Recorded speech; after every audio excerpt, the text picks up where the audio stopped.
So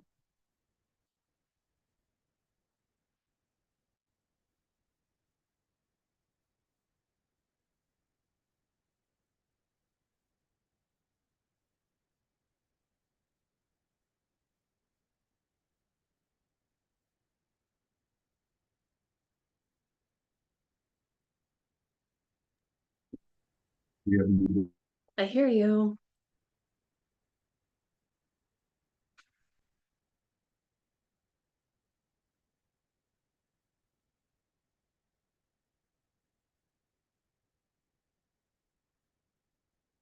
And now it becomes effective. Yep. Unless We'll have to change that. Are you on Zoom, Mitch? I'm on Zoom. Mute yourself, please. I am muted. Okay, great. I mean, I'm hearing an echo when she talks. I may have unmuted myself for a second. Okay. Okay, but So is there an echo now?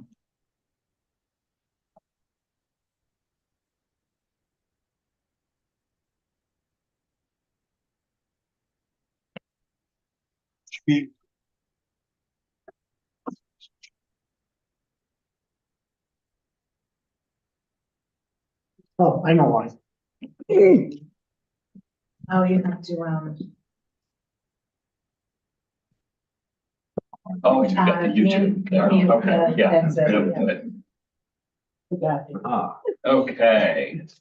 We've had some fun technical difficulties. Are we ready to go, David, or you would need We to? are ready. You can go. Okay. Welcome, everyone, to the Northborough Select Board meeting of March 24th, 2025. My name is Mitch Cohen, and I chair this wonderful group, and I will call us to order at 6:38 p.m. Apologies for those who are hanging on. We had some technical difficulties with the live stream of the meeting, which hopefully are resolved. We have a couple members remotely tonight, so I will read the hybrid intro script. This open meeting of the Northborough Select Board is being conducted both in person and remotely, consistent with Chapter 2 of the Acts of 2023 relative to extending certain COVID-19 measures adopted during the state of emergency. All members of the Northborough Select Board are allowed and encouraged to participate either in person or remotely. The Act allows the Northborough Select Board to meet entirely in person and remotely so long as reasonable public access is afforded so that the public can follow along with the deliberations of the meeting. The public is encouraged to follow along using the posted agenda unless the chair notes otherwise. Members of the public who wish to view the live stream or the recording of this meeting may do so by going to Northborough Remote Meetings on YouTube via the link listed on the agenda. Ensuring public access does not ensure public participation unless such participation is required by law. This meeting will feature public comment. When I call your name, please respond in the affirmative to make sure we can hear you and you can hear us. Laura Leighton. Here. Lisa Maselli. Here. And I'll do the same thing for in-person. Mike Teason. Here. There's Leanne Hirsch. Okay, and we also have some staff with us and a lot of wonderful guests. And if you didn't catch it during the intro, we are being recorded. And first item on our agenda, as always, is public comment. However, I'm going to insert a special exciting announcement. Some of you may have heard that our fire station bids are in. I'd like to share some good news at the beginning of things. The fire station bids came in on Friday. They have been reviewed by our owner's project manager, and it's very, very good news for the town of Northborough. The low bidder is $6.5 million under construction estimate. I see Susan's eyes dropping right out of your head, as they should. That's Good news. This is very good news. This is what is legally called the apparent low bid. It's called apparent until the building committee sort of formally reviews the process and approves the low bidder. I don't anticipate any trouble with that, and that will happen Wednesday evening. The construction estimate was $33.4 million, and the total project budget that was approved by town meeting was $44.1. That $33.4 million just changed to $26.9 as a result of bids. That will have a pleasant effect on the tax impact relative to what we talked about at town meeting. We can't really say exactly what that'll look like because we haven't done the bonding yet. We don't know the interest rate. It's still too early. And I'm sure Jason would throw something at me if I started to quote numbers. So, but there will be more good news about that coming forward. So we plan to break ground sometime in the spring and more information will be coming out after Wednesday night's meeting. And I'm going to repeat this 10 more times during the meeting. Now, first item on our agenda, as always, is public comment. If there is anyone that wishes to make a comment for an item that's not on the agenda, please come on up to the front. If it's an item that is on the agenda, I'm happy to recognize anybody during the item. You can identify yourself. That's what's on your mind. Emerson Road. I just don't start my timer yet. I just want to say it's been a long time since I've spoken in public at this meeting, I think. I used to Zoom in like every meeting for a very long time. So very excited to be here. Looks nice. New setup since the last time I've been here. I wrote a very long email. I tried to make it, I added headings and everything to make it as clear as possible for everyone about the elections in the schools. We tried switching it to the one school, which I truly appreciate because when we had it in 4 different locations, it was really tough. At Proctor alone, the wonderful volunteer, and I don't want to slam any of our volunteers, but the volunteer that was at Proctor when I went to vote was asleep and deaf because I tried to wake him up. And that was one of the things. And at the same time, there was somebody at Z who was found wandering the halls looking for a bathroom. It was like things like this all at once. And it got us to have it at one location at Milliken. I'm just going to give everyone a history lesson right now, just a quick one. So we tried out Milliken. It was great, all one location, right? Our old superintendent said we would have professional development days. Seemed like a great idea. She retired, right? She retired right after. It was like she said it and then she exited. So when we put the plan in action, the thing was we have the superintendent works with, as we know, 3 school districts, 3 calendars, 3 teacher unions. So when you're planning, and we just went through it, and there was like literal panic in our school district, especially if you have kids at the high school and somebody had a kid in K through 8 in Southborough, because they almost had 2 different calendars, which is like, would have been a mess. So we just voted on a bunch of holidays, which is great. Mitch was one of the biggest proponents for this calendar. It's very hard to find those professional development days to put on there. Also, when you're planning the professional development days, do you know who gets to choose the professional development days a lot of the times? Teachers and the teacher unions. And we have very powerful teacher unions, which are great because I love our teachers. I'm a lawyer by trade, but I became an educational advocate somehow in this town. When I found out I had to pay for kindergarten, I didn't want to, basically. And I met many of you through that. So at Milliken, what we learned while we were there as a parent and through Milliken, and I'm doing this from Milliken's eyes because I have utter faith in the staff that you will be able to overcome any problem switching to a new location because you're wonderful and I've worked with you. I'm a member of the ZBA. I'm not speaking on behalf of the ZBA. I've been on community affairs for 10 years. I actually said when I sat down and I saw Jason, I'm like, oh, I forgot to check our mailbox. I don't know if we have any mail from Jason there. I love our staff. However, from the Milliken point of view, I already went through the school calendar, the parking. We can no longer park on that basketball courts, which part of the thing was the constant parking of many vehicles on the basketball courts. They're fixed, they're beautiful. You can't park there anymore. Parking on the lawn, the cars were going up and over the curb. The staff, like if one of those staff members hurts their car, they're coming here. They're going to come to town hall. That's one of the problems. The cafeteria doors, they cannot be locked. Those students, and mind you, I'm going to give you full disclosure. My student does not attend school on election day. I send an email and I send it straight to Mr. Martineau and I say, this is an excused absence because you cannot provide my child a safe environment for learning today. Can't. The cafeteria cannot be locked. And even if those cafeteria doors, if they figured out how to lock it, they have to provide lunch for 3 grades during that time, and the doors are open. Okay. That lunch distribution and possibly the gym, and the gym's right across, and that's where they put the kids for lunch, or they bring them outside, which is still a disaster. They put extra police on duty. If you're putting extra police on duty, You're admitting that it's a dangerous situation. Okay, I have the same ringtone. That wasn't my timer. Yeah, I was like, I thought that was my ringtone. There was something else that I didn't put on here that are kind of pertaining to the cafeteria doors and everything. If anyone wants to see like a carnival, and you want to see like how airheaded middle schoolers are, and I'm just experiencing it with my first middle schooler. I have 3 kids. Go at pickup at between 2 o'clock to 2:15 when the middle schoolers exit, and they're on their phones, and they'll be on a bike doing this, and they're just looking down, and they're riding their bikes, and like you're gonna have voters coming in and voters coming out in the buses, and sometimes a bus comes in late, and they're winding through the traffic, and it's a mess. It's just a mess, and the kids are, and if God forbid it rains, because some of the kids wear goggles, like swimming goggles, and they're like, and it's Julianne, I'm gonna bring you in my minivan. I'm gonna bring you in my minivan to pick up the day.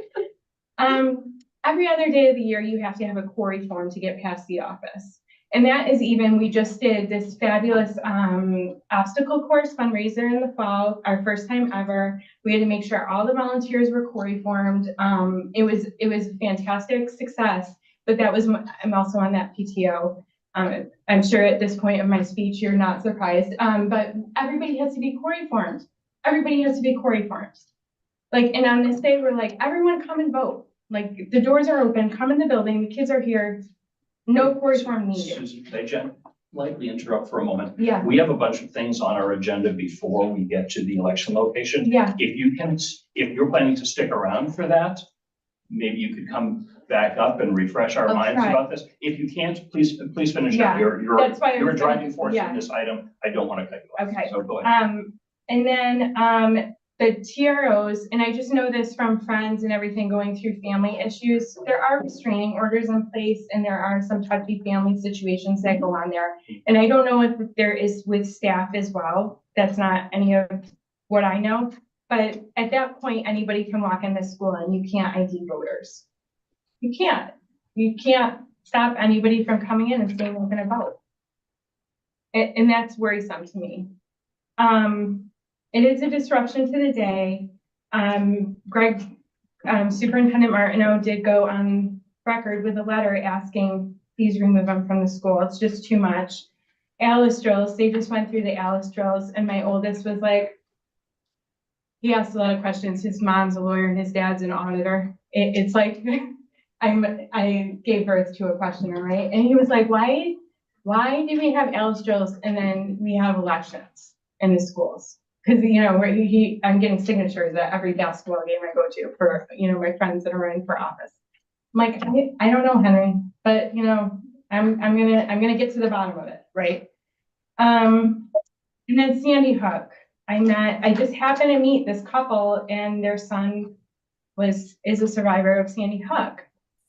And that was terrible. Like, he's still goes to therapy several times a week. And if you can prevent it, I just don't understand why we're allowing the public to come in and having our school open. And I know all the police are there, but that door is open. And in closing, we have other places. We've already been through having the state come. Andy and I, we've talked for hours on this before when we were trying to get it out of the 4 schools. It's very important to me for our students. And you know, I'm very much, just so everyone knows, I'm not an out of sight, out of mind type of person. But if you've had that like worry, I do have a 2nd grader. So I'm going to be at that school for like 6 more years. So I'm going to be there for a while. But if you have any questions, I'll try to stick around and then listen and then you can bring me back up. But there is a Sandy Hook Promise program and I have been going through the trainings. I've been talking with them. You know, it's like becoming a community member because I am in the schools all the time, you know, so it's like, you listen to all these trainings and every shooting we have, and as a country, we're not doing anything. We don't respond, and that's not a question we can answer here, but other countries have responded and everything. But this is one little thing that we can do as a community to try to prevent something, you know? So I bid you adieu. Thank you for giving me a little bit longer than 3 minutes. I know I tried to talk as fast as I could. Thank you, Susie. Thank you. Thank you. If there is anyone else that wishes to offer public comment at this time, please feel free to raise your physical or virtual hand. Be happy to recognize you. And during any agenda item, if you have any comments to offer, you may do the same, and I'll recognize you sort of after the board has some discussion, but before we take any votes. Not seeing any other public comment, I will declare public comment closed. We've got a couple of sets of meeting minutes to approve. February 27, 2025. Someone like to make a motion, or unless anyone has any objections? I'd like to move the board approve the February 27, 2025 Joint Economic Development Meeting minutes as presented.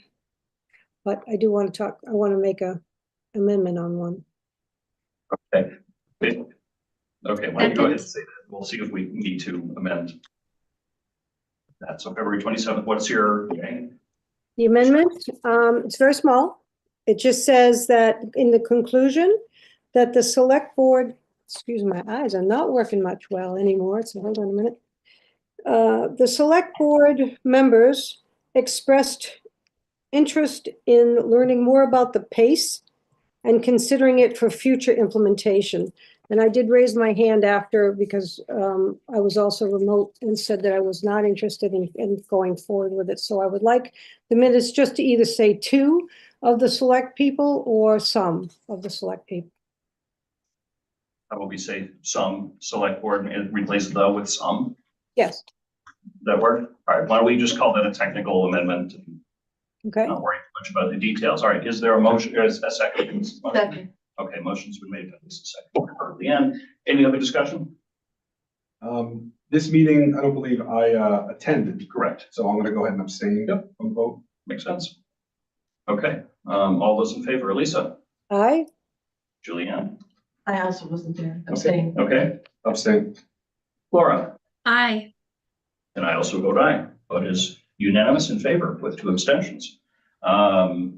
Next up, we have March 10th, 2025. Is there a motion? Mr. Chair, I move the board vote to approve the March 10th, 2025 meeting minutes as presented. Second. A motion's been made and seconded. Any discussion? All those in favor, Laura, Aye. Lisa, Aye. Mike, Aye. Julianne. Aye. I also vote aye. Vote is unanimous in favor. Meeting minutes are approved. Next up, we have consideration and approval of the following license application request. Transportation livery license. I'm not sure whether it's called a livery license. SP Limo LLC, 300 West Main Street, Building B. Sergey, if you want to come forward, I think this is your item, correct? Yes. You can sit at one of these 2 spots at the table here. Probably the Right best. here? Yeah, either one. Thank you for coming forward. If you could just state your name and your business and what you're looking to do. My name is Sergey Yankov. I'm trying to open a business, get the license, transportation business to provide with my family this business and serve the people of my business. Thank you for joining us. I know the license has been reviewed by staff. Yes. Does anyone have any questions or concerns? There was just one stipulation of one parking. You could only have one car at that. Are you? Yeah, Yes. Okay. yeah, Yep. yeah. I'm the owner and The only driver. Yeah, so I have Okay. one vehicle for now. I Okay. hope God's Yeah, that was the only stipulation by building.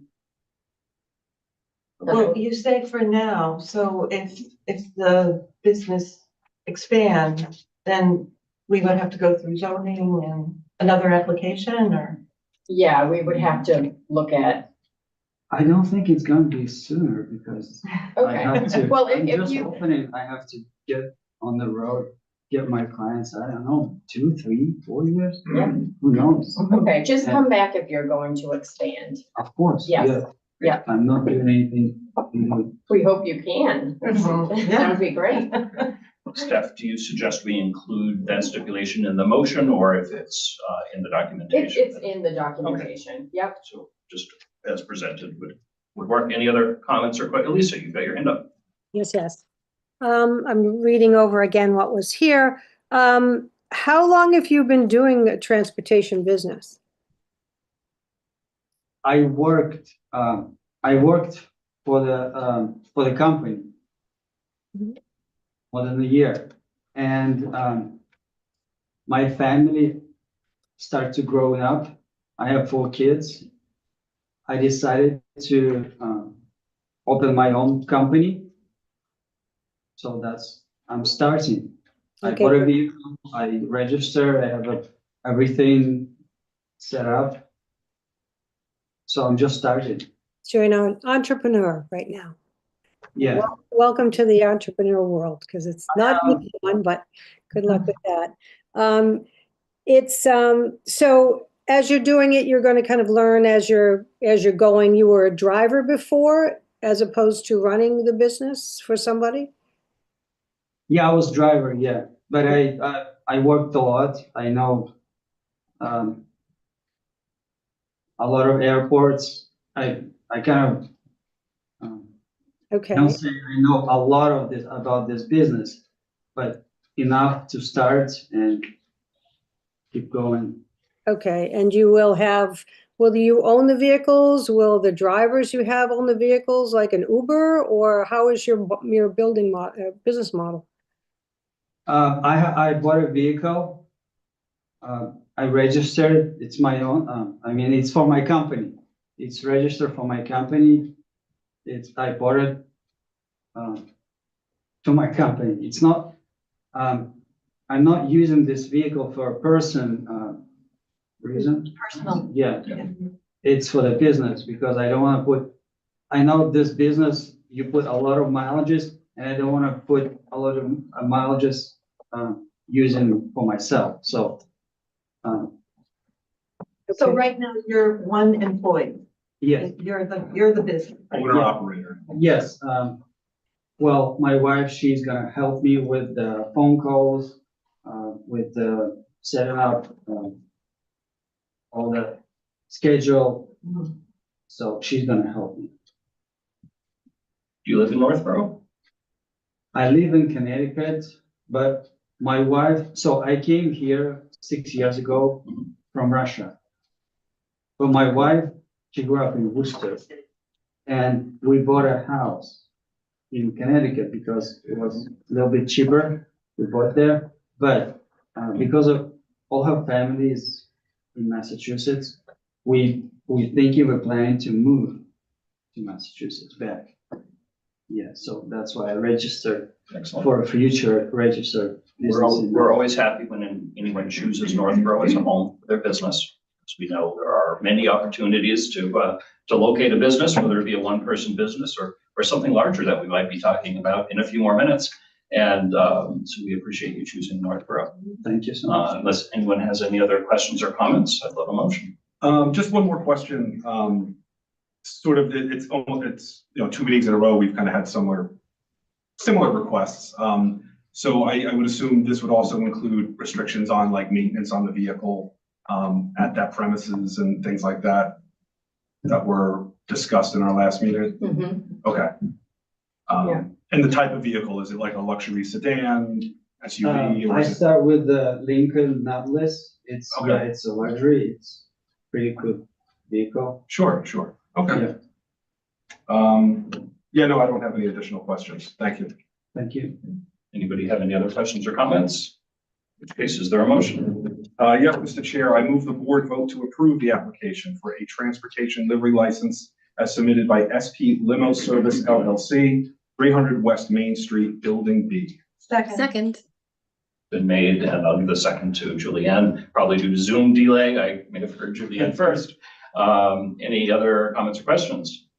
All those in favor, Mike? Aye. Julianne? Aye. Laura? Aye. Lisa? Aye. I also vote aye. Vote is unanimous in favor.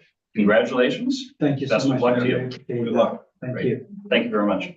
I can go. Yes, yep. You're welcome Part to of it, you have to stay. stay. You're welcome to stay. It's fun stuff, but you can also. I have 4 kids. My twins, they're 2 months old, so my wife is long home, so but thank you so much. Thanks for joining us, sir. All right, next up, we have Project Evolve, discussion regarding economic development proposal. I'll ask our attendees to come up while they're on their way up. I want to comment that this is a public discussion of a confidential business proposal, a confidential economic development project. Our documentation just calls it Project Evolve. It's called a code word, a code name project at this stage. It will be up to those before us to decide when it is appropriate for them to make it public. You may look at this and have a guess as to what it might be, or it might be right, you might be wrong. Which one Keep it is to yourself, please. And I would encourage everyone to do that, because as we've learned, that's important throughout the process to hold that confidentiality until the company involved is ready to speak publicly. But it's important that we talk about it, because some of the economic development processes and incentives that we've been talking about, Where's the? which, whether by luck or not, lead to this. We will have to bring something to town meeting this morning. So thank you very much. If you could identify yourself or use code names if you wish, and let us know a little bit about. I would, right? Mr. Blue. So thank you for having us, and thanks for the interest. Yes, we're not ready to fully disclose until we're approved, but appreciate the confidentiality. So I'm Todd Denoya. I'm here, my colleagues Leslie and Don. We'll go over just an introduction of the company as a company. The company is not involved, so argument's good one. Go a little bit about who we are, talk a little bit about the project, and then open the floor for any questions. Okay? And I think you have the slides up. So on the first slide, this talks a little bit about who we are as a company.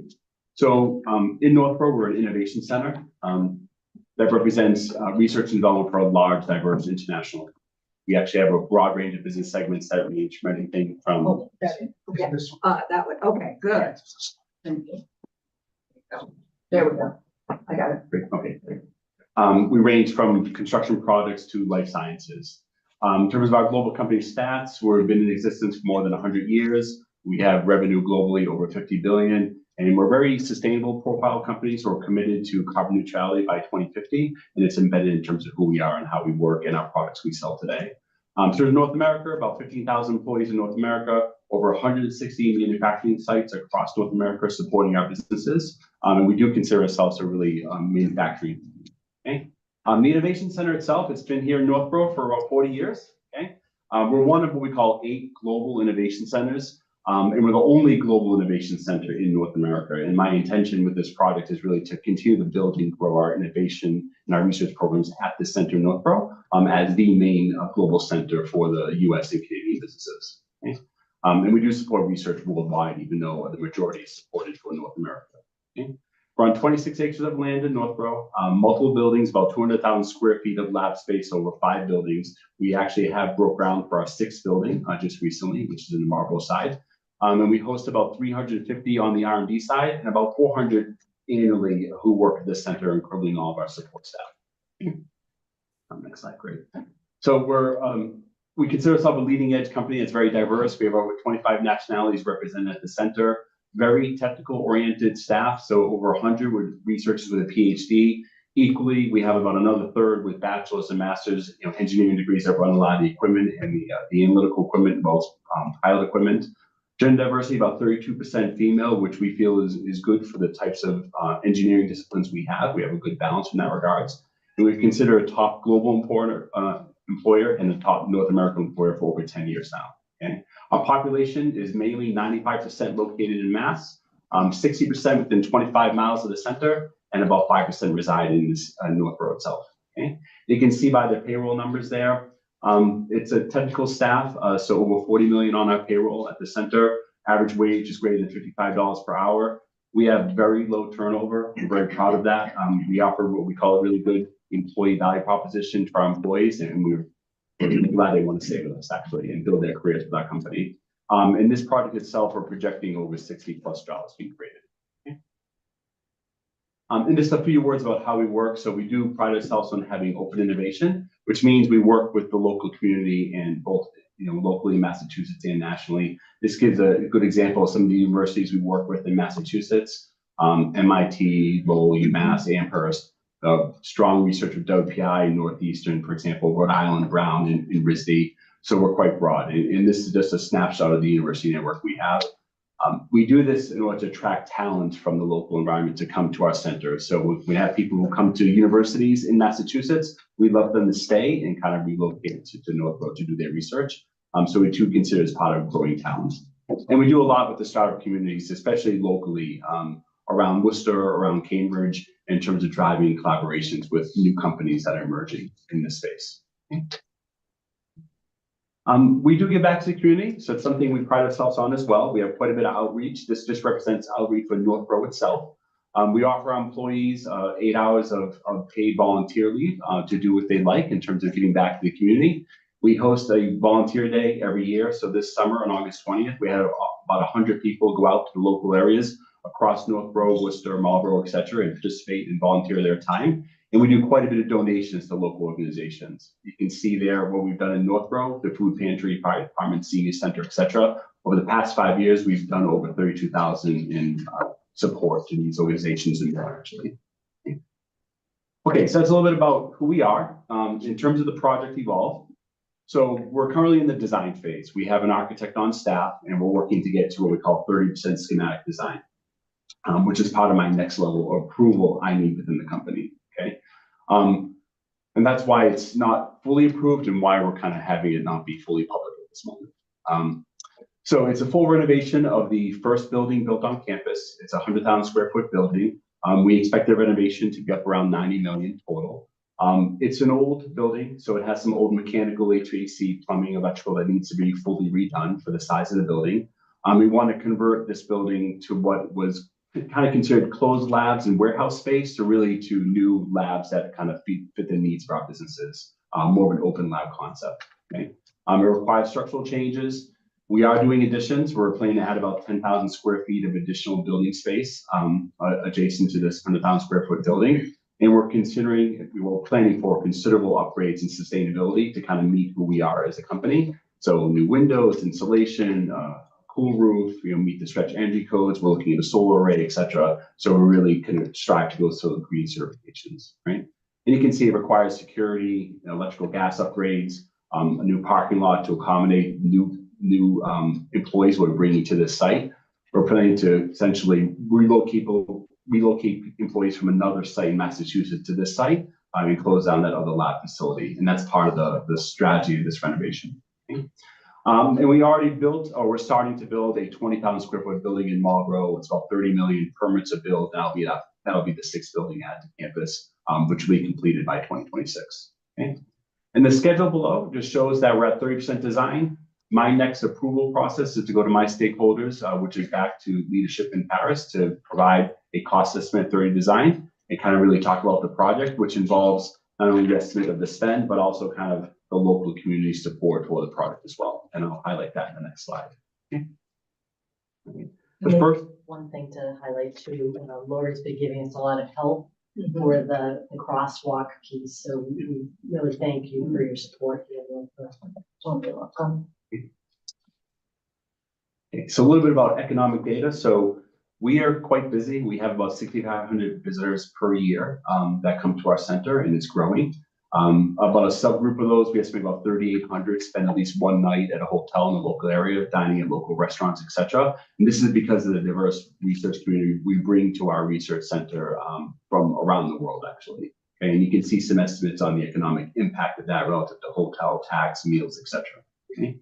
Property tax, so the current building is about 17 million in value, so about 0.25 million in tax. At 90 million future value evaluation, it's up to about 1.3 million in taxes. Okay, and we've done a little bit of a gross economic contribution, I guess estimate you call it. Okay, so we're planning to add about 63 employees.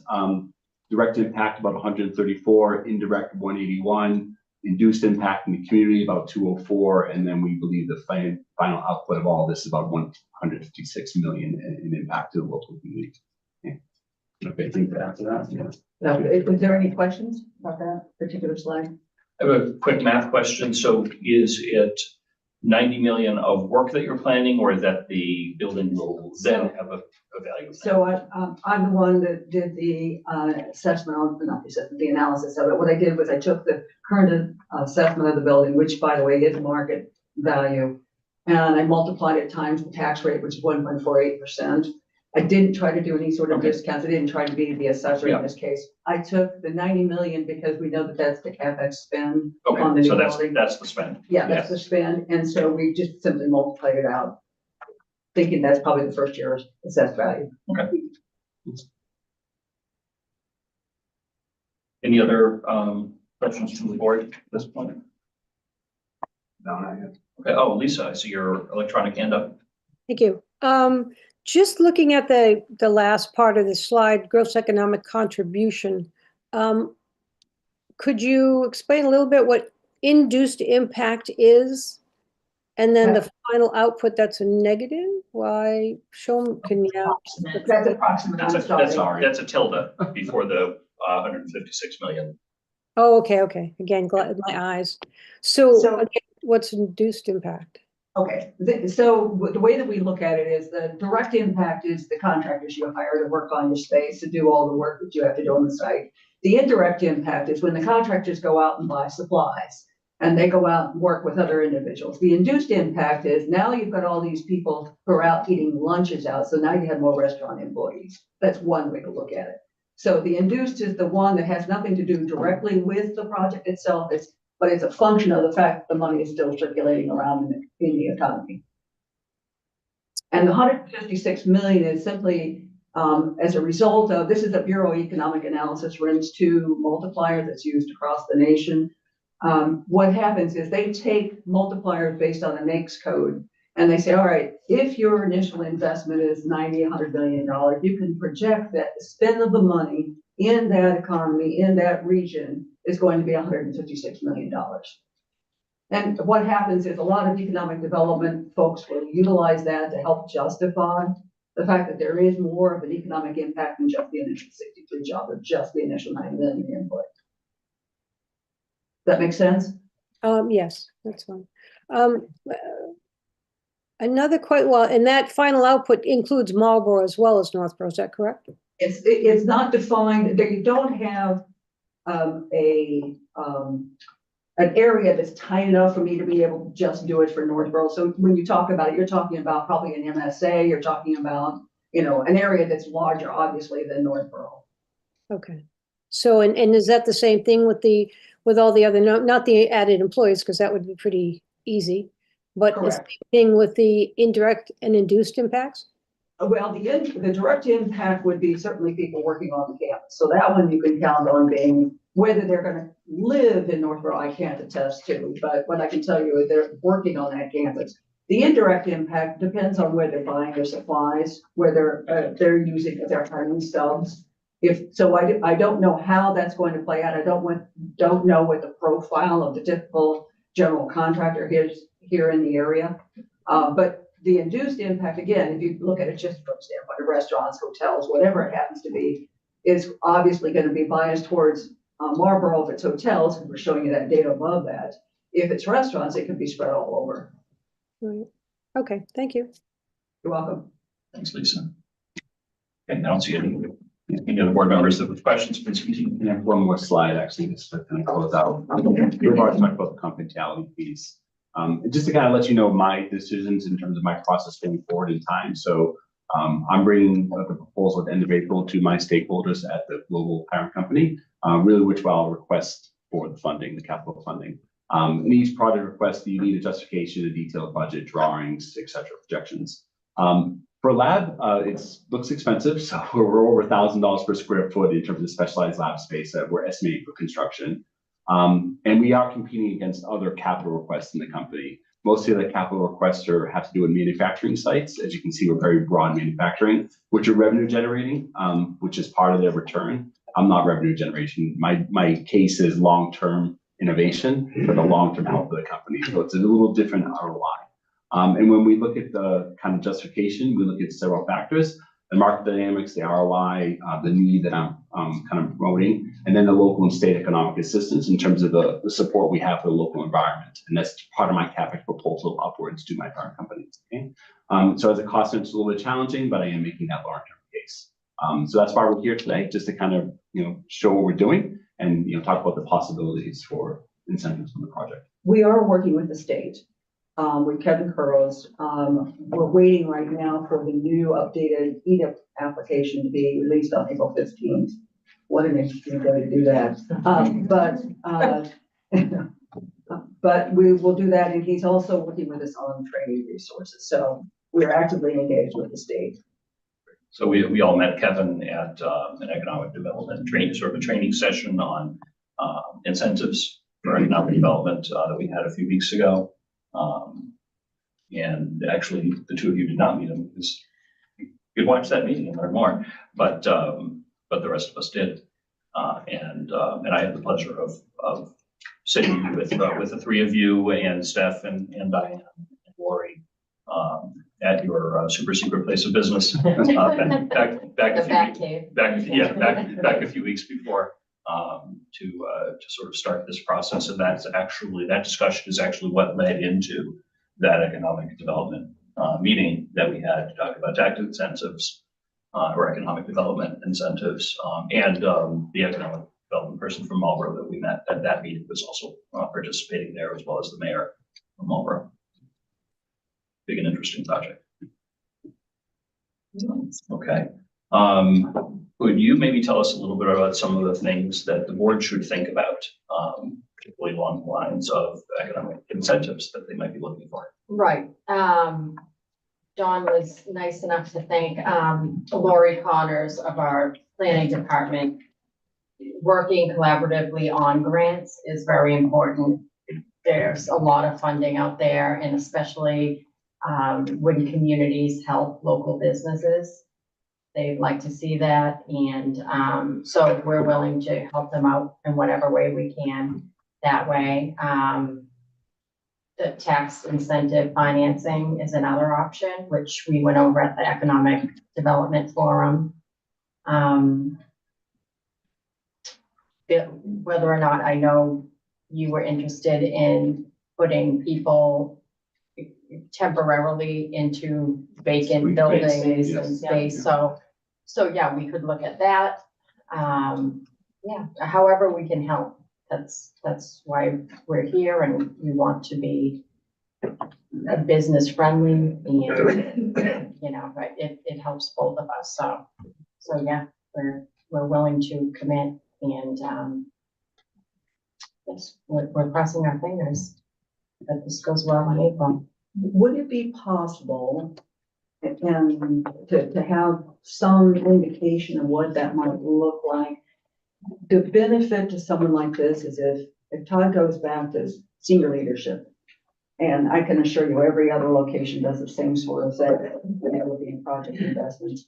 But if he has something that says, hey, we've had good discussions, they're supportive of the project, we have a long way to go because it's a public process that has to be done to complete the process completely.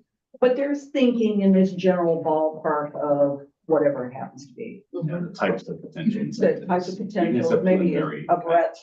Because then what can happen is Todd can then take that and say, look, I've got it here. Now, it's conditioned upon an approval process when we all understand how that works, but it would be extremely helpful for him as he goes to make that presentation, even though he doesn't have a definitive number, maybe a range of things that's possible. Right. We could generate a letter of support from not only the select board, I'm sure if you're in agreement, but even our financial committees in town. Would be much appreciated. Right, yeah. I'll have to ask first. Hopefully. And thank you again. Lori has been very gracious with her time. Yeah.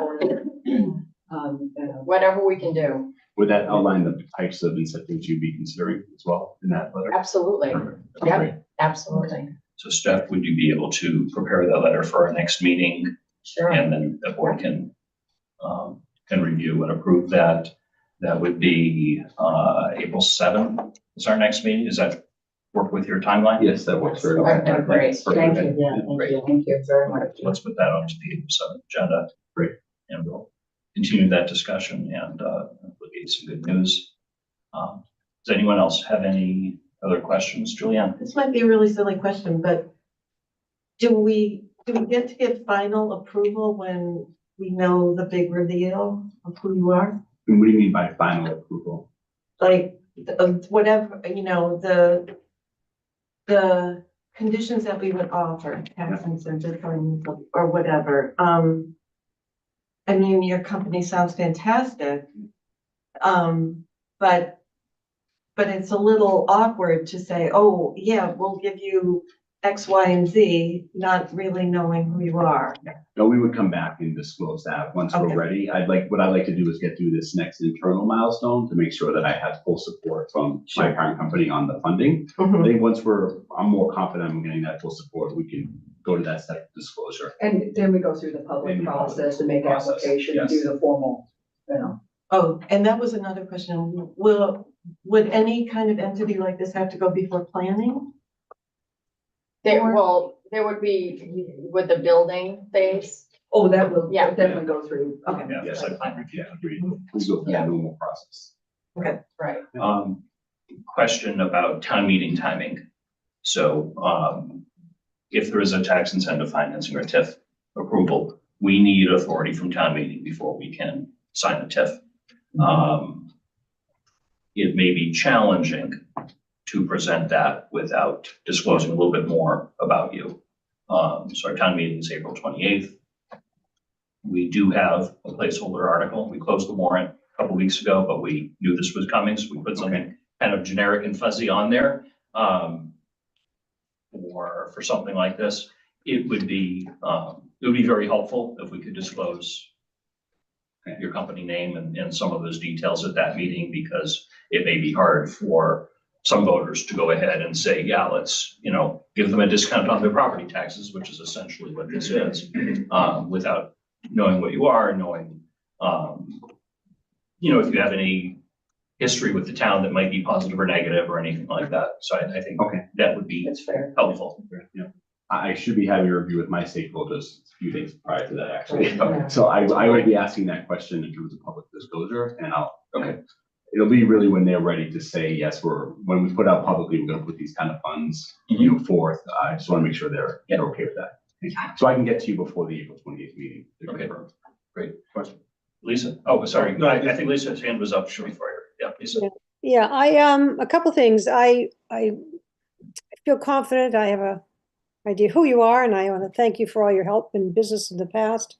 I'm a little concerned about so much of this kind of not talking about certain things or not revealing who you are, and a tax incentive, we don't know an amount. What happens if you go to town meeting and the town chooses not to do that this year? Would that slow you down? Would that slow your process down for expansion? Because my capital approval process will require to look at the incentives that we're receiving in the total funds that will require for the project. So if there is a estimate and we're not able to get that estimate, I have to go back to get approval to get that money. So it does impact my process. It does. We will need to disclose who we are and make sure we kind of talk about the numbers and make sure that kind of goes through your approval process, and I can bring that back to confirm on my side. And if there needed to be a series of meetings to sit down with folks, either one-on-one or however it seemed appropriate to help them understand the project and why the participation is important, would be how we do so. Like a public session. Yeah, if we get to that point, yeah, we'd be happy to do so. And so just so I understand, and whoever's watching this is going to happen before town meeting this year or after, or the next town meeting? So this is on the warrant for this town meeting. This town meeting. And Yes. so, on the warrant, are we requesting a tax incentive amount from the residents?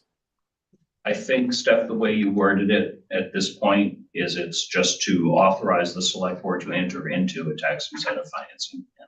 Oh, but not let them know how much the incentive might be. Yeah, it's, I will agree of what I'll mind read your concern to be that it's hard to At this stage, it would be ideal if we had more details. The timing is working out that we haven't talked about it.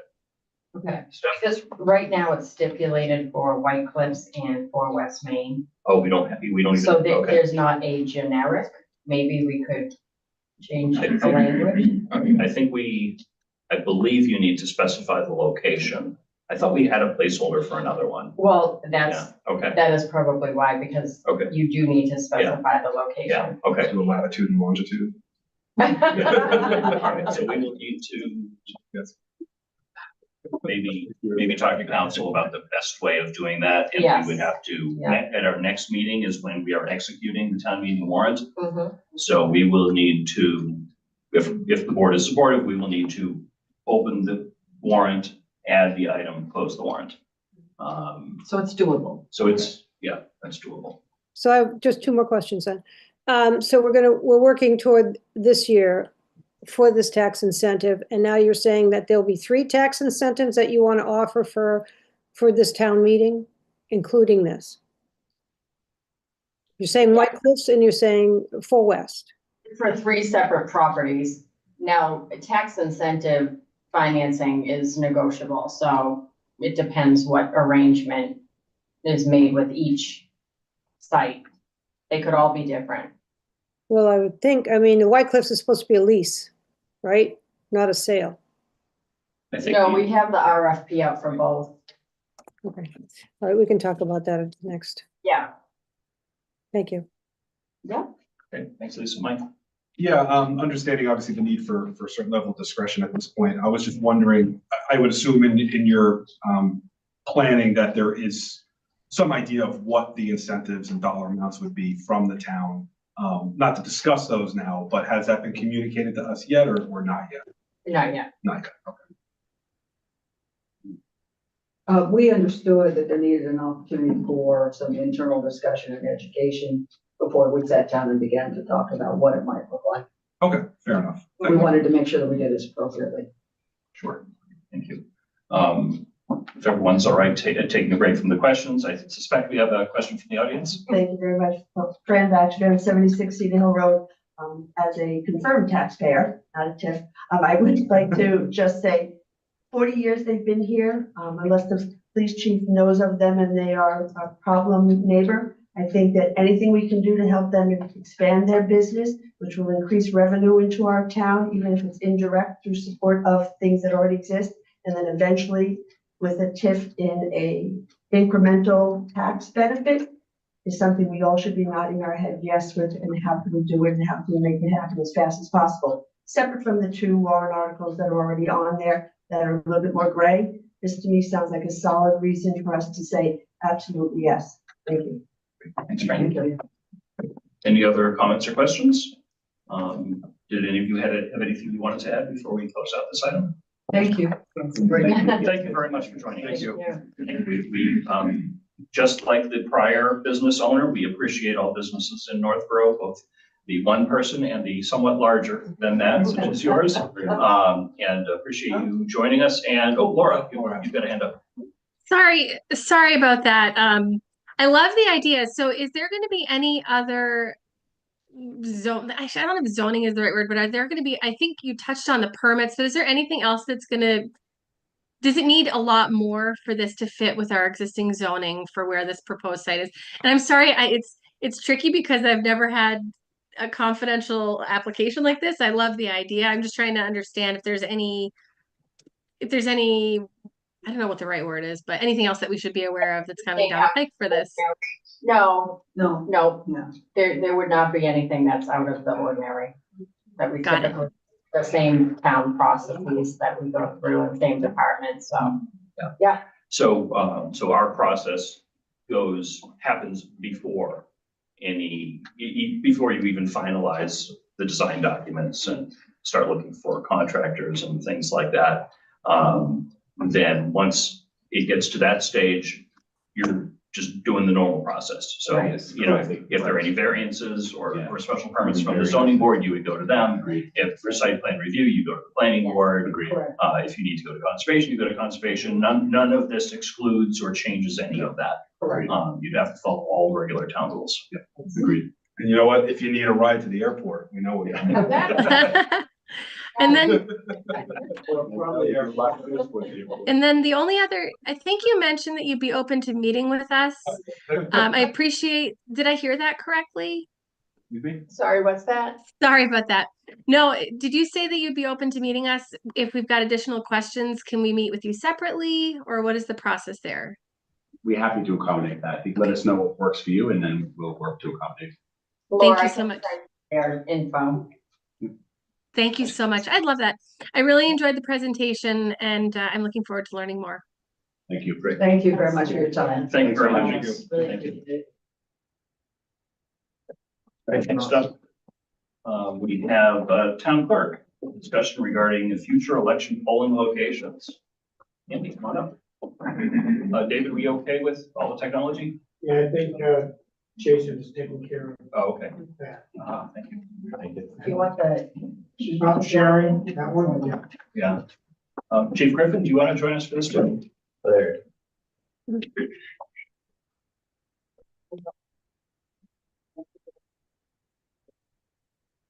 So while you're there, could you switch the participant over to attendees on the right? That way I can see if anyone raises their hand. Thank you very much. All right. Chief Griffin, welcome. So as we all know, we've had a number of discussions over probably the last 3 years, maybe longer than that, about the election polling locations. Susie gave a great summary of the history of that. We know it's all at Melican right now. About a year and a half ago, if I remember right, we got a letter from the school committee asking us to take a serious look at moving the location somewhere else. Not that I want to speak on their behalf, but I remember some of the details of their discussion. There were some questions about safety. There were also questions about scheduling that Northborough and Southborough and Algonquin try to adhere to the same school calendar. When they find it necessary to close school in one of those 9 schools, all 9 have to close in order to keep everything synchronized, which I appreciate is a challenge unto itself. And when the school committee feels it necessary to close Melican due to an election taking place, that means that impacts all the schools in both towns. So I think that's why we were asked to take a serious look at that. When we last talked about that, which was a little over about a year and a half ago, it was just probably in the fall of 2023. We had said that, well, we know 2024 is a busy year for elections. It was. Yep, it absolutely was. And we know that the school calendar had already been developed, and we know at least one of those days, the presidential election day, was already planned as a no school day. There may have been another one in there. I don't remember if the state primary last spring was a school day or not. Yeah, it was. It was. Okay, great. But we have local elections every May. We occasionally will have a state primary in September, and who knows what else comes along the way in addition to the every 2 years November statewide election. So, Andy, you did some thinking about this. Why don't you tell us what? Yes, I know we already talked about the history, but I think it's also important to add that, I identify early on in my time when I began work almost 21 years ago, that we had issues with the polling locations, legitimate safety issues, and also the fact that they were spread across town. It wasn't always easy for people to locate where they go. And that's important for our voters, for our residents. So I spent a lot of time, I think I remember going back to 2007, working with the superintendent, knowing they control the largest buildings in our community that are typically used for voting, and that's the same all across the state. It's the most common location for voting precincts are schools by far. We looked at the possibility of moving to Algonquin. It was determined that campus is just too large and too busy in general, and there's lots of other factors there. So as was stated earlier, we identified Melican as the site, and we had agreement on that back in 2019 from everyone, the administration here, the board, the school committee, the superintendent, and the residents seemed very satisfied. So we're able to consolidate the 4 precincts into one location. beginning in May of 2019. We successfully had all of our elections there since. It's been a very successful location. The residents like it. I feel personally that it's a very safe location, whether school is in session or out. It's always my preference to have school on that day. I understand the challenges that the superintendent has with the school calendar. But Melican Middle School does provide a very centralized point for residents and voters to go.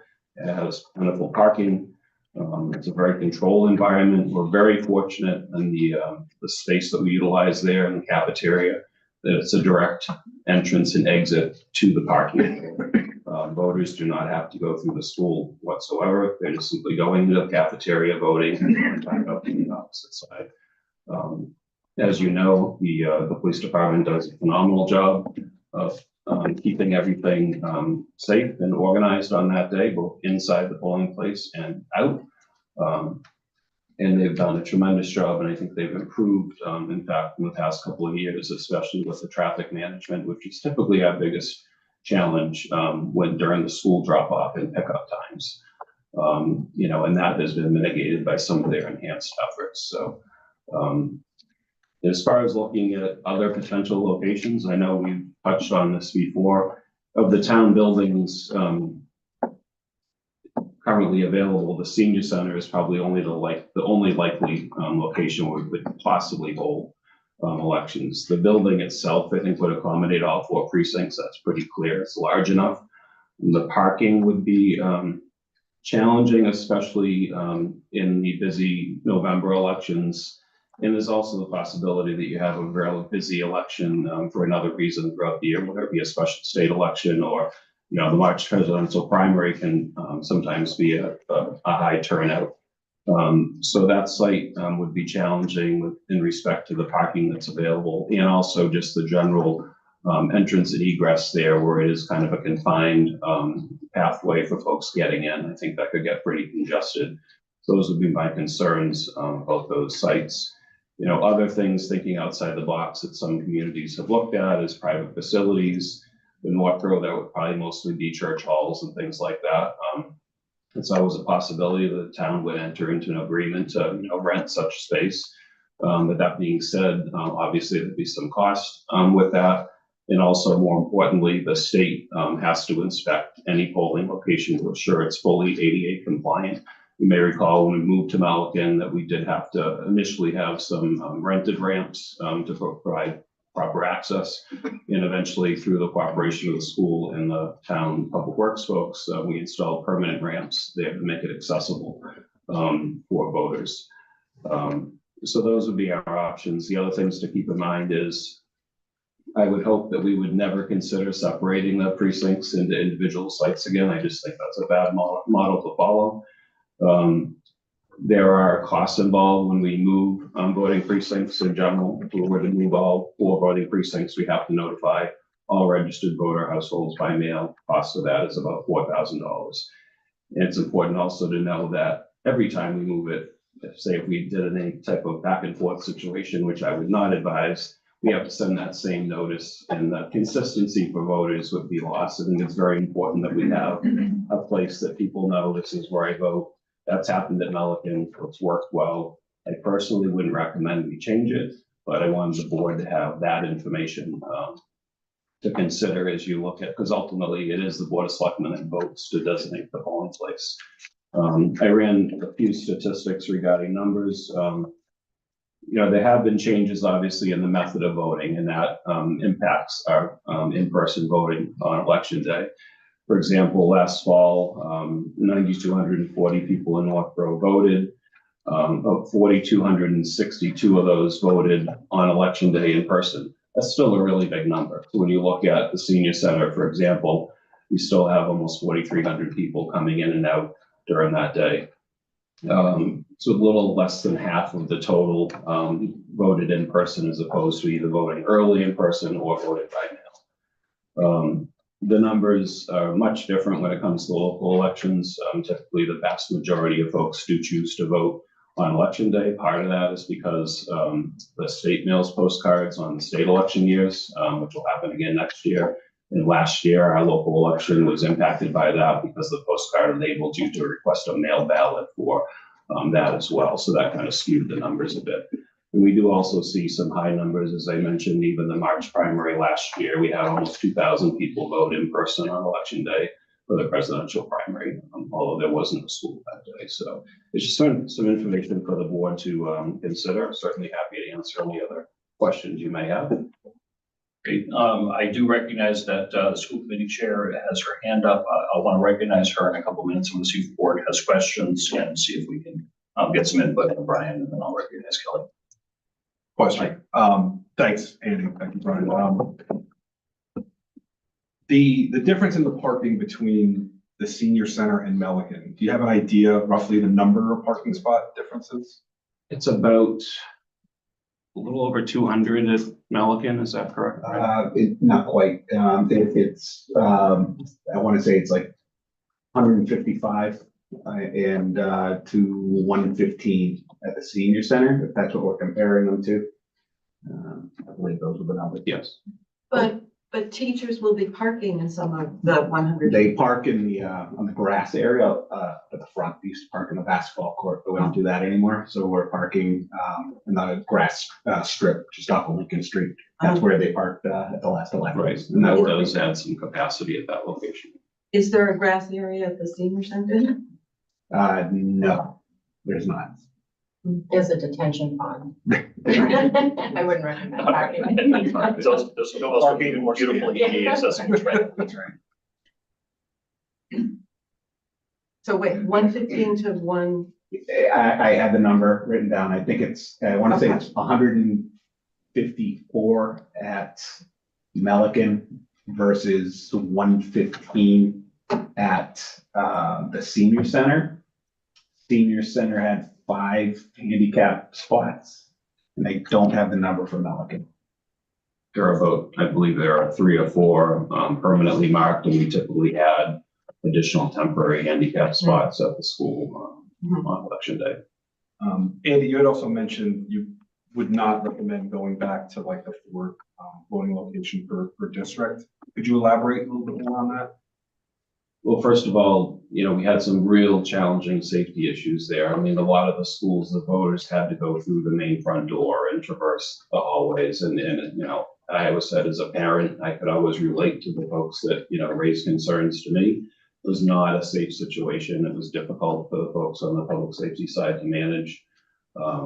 There's one exception to that, Lincoln Street with the new Adiron. They really do have a lock off in the back for their gym where we held voting. So that was a pretty good situation. Disease a little bit similar to that, but not quite as good. The other 2 schools are not set up well to allow voter access without going through school corridors, which is not something I think we recommend doing. Okay. And then cost difference, I would just assume running an election in one location is generally cheaper than running it in 4. There's some cost savings primarily from the police department side. We have to have at least 1 officer on duty all day on election day, regardless inside the polling place. Obviously, we had at least 4 in that situation at the 4 schools. Now we could technically have 1. So when there's no school in session, we don't have as many traffic issues. I always leave it up to the chief to decide, but he may reduce that down to 2 or 3 depending, or something, during peak hours have another person available. So it does save us some costs. Okay. You don't have like a rough number on that off the top of your head, or not right offhand. No. Okay. Fair enough. And then one last question: are polling volunteers and the folks, God bless them, who help run the voting in our democracy, are they Corey checked like others who would have to enter the school and be there for long periods of time, or other town volunteers or school staff? Yeah, they're not currently, and that does come up frequently, not just in this community, but in others. We have had some discussion about making that happen. My understanding is the basic reason it's not required is because they don't have any contact with students. Okay. I mean, the only time they're leaving that confined cafeteria space is to utilize a restroom, and that's specifically defined which one and where. And usually the police officers at that door where they're exiting, it's a pretty safe environment. I know nothing's perfect, but that building does really suit us well for a polling site. Thanks. You're welcome. Laura, get your hand up. Thank you. So I appreciate all the thought you've put into this, Andy, but I really feel like we need to figure out an alternative. And if that's one location being the senior center or a couple and spreading it out, I would be open to that. But it's just so nerve-wracking as a parent when elections are taking place. And I appreciate all you're doing, but I really think we need to take a hard look at how we can make it work at a new location. So thank you. Laura, Lisa, do you have your hand up? There's like a banner that I think is covering an orange line. That's your hand. Okay, next time I'll just do that. Sure. All right, yes, I do. A couple questions. First off, I totally agree with Laura. I mean, I think for a parent, there's just too many things that have been happening in the world, and I think they're going to continue to happen. And I think we really do need to start listening to the residents and parents and trying to look for an alternative as opposed to why we can't do it. The senior center did a lot of COVID shots and things. What was the capacity at that point of having people come in on a regular basis? It was because it was spread out, that it wasn't a problem, or can you give me a little bit more information on that? I don't have any statistics on that. The fire chief may. I did help with some of those efforts. I think it was pretty spread out, and you didn't have a very high volume of people there at one particular time. We also did voting there during COVID. And again, it was pretty low volume and spread out. So it was really a different situation. Lisa, I think the main concerns at the senior center are the parking and, traffic going in and out. I think space-wise, we could do it, but it's just the flow of traffic and the parking amount. Exactly. Well, I mean, we might be able to do some sort of a shuttle or something. But I do think we have to start looking for some alternatives. I'd like to bring in Kelly Gannett, chair of the school committee, and I realize that I keep pressing buttons to make that happen. Kelly, I'm going to promote you to a panelist. You're welcome to turn on your camera if you'd like. You certainly don't have to.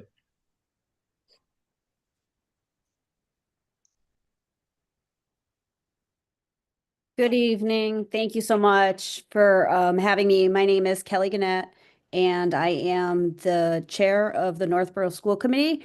I am also a parent of 2 students at Melican, and obviously I'm a resident of Northborough. So having the elections, it really, in the schools, it affects me in multiple ways, not just, as one of my roles. It's many of my hats. So I appreciate Lisa and Laura's support of removing them from the schools. I just want to give you some statistics and some little numbers. I appreciate the difference of the cars, how was mentioned, the parking spots.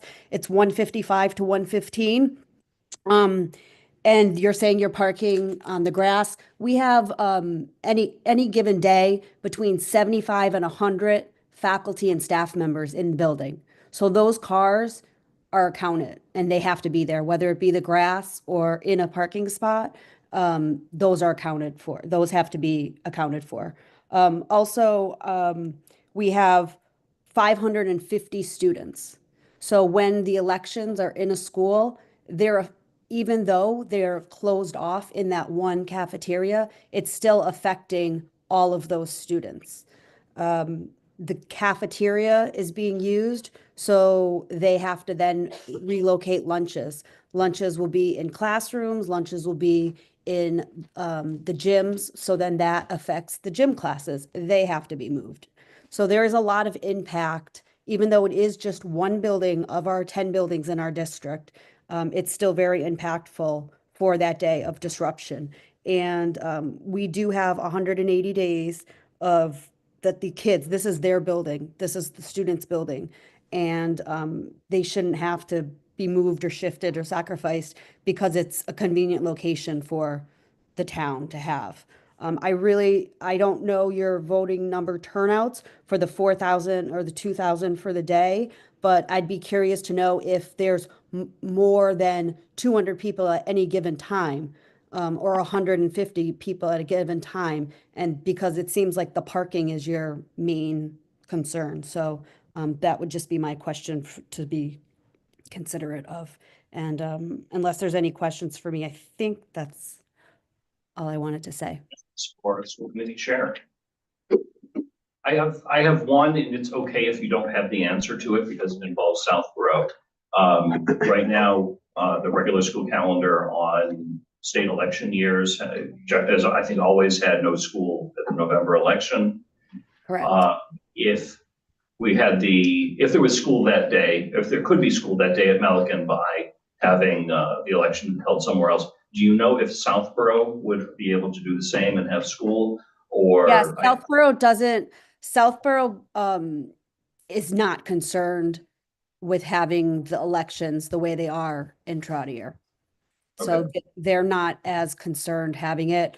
I think, as mentioned, they're more isolated, their gym, their areas. So it doesn't seem to be as impactful to the residents of Southborough. I mean, they are a smaller town than us by a few numbers, but they don't seem to be impactful. So they wouldn't, I don't think it would be an opposition for us for that. so, yeah, I think one of the things that might be worth confirming if we were to make a switch is for presidential election years, or, any of the November state elections that are the big turnout elections, for future years, would the school departments be able to have school that day? And so that's we could if it's not a federal. I think part of it is I think it's almost like even if towns don't have it in their schools, I think schools are typically closed on presidential elections. I don't know the historic reason of that, but that is something that I know has been closed. So I know there are a couple of people interested in commenting here. I want to see, does anyone else have any questions for Kelly? Kelly, you're welcome to stick around for the duration of the conversation if you would like. We have a member of the audience that wishes to comment. Yes, my name is Susan Sartori and I live at 465 Green Street. I wanted to speak in regard to making a change. When you make a change, you really need to bring all the stakeholders in. So I have not heard at this point in time that anybody has had a discussion with the senior center and how the seniors feel about it. And so I think that's part of the process that has to happen at this point, so we could get buy-in and cooperation. My kids were in school at the time of Columbine, and I can tell you, I was dang scared when they went to school after that happened. And we now see how many school shootings on a yearly basis in this country. I don't blame the parents for being afraid and scared.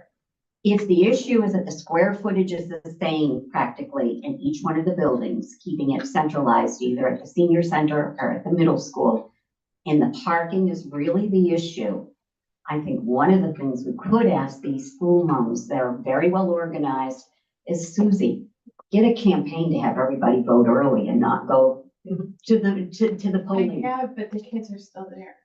No, I'm talking about if we move to the senior center and we try to, have fewer cars up there. Yeah. I think the other thing that everybody needs to understand is that the school department, the school committee just voted in a new calendar. So they have more holidays. And we spend a lot of money on education in this town. And I think having more days disrupted where the kids are not in school is not great for the learning process. So if we could get the voting outside of the schools so they can have more consecutive days in the classroom, I think it'd be a very positive thing. But I don't see this working and moving forward well unless you bring the senior center into this discussion. Thank you, Susan. Speaking of which. We happen to have with us. There you go. So that's why Susan go first. So Fran Backstrand, 76 Cedar Hill Road, an election poll volunteer worker, a mother of 2 graduates of the school system, the chair of the Council on Aging, and a member as well. We did have the discussion amongst ourselves when it was brought up by our former senior center director. We did not think it was a good idea to move it to the senior center. Primarily, as Susan said, it has to do with the conversation and the change and the fear of change. I will say though that there are 4,400 of us in the town of Northborough, which is a little more than the amount of kids, and that shutting it down for a day is significant. And it's not just a day, it's every day that there is an election. I would ask, after hearing a lot of conversation this evening, if we could change our town elections to a Saturday, then that would be one less at Melican Middle School if you decided that it would stay at middle school. That would eliminate at least one. But I do think that you'd have to look at the space so that potentially all programming would not have to stop. Tuesdays are our late day. They are our busiest days. We have over 100 people come in and out of there looking for services, supports, socialization, meals, and to ask them to give that up one day this year, and then next year it'll be 5 days. We have on every 2 years. We would want to be part of that discussion and what that means. For the record, our office doors don't lock either. There is no gate to put up between the public and the staff area. So a lot of things would have to be looked at as well. And again, the parking and the fact that there's only one egress in and out, and someone will decide to park along that driveway and block any type of potential need to get in or out quickly. So a lot of discussion has to happen as to how it would work if it was moved. But as a worker, don't spread it out. There's nothing worse than at 5:08, somebody says, oh, I'm not precinct 2, and I say, just go 2 rows back, as opposed to driving across town. So leave it in one place, but let us be part of the conversation. Thank you. Thank you. I will say that I was hoping that when we had this discussion, we would have all the information that we needed to have to make an actual decision. In other words, where, if it was not in the schools, where would it be? And how all of the details, all the pros and cons laid out and everything else. Stephanie was not here when we had this discussion last time.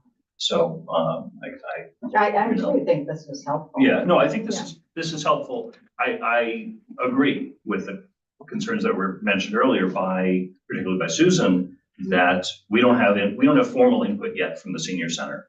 We don't know. We can guess as to the impact on them.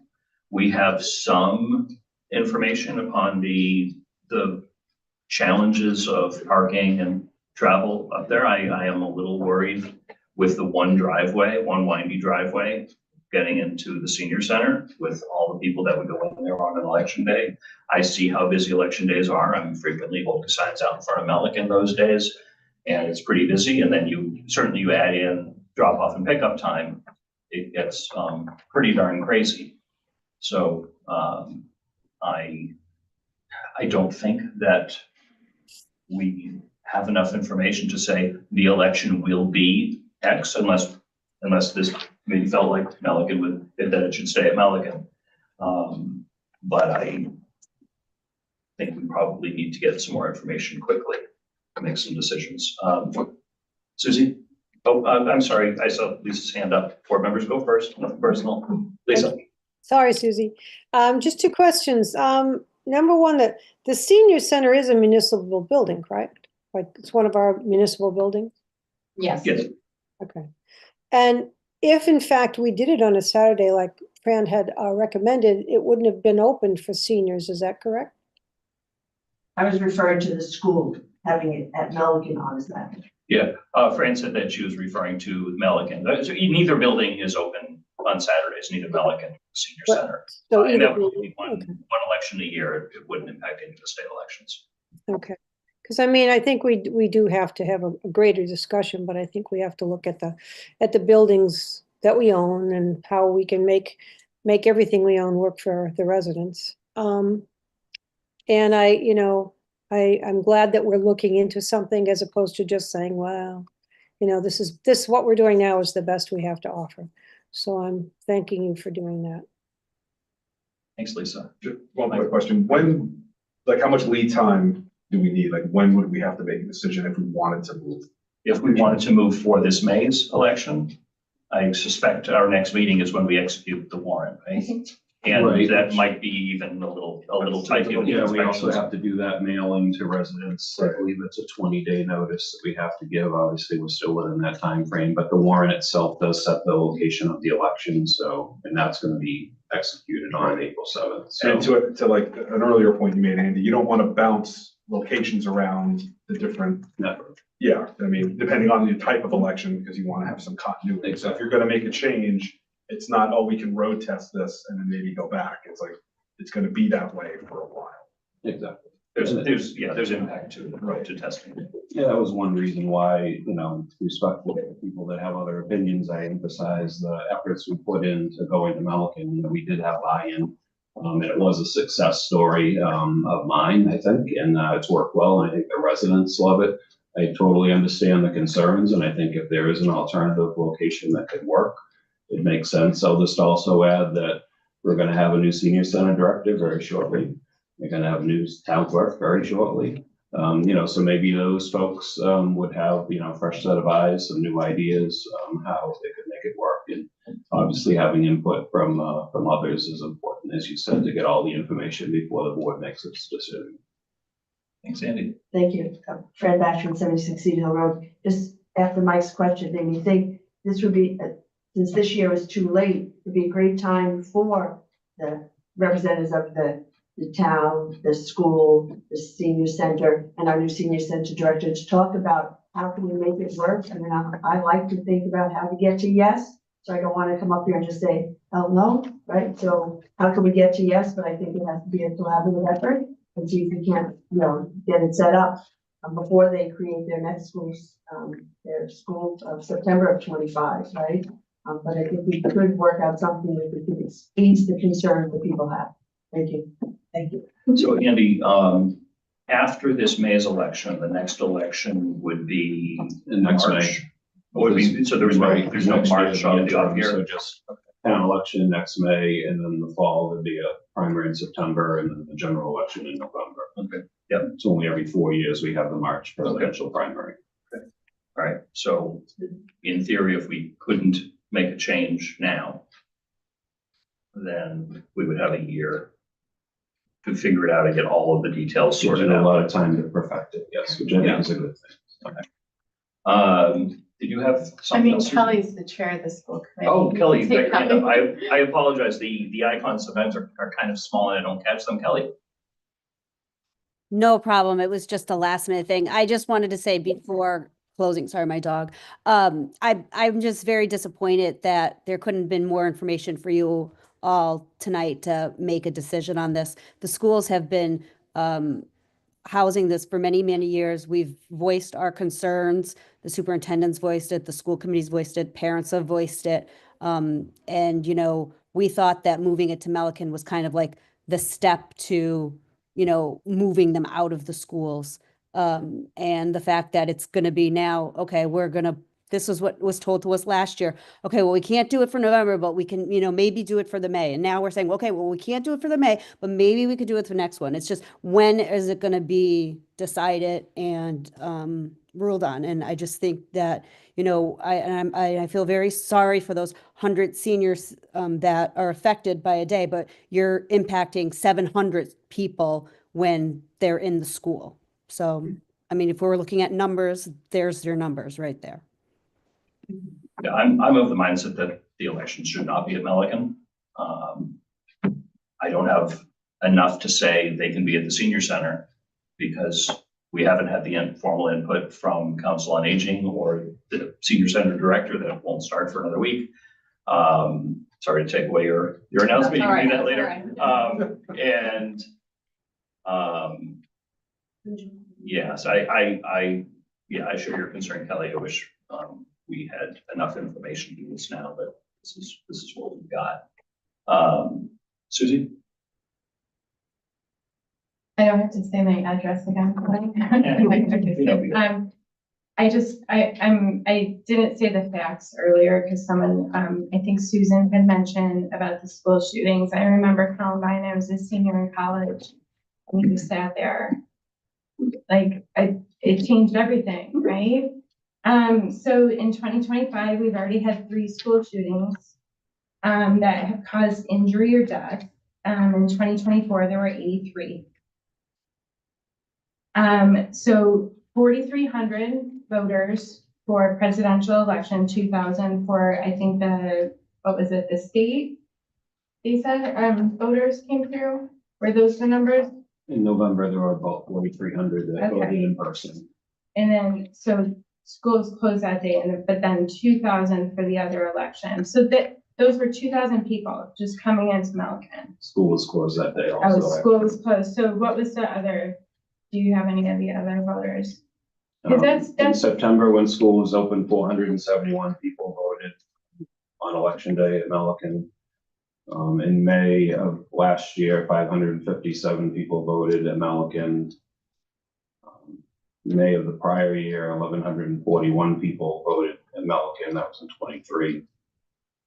And then November of 22, and numbers similar, 3,850 voted in November. And then the September primary, again, when school was in session, we had 1,381 vote. So I love the higher numbers. Don't get me wrong. I love to vote. I love election day. I love holding signs, and you all will see me out there. I love it. It's like my favorite day. You know, like I love politics. I love municipal government. I love it. Local government's where it's at, right? This is where we make the difference. However, all those people are going into Milliken with 600 people, and most of those people are not residents of Northborough. And I'll tell you what, the 553 students can't vote. They can't vote. So we're standing up here and we're representing them and we're making decisions. And I know we're letting the seniors weigh in, and I get it, but they can vote and the kids can't. So I just want you to remember that, like, the kids can't, they don't have a voice, and they don't want their date disrupted. It's sad, because like, who's looking out for them? You know, the door's not locked. And you guys are police officers, but it's gonna take one shooter to come in. Thank you. Julianne.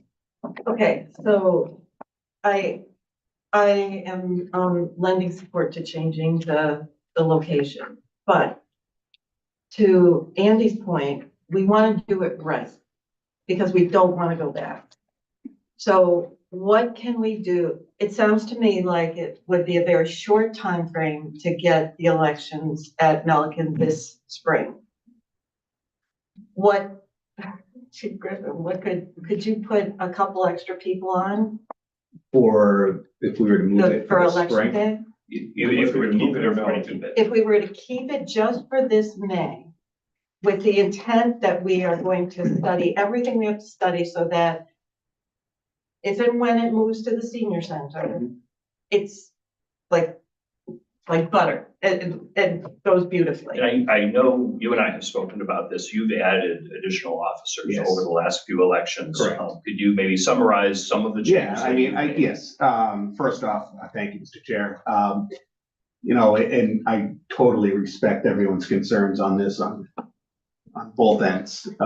You know, keep it, don't keep it there.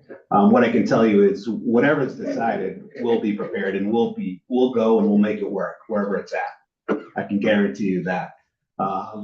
To support Andy and what others have said, we need to keep it at one central location. That does work. That works best for us.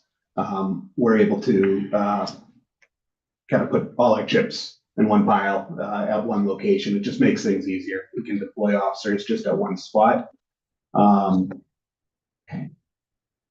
Milliken is a safe location that day, but I do hear the concerned parents. As a parent myself, I do understand their concerns completely. We have put on additional officers during the school day, whether in session or not in session. We've just recently had a security review with the Department of Homeland Security to review safety procedures there.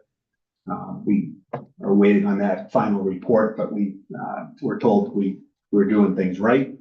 But if things were to change, I would think the senior center, with the support of the senior center director and the council on aging and their support, I think we can all work together. And that would probably, in my opinion, probably be the next best option, to remove ourselves from the school and go to the senior center. I would think we'd probably want to just involve the fire chief a little bit over capacity and things like that. I don't think that's going to be an issue. I was up there for the St. Patrick's Day dinner, and there was a lot of people in there. So the traffic, parking, and the in and outs is difficult. We might have some, if we were to move there, we'd have some maybe slight obstacles to overcome the first couple of times, but change is hard, but I think we could figure it out. So yeah, we'll be for this coming election, because I think, Julian, that's what you had asked about. We will have the same number of officers on that we did for the presidential. I don't like to say a number just because it's kind of a security thing, but the building will be secured. We will have more than 2 officers there, I'll say that. Their visitors, voters are not allowed to enter Melican other than through the cafeteria, and they are not allowed to use restroom facilities. A voter cannot use the restroom there. We don't have to allow them to use the bathroom for security reasons. Obviously, if there was a situation, we would have someone escort someone down, but we've really done a good job of securing the voting area just to the cafeteria. You come in, you leave out the same door. But we will have the same amount of officers on for the May election if you all think that it's too quick to move polling locations. If we were to discuss going to the senior center, we'll make it work. Lisa, I see your hand up. Yes, thank you. I appreciate that, what you will, and I'm sure you'll do a great job. I'm sure there can be a man on the road directing traffic. Barefoot Road's kind of a full, wide, quiet road, so that wouldn't be too bad. But I had someone ask me that should the board think money and convenience outweighs a child's life? And that's a pretty strong statement or question. And I think that we really should move to do whatever we can as quickly as we can. And it is 2 months. Maybe we could manage to get all of this taken care of before the election coming up. But that's my final. Thanks. Lisa, Mike. Yeah, I think we've obviously narrowed it down, right? So it's going to be in one location. The only other location in town that we can hold it is the senior center. So is it going to be the senior center, or is it going to be Melican? We are coming up close, right, to the May election for this year, and then we don't have another one for an entire year until the next May. So there's an argument, right? Well, let's wait, figure it out for a year, and then do it, or you do it now, break what you're going to break, and now you have a year to figure out what you broke and how to fix it. So I think we're all going towards that direction of, yes, let's get it out of the school. It's what the parents want, the school committee, superintendent wants. I don't want to, impose on, the senior center and you don't want to make a decision without getting input, but it is a municipal building. And if it's, we see it as the best use of our resources, then that's what it is. So I would not be opposed to making a decision to move it to the senior center for this May. I think, throws more at Andy to get figured out, right? And I appreciate all the effort that everything that goes in from all the stakeholders. And I'm just, that's kind of where I'm at, is given all the feedback, given everything we know already, We've been hearing this from the school committee for a while that they want it out of the schools. The safety concerns, I'm a parent with 4 kids, 3 of which are in the school systems and 1 will be soon. So I believe me, have the same security concerns. But when you have armed officers out to school, that's when that risk gets mitigated. If when they're not there on a random day is when those tragedies tend to happen. So you can't mitigate all risk in life. So to me, it's not the security piece, it's the disruption. Additional holidays have been added, so now you're adding additional days out of school. You know, I think I would be okay with this May. Let's go for it. Let's do the senior center. Let's figure out, and this isn't anything against the people who are going to plan this, but let's figure out what works and what doesn't work. So that way we have a whole year to figure out how to fix it, and then we have some more time until the next election, which would be a September primary, I believe you said. It would be next May, a year from now. Right, next May, and then the one after And that. then September. Getting to that, you know, May, September, and November. 6. Okay. Yeah, I mean, if we can execute it, then I think it should be somewhere else this May. I do, before we make a decision, I think it's good to get the feedback and involvement of the new senior center director and the council on aging to fully understand their impact. I think we broadly understand it. They're going to have to close those days. There's no way that they could have programs at the senior center. Right. When there's an election going on, given how busy it will be. Certainly not the statewide elections. That's real. I mean, that's a real impact. We also know we sometimes close school because of the election. That's a real impact. We know that 500 kids have to have lunch in a different place and the staff has to prepare that. That's a real impact. There's no way to do this without negative impact.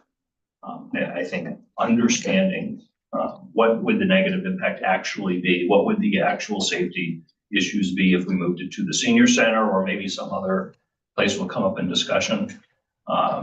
We have to make a decision on that by next meeting for this May. Are people open to having that discussion and considering a change for this May? I think I'm hearing discussion all around. It's moving. Am I reading that right? Yeah, I would be in favor of having a vote, yes or no, on whether to move it this May. Yeah. But we can't vote tonight because it's not on the agenda. I mean, we have, it says discussion usually, I mean, the actual action is going to happen next week when we execute the warrant, because that's going to be a real vote. I'm a little uncomfortable doing it for this May without getting feedback from all of the parties involved. I think that's important because there might be something we are missing. But next meeting, we're voting on this.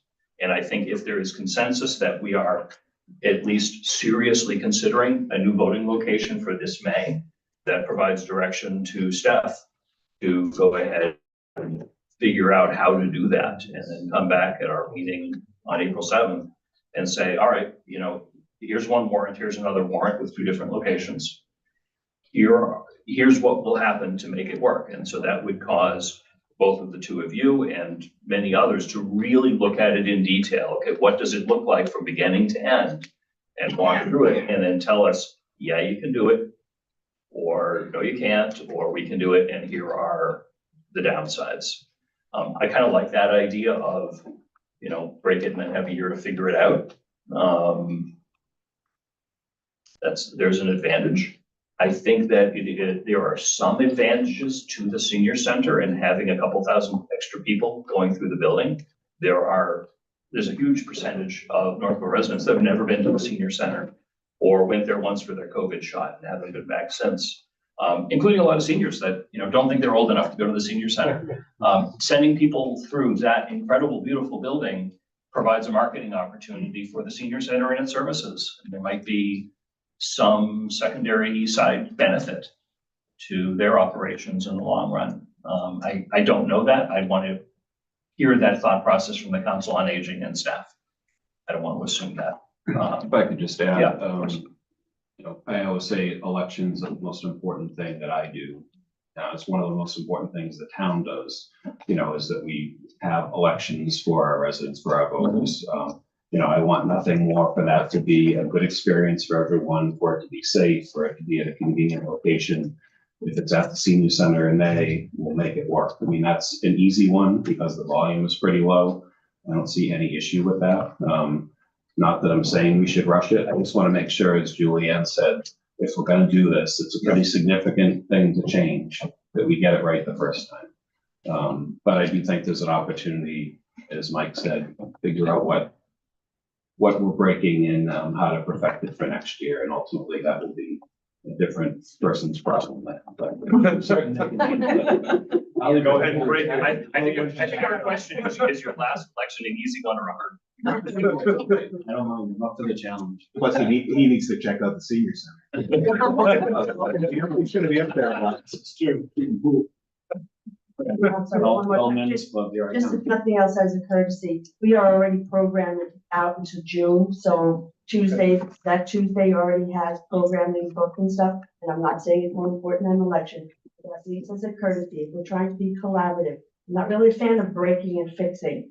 I like to get it right the first time, so if this May is not the right time, make the commitment that a subcommittee of some group is going to study it and figure out how it can work there, not forcing it on them at this month. Thank you. Thanks, Fran. Is there consensus from the board on asking Steph to put time aside and work with everyone to determine a plan to make it work for this May, and then coming back for us for that decision?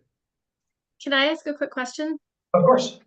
I'm definitely in favor of this, and if she is going to be talking with the senior center director, could we also add in looking at moving it to Saturday for the municipal election as an option to keep it at Melican? So I think that would require a bylaw change, correct? Okay. Yeah, so we would not be able to do that really for 2 more years because Okay. you would have to put a bylaw change on the warrant, and then it would impact a And year actually, later. the complicating factor of that, and I have suggested this in some offline conversations, I think Saturday is a good idea, but we need to coincide our elections with Southborough because of the region. So it would mean that Southborough would also have to agree to having their elections on Saturdays, which I think that's a good discussion to have, but we're not, that change is not possible for this May. Correct. Probably not for the next one either. Just due to the timing. Okay. But to answer your question, Mr. Chair, yes, I would be in favor of that. So like deciding vote next meeting. Okay, so I think I see Mike and I see Laura. I see a nod from Lisa. Yes. Yeah, I agree. I think we should, if we can make it work, we make it work. I know this is some extra work on you to coordinate, but I think it's important. We've gotta figure this out, and hopefully we can. That certainly involves speaking with the Council on Aging. I don't think the Council on Aging has a meeting scheduled before April 7th. I think yours is April 8th. So I will leave that up to you to decide how to process that. But April 7th is the date that we have to make the decision for this May. We can't wait any longer because that's the date that we need to execute the warrant. Okay. Any other? I don't think we need a vote on that. I think we strongly see consensus. Kelly, did you have anything else that you wanted to add to this? No, just thank you to the board for your support in making the movement to have it removed from the schools is much appreciated. So thank you. Yep, thanks. Yeah, thank you. Can I ask a question of the parents? If we get information that shows us that it will be very difficult to execute this for this May, would you be okay if we did have to start it in 2026? I knew from my work with Andy when we had all the discussions about getting it out of the 4 schools and moving it to Melican, how long the process was going to be, and Henry will just have to be pulled unless he hasn't Even if he is an MCAS, he'll have to make it up. He won't go to school that day. Okay, so you understand how this is not. I understand the Yeah. process. Okay. Anybody have anything else on this item? All right, But I think, I do want to say I appreciate the hard work from everybody, and I will come here and help stamp the postcards for the mailing myself. I'll bet It's being Andy, recorded. I'll bet Andy has your number. He knows where I live, I'm sure. All the times I've called in through the evening. Great. All right, thank you. So I think First one, it's Susan's. All right, so I think you know what needs to take place. Yep. Okay. I think that ends that item. Kelly, thank you very, very much for joining us, and everyone else for the input. All right, next up, we have at 7:30 or 8:30, or whatever the case may be, a joint public hearing on the FY 2026 proposed budget with the Select Board and the Appropriations Committee. If the Appropriations Committee members would like to come forward. Yes. And I did have to turn your nameplates over to the people that were not you. Feel free to sit in those spots if you know, and try and play over as the case may be. Thank you very much for being here. So obviously we had some important business we need to take care of with a large number of guests. So here we are. So I will open said public hearing on the FY 2026 proposed budget. And Jason Little, our finance director, is here with a presentation. I imagine you're going to walk us through some stuff. Yes. Mr. Chair, should we bring in Tim Kalen, one of the members of the Appropriations Committee is remote. Yeah. I think we should bring him in. Thank you for noticing that. Tim, I'm bringing you in. And procedurally, do I need to call? You probably do need to call yourselves to order. Okay, so I'll call to order the Appropriations Committee. Since we are hybrid, I'll do a roll call vote or a roll call indication to let everybody hear and be heard. So I am Scott Rogers, George Frankel. Here. Terry Halloran. Here. And Tim Kalen. Here. Thank you very much. Great. Thank you very much. We already read the hybrid meeting script at the beginning, so I think we can skip that one. Steph, you want Jason to take it from here? Yes, sure. All right, well, thank you. Well, At the start of the fiscal year 2026 municipal budget public hearing,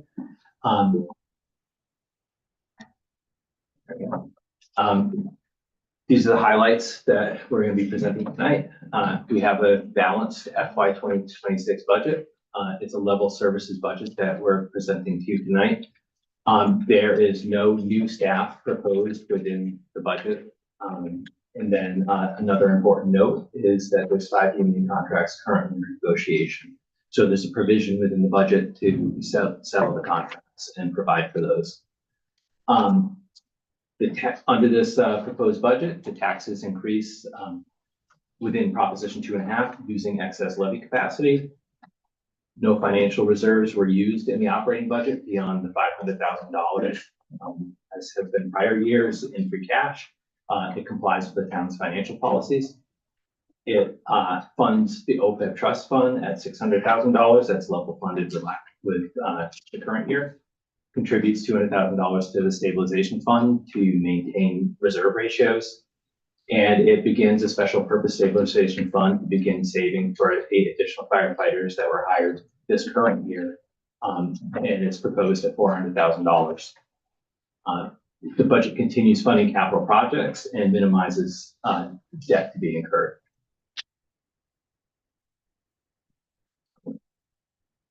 Okay, so, all right. Here's some milestones throughout the labeled FY 26 budget process. So these are some of the milestones that happened along the way to developing this budget. On August 1st, 2024, we held a meeting called the Financial Summit. At this meeting, the town departments, long-range needs were discussed at this meeting. And then it was also, we revealed 5-year projections, and those projections revealed that the Proposition 2.5 excess levy capacity that the town has is exhausted through the next 2 years. Additionally, the tax impact of operating budgets, including the fire station project and other CIP items, debt service, were discussed at that meeting. On October 7th, 2024, a special town meeting was held. The fire station project passed. There was an appropriation that passed at that meeting, and that was contingent on a Proposition 2.5 debt exclusion ballot election. And then, as we all know, on November 5th, the fire station project ballot question passed, so that effectively moved the project forward. And this is a good time to remind everyone that the bids came in at $6.5 million. Yes. So moving forward, November 13th was the date that the budget instructions were distributed to departments this year. And we had a return date of December 9th for departments to return their budgets to the administration and myself. So starting in December, the town administrator, staff, and I met with all departments internally, ranging from December through leading up until March. So in concert with that, in January, the financial committees began meeting. The appropriations committee with you tonight has held 7 meetings, not counting tonight, 7 meetings so far, and have met with the larger departments. The financial planning committee, the capital planning committee, has held 8 meetings, not counting tonight. They're here with their report to deliver to the select board or discuss their report if need be. They met with all departments with capital improvement plan requests. In January, one of the big complicating factors in this year's budget has been the health insurance. We've probably talked about it a lot. Everybody probably knows about this, but I'm going to repeat it anyway. In January, we received claims data from our consultants indicating a 10 to 12% increase was likely in our premiums. At the time, we looked closely at our roster of covered people. As most people probably remember, that employee benefits has been a source of returning appropriations and becoming part of free cash at a considerable amount in the past couple of years. So we had some surplus to provide for people with qualifying events and unexpected enrollments in the health insurance. So we pared that number back so that we could get it in with 8% and fit within some reasonable budget increases. Fast forward to the end of February, we had an emergency meeting that I wasn't there for, but with the consultants, where they brought back to us the renewal rate was 24.9%, not 10 to 12%. So that quickly goes from being having a balanced budget with a more reasonable increase to being something that we would need an override in 26, a Proposition 2.5 override in 26, or drastic cuts. So fast forward to now, we're currently at 19.9% for our renewal with the health insurance. There's not a lot of runway that we could negotiate changes with employees and benefit design. There's not a lot that being offered. Most people probably know, I know I've said this so many times, but we are partners with the schools and the town of Southborough in a joint purchasing arrangement for increasing the size of our risk pool. So there's 1,500 people covered by our health plans. So we have a sizable health plan, and we're working with them to see what kind of options are out there. There's not a lot of good options. One of the suggestions was self-insuring, which I think we're all going to dismiss right out of the gate as being a bad idea. But currently in the budget you're seeing tonight, we've currently worked with the schools. One other element where we worked with the schools was they brought forward an idea that saved approximately, well, didn't save, but it's shifting approximately $122,000 for the cafeteria workers' health insurance and charging that to the school lunch program. And that brought our budget into at 17% using a 19.9% assumed renewal with Harvard Pilgrim, our carrier. So what are the revenue assumptions for the budget? Tax receipts, they're 82% of the budget. That's the largest source of our revenue that supports our general fund operations. Those are set to increase 10.66% or 6.86 million to 71.24 million. Within that, new growth is estimated at $30 million of value. That amounts to $428,000 more of capacity. The excluded debt, fire station debt service, we've estimated that may come down slightly, but not significantly. I mean, we put together a conservative budget, but we tried to minimize how much we were borrowing up front.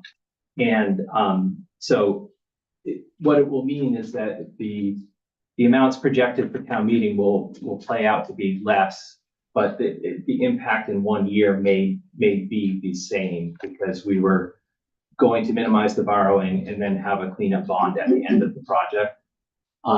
So regardless, within the budget, the excluded fire station debt service is of that increase is 2.49 million. State aid, that's 7% of the pie. We have numbers saying it's increased 2.83% or $175,000 to 6.36 million. We're using the governor's budget numbers, which were released in January, and that process, the process is ongoing with the legislature. We probably won't know our final number until June or July, and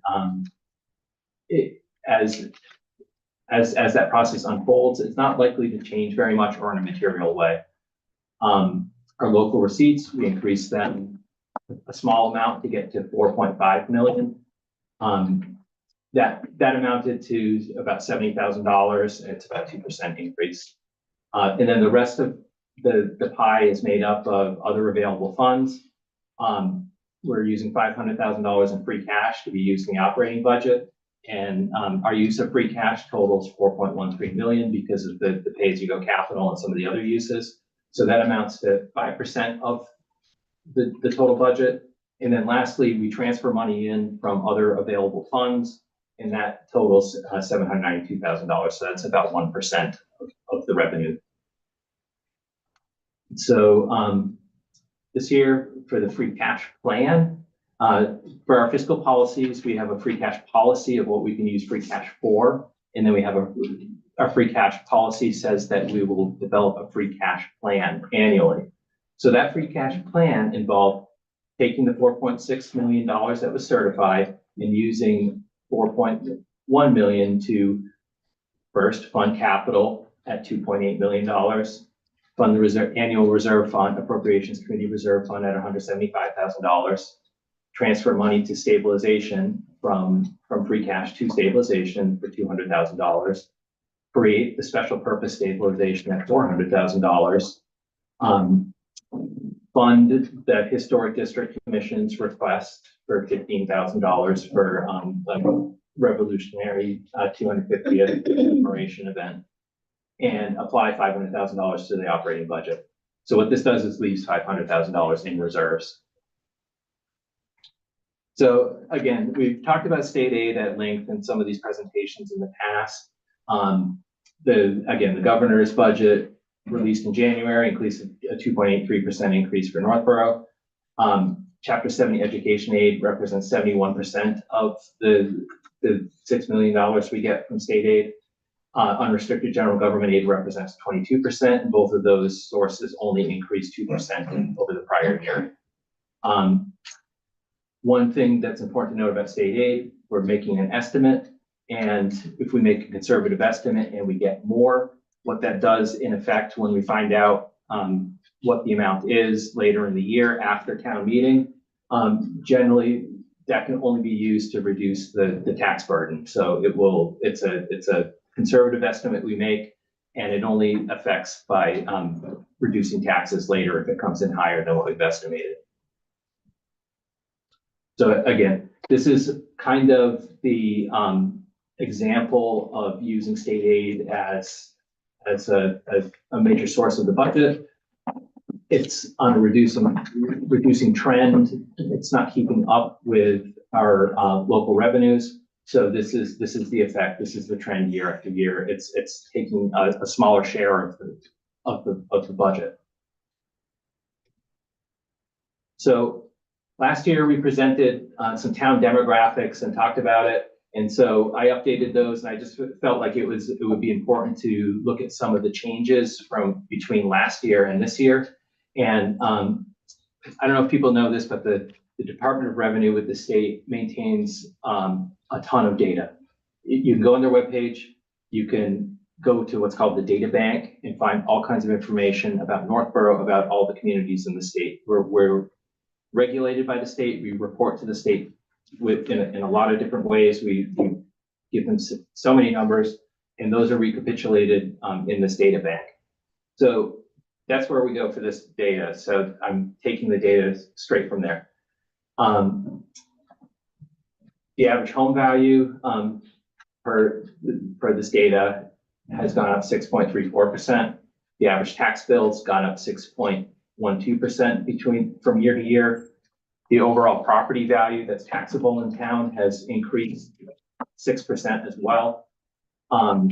We have a single tax rate. That rate has declined slightly as a result. And our mix of residential property, taxable property versus commercial, industrial, personal property, CIP in this context, not capital improvement plan, it stands for something else, commercial, industrial, personal property. But that mix is 73-27. So 73% of our taxable property is residential and 27 is commercial, industrial, and business related. So another data point that that you can look at on the state's page is what residents have filed for income taxes through the DOR. And this measure that they find, this is, I'm not making this up, it's increased between the 2 years when you look this up by 18.53%. So when we go to this next slide where we start comparing ourselves to— Jason, can I ask a question on that? Oh, sure. Income tax or income? Income tax. I'm sorry, no, that's, I believe that's income. I think it's From tax returns. from tax. It's reported income. Reported. So Thanks for yeah. So yes. So when you divide the number of residents by, it comes out to the $76,000 as per capita income. We've 15,663 residents. You divide 1.196 billion, and it should come out to $76,000. So again, this is another table. This is data taken from the state of our residents, and we look at these in the context of where we are in comparison to our neighbors and the region. Some important things that I'd like to note. Again, here's our 27% commercial industrial.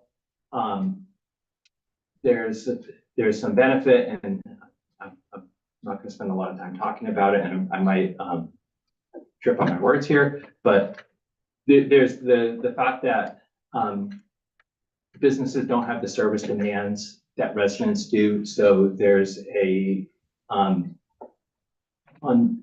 informal shifting that happens as a result of us having this high level of commercial industrial property in town, whereby the residents are helped with that.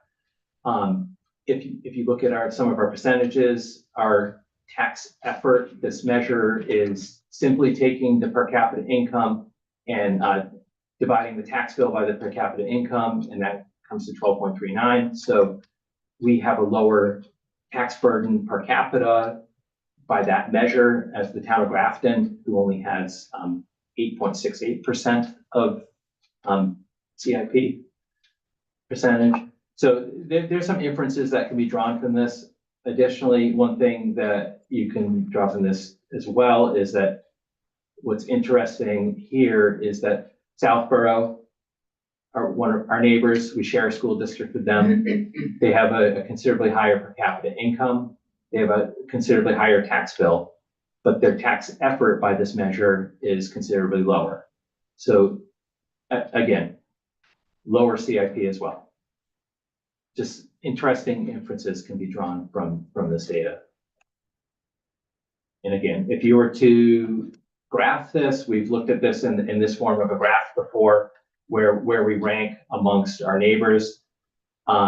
This is where we are on that tax effort. That's the 12.39% compared to, Hudson has a lower tax bill. They possibly have a harder time paying their tax bill at a lower rate based on income levels. Again, Southborough, what's interesting here, they have the highest tax bill from the grouping, lowest level of tax effort. And Jason, quick question. That would basically, looking at between Southborough and Northborough, basically because of the higher, almost more than double per capita income, but the home values are probably closer to value, and that's why the income tax effort would be lower, or the property tax effort? Yeah, well, the property tax bill is higher, but the income level is that much higher. Right. So okay. the property values are higher as well as the income levels, but the income levels are enough to shift this percentage, this direction. Thank you. This is looking at some of the same data, and again, I know this is hard to read, and there's a lot of colors on this screen, but this is our statewide ranking among the other 350 cities and towns in the state.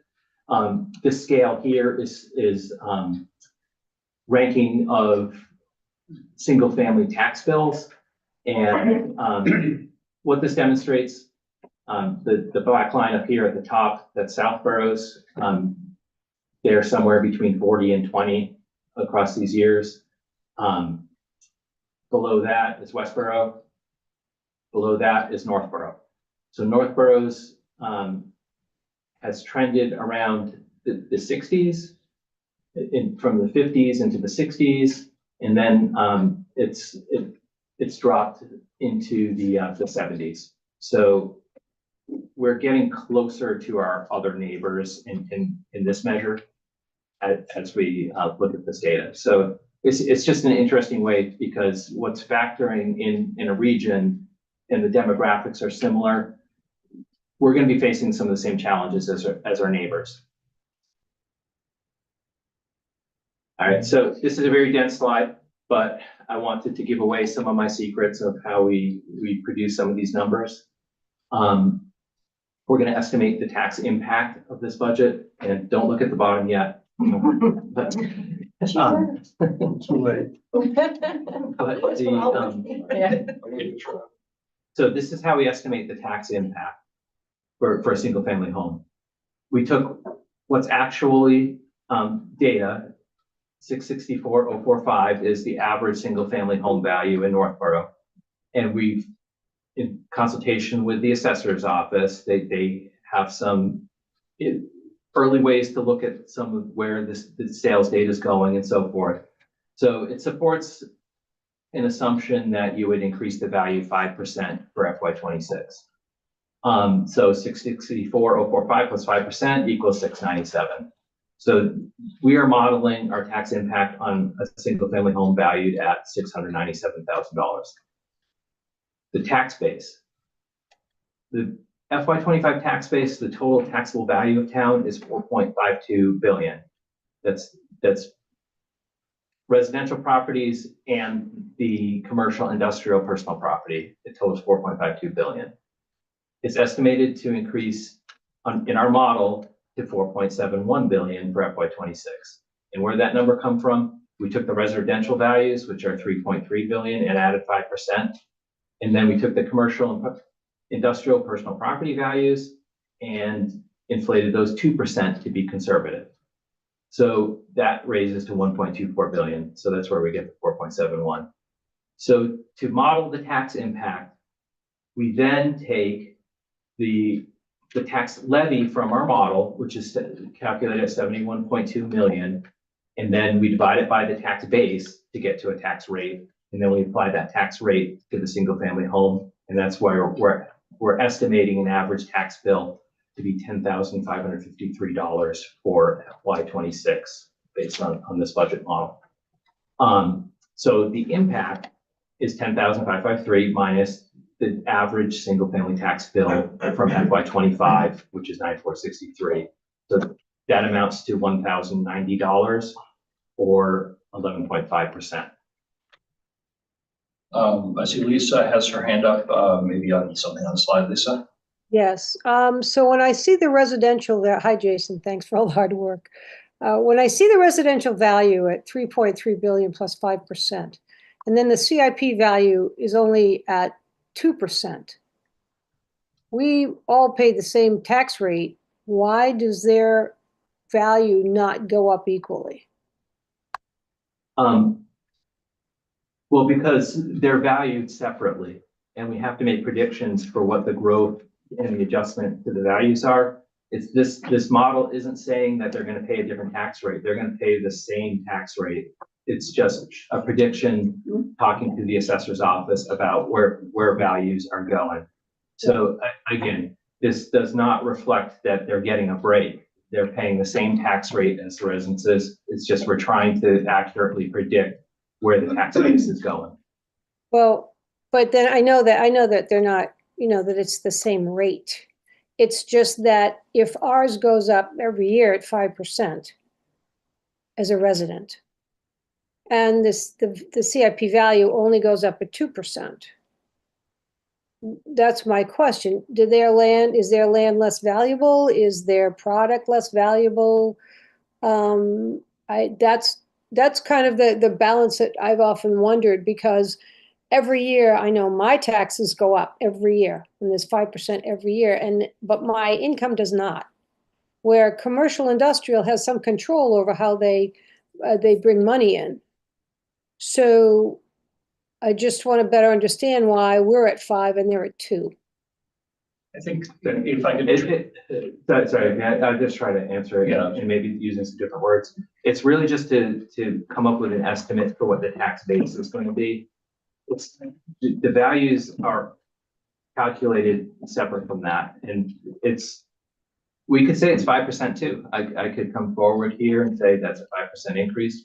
That'll lower the tax rate. I mean, if we say it's going to grow, the tax base is going to grow 10%, we could lower the tax rate and deliver a lower number here. But it's really just to try to come up with a method to show what the tax impact is going to be through the rate and what's going on with the overall tax base. So the point of showing this here in this much detail was to reveal some of the methods that are used and how we try to come up with a predictive model of what's actually going to happen.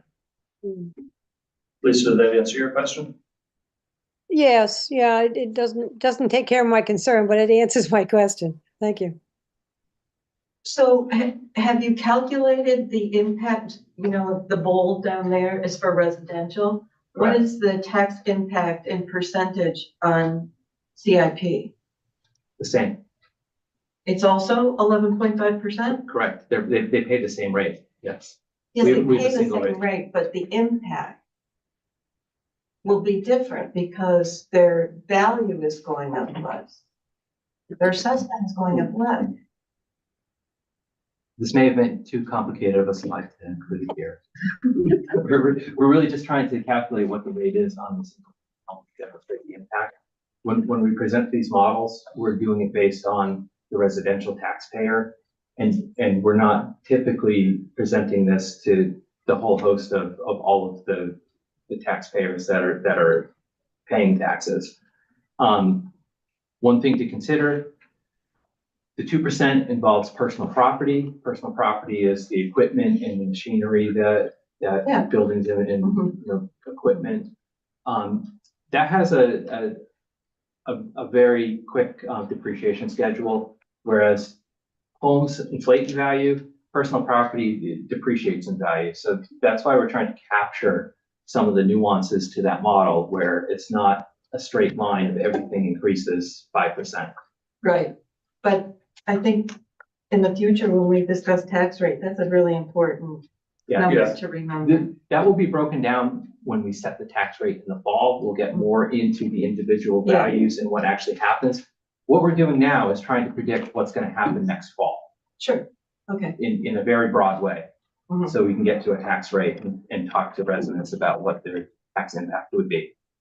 So we all pay it's one single rate that gets revisited every year in the fall. So there'd be the opportunity to shift rates, but The point of this was to try to show that it's a conservative model where we are trying to offer some market insights into what's happening so that we're not understating what the potential impact is, and that then we can deliver a better result when it comes time to set the tax rate in the fall.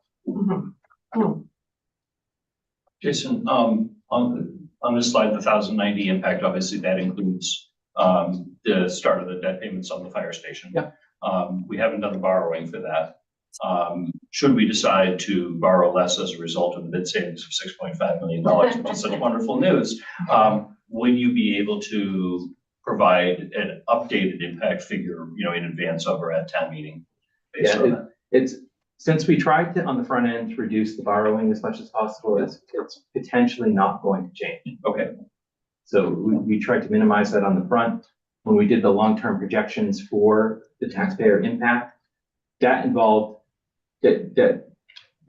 borrowing everything up front. Okay. Where we've reduced it. This budget here is what we are likely going to go forward with the borrowing plan. Again, I have a couple of days until I hear back from the OPM to get actual numbers there, and then we'll make a decision in terms of like structuring the bonds that we're going forward working on currently. So we got a little bit of opportunity, I believe, to change the structure of the bond that we're working on. But if we need to, in the aggregate for the project, borrow maybe $6.5 million less, and we don't do that with the first borrowing, I know there's going to be a borrowing at the end of the project, we would make up that difference at the end. Correct. Yeah. Right. Okay, Lisa, you got your hand up? Yes, one last question, and again, I'm trying to look for the future. All arrows are pointing to a recession again, or problems with businesses staying in business, staying in their locations, with people losing their jobs, with state funding being narrowed down. Have you put in any padding or expectation of that happening in this budget year? Yeah, we complied with all of our financial policies for general stabilization, for reserves, so that's what it's there for. We just did some research. The town of Hudson is facing a $4 million override, Grafton $8 million override. It's inevitable.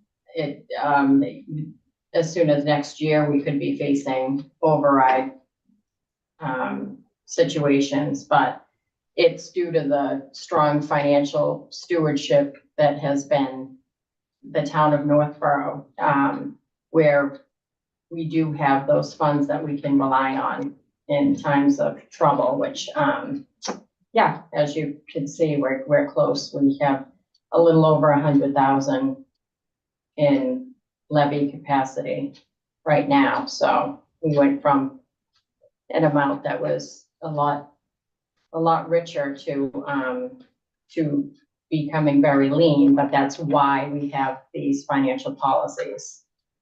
We're actually doing a lot better than a lot of our neighbors. Well, right now we may be, but, and I agree that we have some things in place, but nothing more than we've had in the past. And I do think that there's something that is coming down the pike, and just the knowledge of that, well, it's kind of an inevitable. I don't think the taxpayer is looking forward to hearing that. I think they're looking to hear, let's look at how we can be a little bit better in terms of carving. And levy capacity is understood in our world.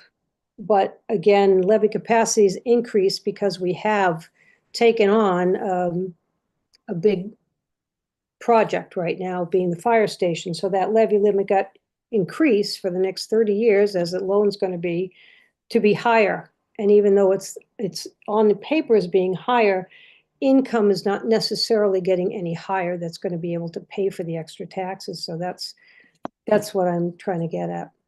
Yeah, and we're also, I mean, you can't turn your head toward it. It's the reality of inflation as well. So to, lead with a 2.5% every year, it was in 2022 that it was projected we would be exactly where we are right now. So again, back to great financial reporting and projections. Lisa. All right, so here's a couple of my other tricks, and I'm just gonna share them with everybody. If you need to calculate tax impact, every $47,000 amounts to 1 cent in the tax rate, and every 1 cent in the tax rate, the home value is 1/1000th of that. So a $697,000 house, 1 cent in the tax rate, costs that person $6.97. If your house was $1 million, it costs $10 to you. So in terms of quick tax impact, 1 cent in the tax rate, $47,000, 1 cent in the tax rate, impact $7. That's my trick, and I'm happy to share it with everybody. So, A magician. hopefully you still need me, but Yeah. okay, so this is the calculation of the tax levy that the budget is drawing from. There's the levy limit from last year, plus 2.5%. When I say last year, I mean the current year we're in. At 2.5%, that's Proposition 2.5. You add new growth at $30 million of value, and then that's your levy limit. So that increases $2 million. Then we add our debt exclusions. These are the amounts of debt from previously approved debt excluded projects. There's the library, the senior center, there's the Algonquin Ad Ren project, and then there's debt involved with the Lincoln Street School project, as well as the fire station project, where we've modeled debt to come in based on the bond that we're working on. Those increases amount to 2.441 million.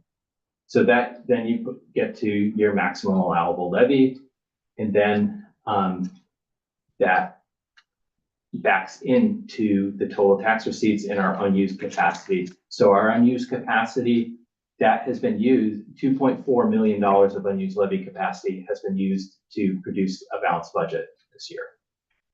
And that's increasing tax receipts, 10.66%. So the rest of the picture, total tax receipts, 10.66. These are the free cash allocations that have been made toward the budget, the 4.127.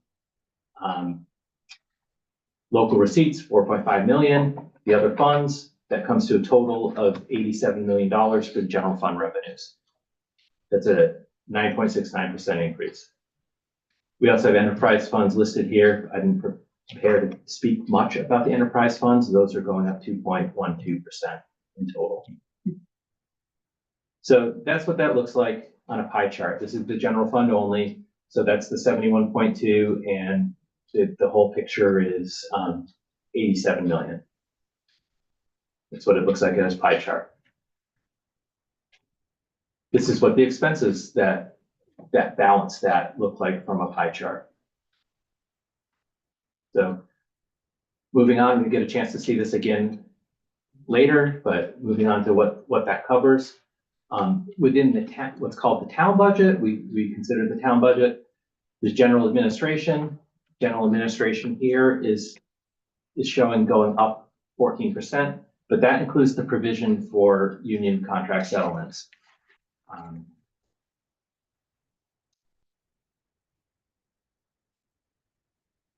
Let me skip up to my notes.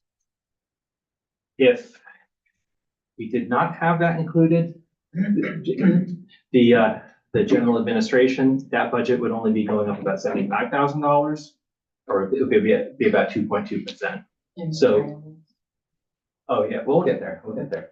Well, but this is this includes the provisions for union contracts, which are going to be spread across other categories like public safety, public works, and some of the other budgets.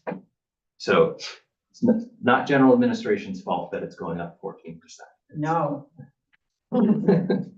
So next part of Before you go on, what Why the huge increase in personnel board? That's the provision for union contracts. The 5 unions, it's a That are contract open. year. Oh, and is that, like, are you padding that, or? Yes. That's what you, okay. Well, Oh, well, not padding, but we need to be able to put money aside because we are not sure what the negotiations are going to end at. Yeah. Oh, okay. Yes. All right, I'm sorry. Yeah, so that's the total pot there for, merit pay for non-contractual people that get merit pay under the personnel bylaw in town. But it also includes the amount for the union contract, settling the union contracts. In addition to that, we have some money in there for some longstanding employees that have announced retirement and are on the more generous, old vacation plan where they're entitled to a payout. That they'll get an accrual on July 1st. And they'll be entitled to an accrual of their vacation time. So we've got a provision in there to cover that as well. Okay. So that's kind of a one-time effect that doesn't usually affect the town in any given year. Every 3 years, you'll see the union contract. Lisa, put your hand up. And you're muted. And you're still muted. Sorry about that. I'm going to go back to what Julianne was asking some questions about because I noticed that myself. Is this every time, does this happen every time that you have your 3-year contractual negotiations? Yes. Yeah. Yes, it does? Yeah. So then what happens to because it's a one-time difference, is it the next 2 years that the budget is increased in those individual departments to bring that so it doesn't show under personnel board? Yes, but then in year 2, we will know exactly how much to put into the budget. It's during the negotiation year that we have to project. Okay, all right, because I mean, that was a surprise to see such a big jump. Thank you.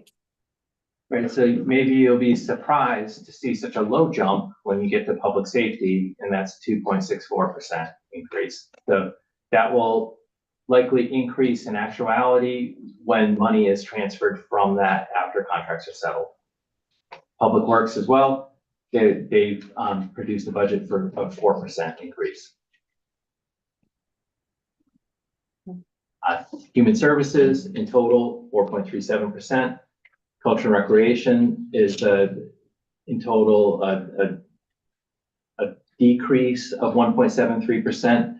That's in part to us shifting some of the aspects of the cable TV contract and the transfer in as people, part of the transfers in that make up 1% of the revenue picture is a transfer from the cable revenues, and that matches this exactly. So the cable revenues underwrite the cable TV department, so that's offset the reduction here in culture and recreation.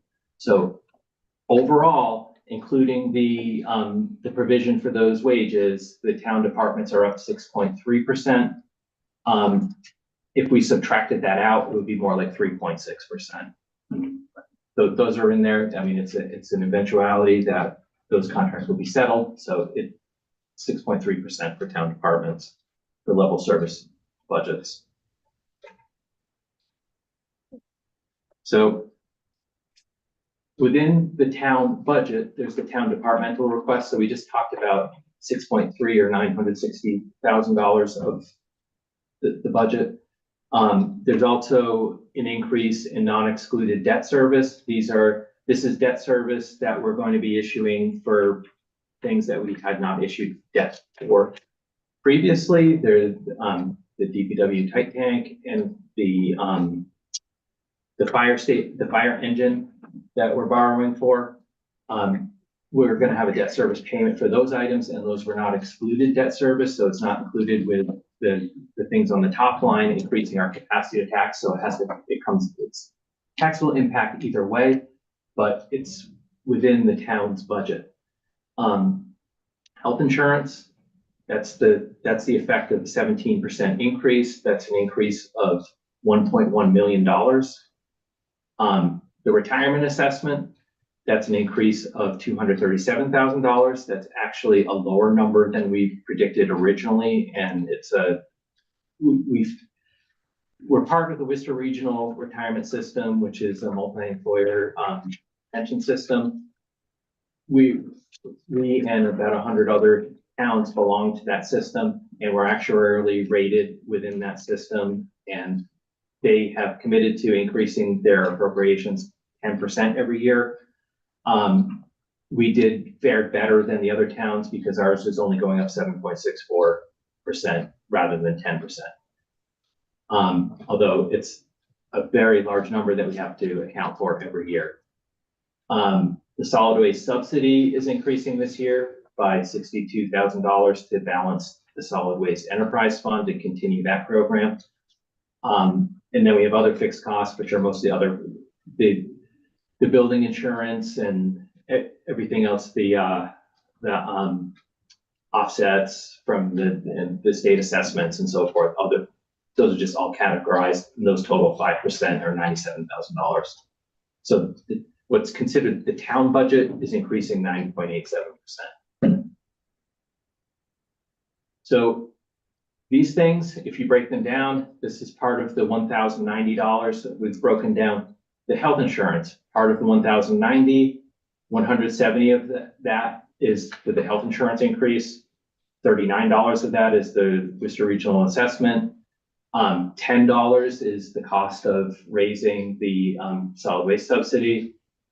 All of the other fixed costs, the $97,000, $54. So those total $272 of the $1,090.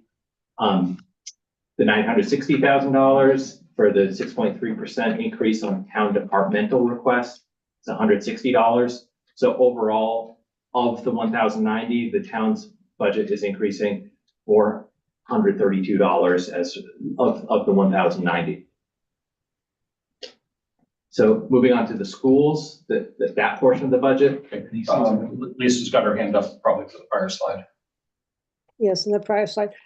Just to get clarity on the health insurance, is everybody now on like I know the school has now given the municipality the health insurance bill or whatever it is. So it's lowered their needs, but it's increased needs on the other side. So does that health insurance now cover everybody equally across the board, whether they work in the town offices, whether they work as a teacher, whether they work in the DPW? Are they all the same? They're offered the same plan. So within that health insurance number that's carried within the town, which it's an important note, and thank you for bringing up that people should understand that 70% or 71% of that number is the school employees insurance and coverage. So we budget for it on the town side and carry that. It's an expense either way, no matter where you carry it. But within the town's budget, it includes the Worcester Regional Retirement Assessment covers school employees as well. It's the majority of the town. Our town employees or municipal public safety, public works, general government employees, most of that assessment is related to the town employees, but school employees are included there too. So things within the town budget are education expenses as well, if that answers your question. Yes, and I would think even for budgeting, it makes it easier, doesn't it, for you to have it all in one place as opposed to each department having their own? Yeah, I don't, throughout my time here, we've never budgeted for it in separate departments, but yeah, I agree, it's easier to administer it. The treasurer's office in town here administers the health insurance plans, so the town and the school employees, their health plans are administered through our office here. Okay, and then lastly, the solid waste subsidy. Can you just fill me back in on what the subsidy part is? So, yeah, what do you mean by subsidy? Well, you're filling in. Well, the subsidy is that the enterprise fund, in order for that to be made whole, we need to subsidize it through the general government budget. So basically, the Solid Waste Enterprise Fund, they need to raise about $1.4 million to cover their contracts. They're short by a certain amount based on the revenue is level every year, about $500,000 to $550,000 is bag fees that we collect. There's a buffer with, they have their own free cash, they're allocating fund balance to it, and then the difference is the solid waste subsidies. So we have contracts with a hauler, we have contracts with a disposal company, so transfer station, not transfer station, you know, the wheelabrator. Millbury, yeah. To dispose of the waste. So those things together, we're on the contract. We're collecting about the same amount every year, so that's going to increase because we've entered into a contract for the trucking company and the wheelabrator where we have to pay those contracts. Okay. All right, thank you. To ask a question, Jason? Yeah. On the retirement assessment, understand our assessment, right, we're in Worcester Regional. I think they've set, from the materials that I had seen, full funding goal for 2031. 2036. It's So- 2036, okay. Yeah, so through the statute, all retirement systems have to be public retirement systems have to be fully funded by 2040. Right. They are targeting 2036. Okay, would that a four-year difference make any substantive difference in our retirement assessment? Would that provide any real relief? If they were to say allow a 2040 within Worcester Regional? I don't know. If they extended it out to 2040, I don't know. Okay. We have looked at, when we do our OPEB valuations, we have calculated reallocating any savings we get from the retirement, once the retirement system is fully funded, to start funding OPEB at a much more substantial rate. So our valuation of the OPEB trust fund, or our OPEB liability, involves reallocating the Worcester Regional money that's being made up for their shortfall in funding. Once they're fully funded, we've basically planned to use that surplus from the retirement toward the OPEB and the other long-term liability. Right, okay, yeah, that makes sense. So even at full funding, there's still gonna be a hefty assessment, it's just gonna go over towards. Well, we're just gonna apply that. Right. I might not be here in 2036, you never know. But it'll be up to somebody to decide to fund the OPEB trust fund at that point. Okay, all right, thank you. Okay, so onto the schools. These are their requests. The K-8 school department, they came in at 2.99%. In part because we've worked with the schools, they were responding to the 70% of their employees. 70% of our health insurance increase is related to school employees. So I think we've worked collaboratively with the superintendent to, they were at a higher amount. They came back, they revised their budget downward. The Algonquin assessments, what's important to note about Algonquin is that they're an entity of their own. They're facing the same inflationary factor. They pay an assessment to the retirement system as well, much smaller, obviously, because they don't pay one to the Mass Teachers retirement system. They pay one for their school employees that aren't covered by the Mass Teachers system. So they are paying some of the same employee benefits that we are through their budget.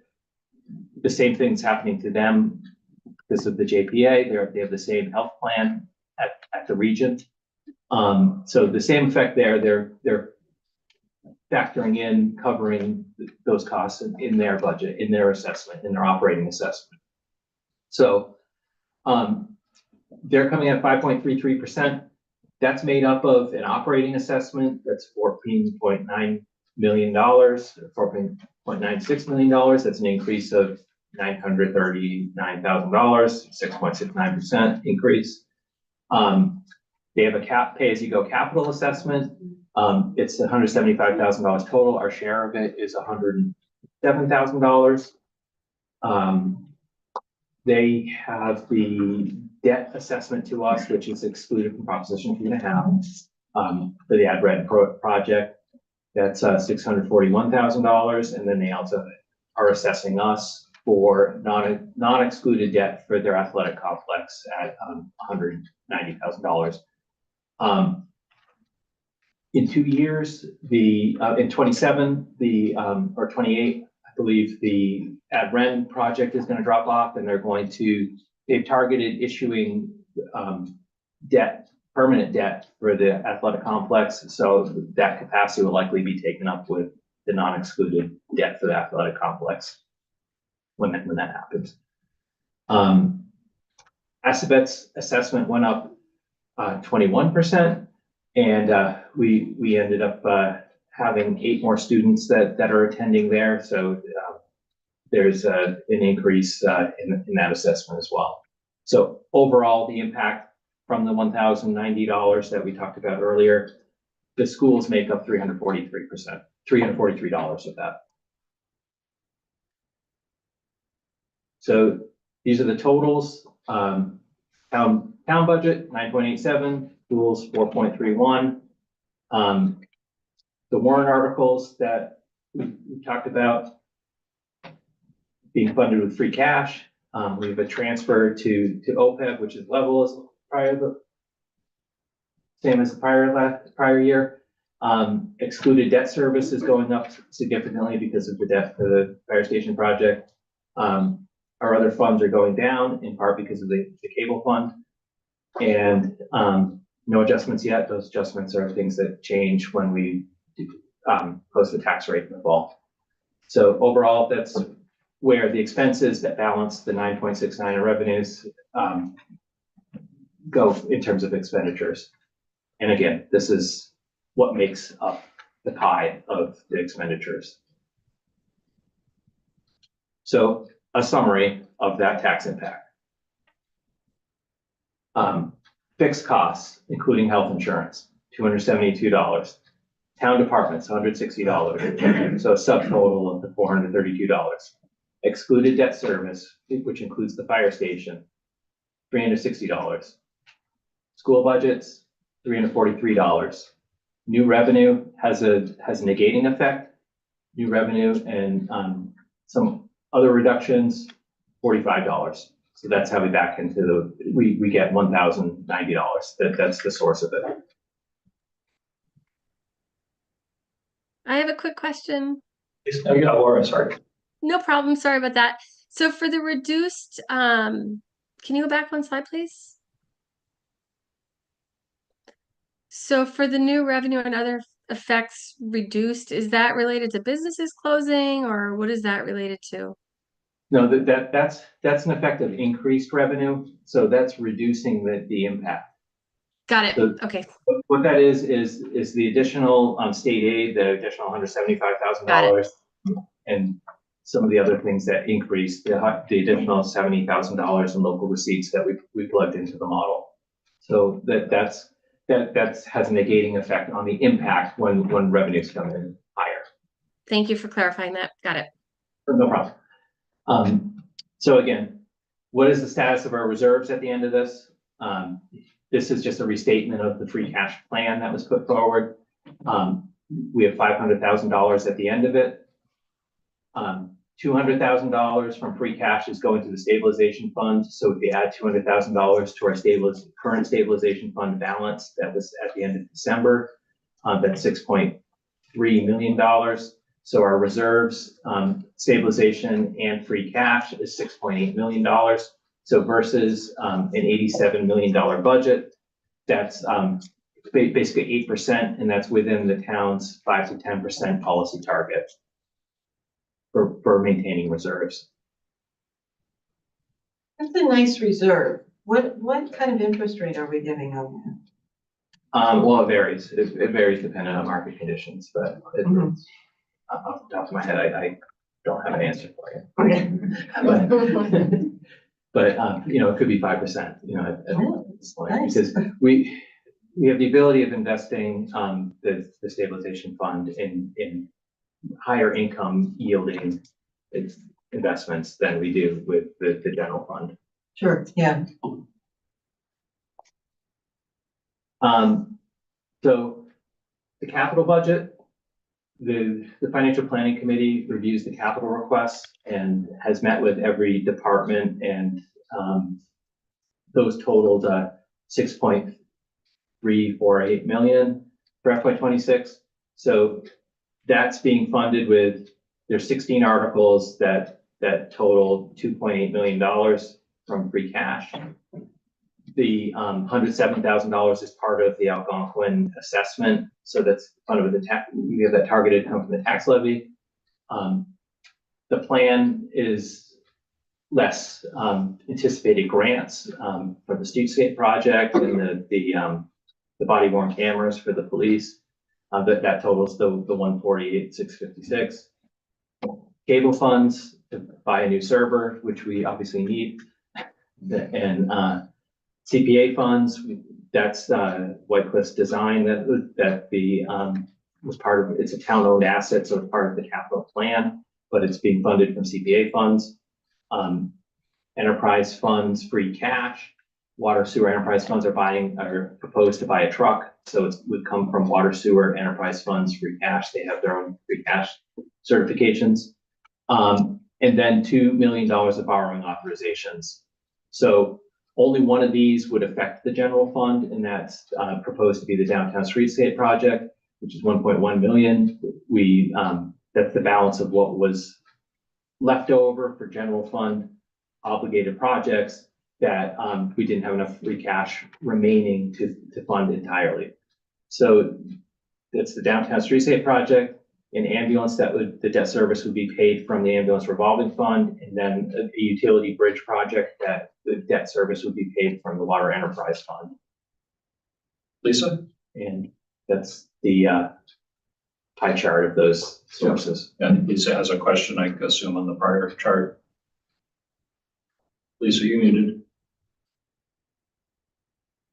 Muted again. Thank you very much. You're going pretty quickly there, Jason. Good job, but what happens if the anticipated grants don't come in? Where does that money go? Or where does it come from? I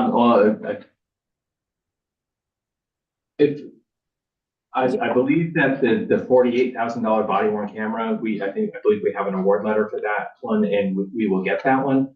I think probably what you're talking about is the $1 million that we're anticipating getting for the streetscape project. And my understanding is that that project will just be scaled back. Oh, scaled back. So whatever the amount that's given to them at town meeting is what they'll. Yeah. So the articles are not going to count on, the funding is not being counted on for the articles and what we're putting forward. They've been netted out of the plan. Thank you. And this is what that looks like on a pie chart. And so I just have some concluding slides here. So our average tax bill is estimated to be $10,553 for 2026. So did that come out of nowhere, or did we look at that and see that coming with our prior projections? So I went back to our December 2022 financial trend management system meeting, which was, kind of renamed to be the financial summit in August. But look at FY26, $10,484. That's what we've predicted. Pretty close. Very. This is, and I'm not making this up because you can look at this stuff, it's online. What did we say at the August 2024 summit meeting? Somehow it came out to 10,400, different model, different circumstances, just a coincidence it came out to the same amount. So these were predicted at these meetings. Again, it sounds like a huge number. It was predictable, especially given the fire station project moving forward.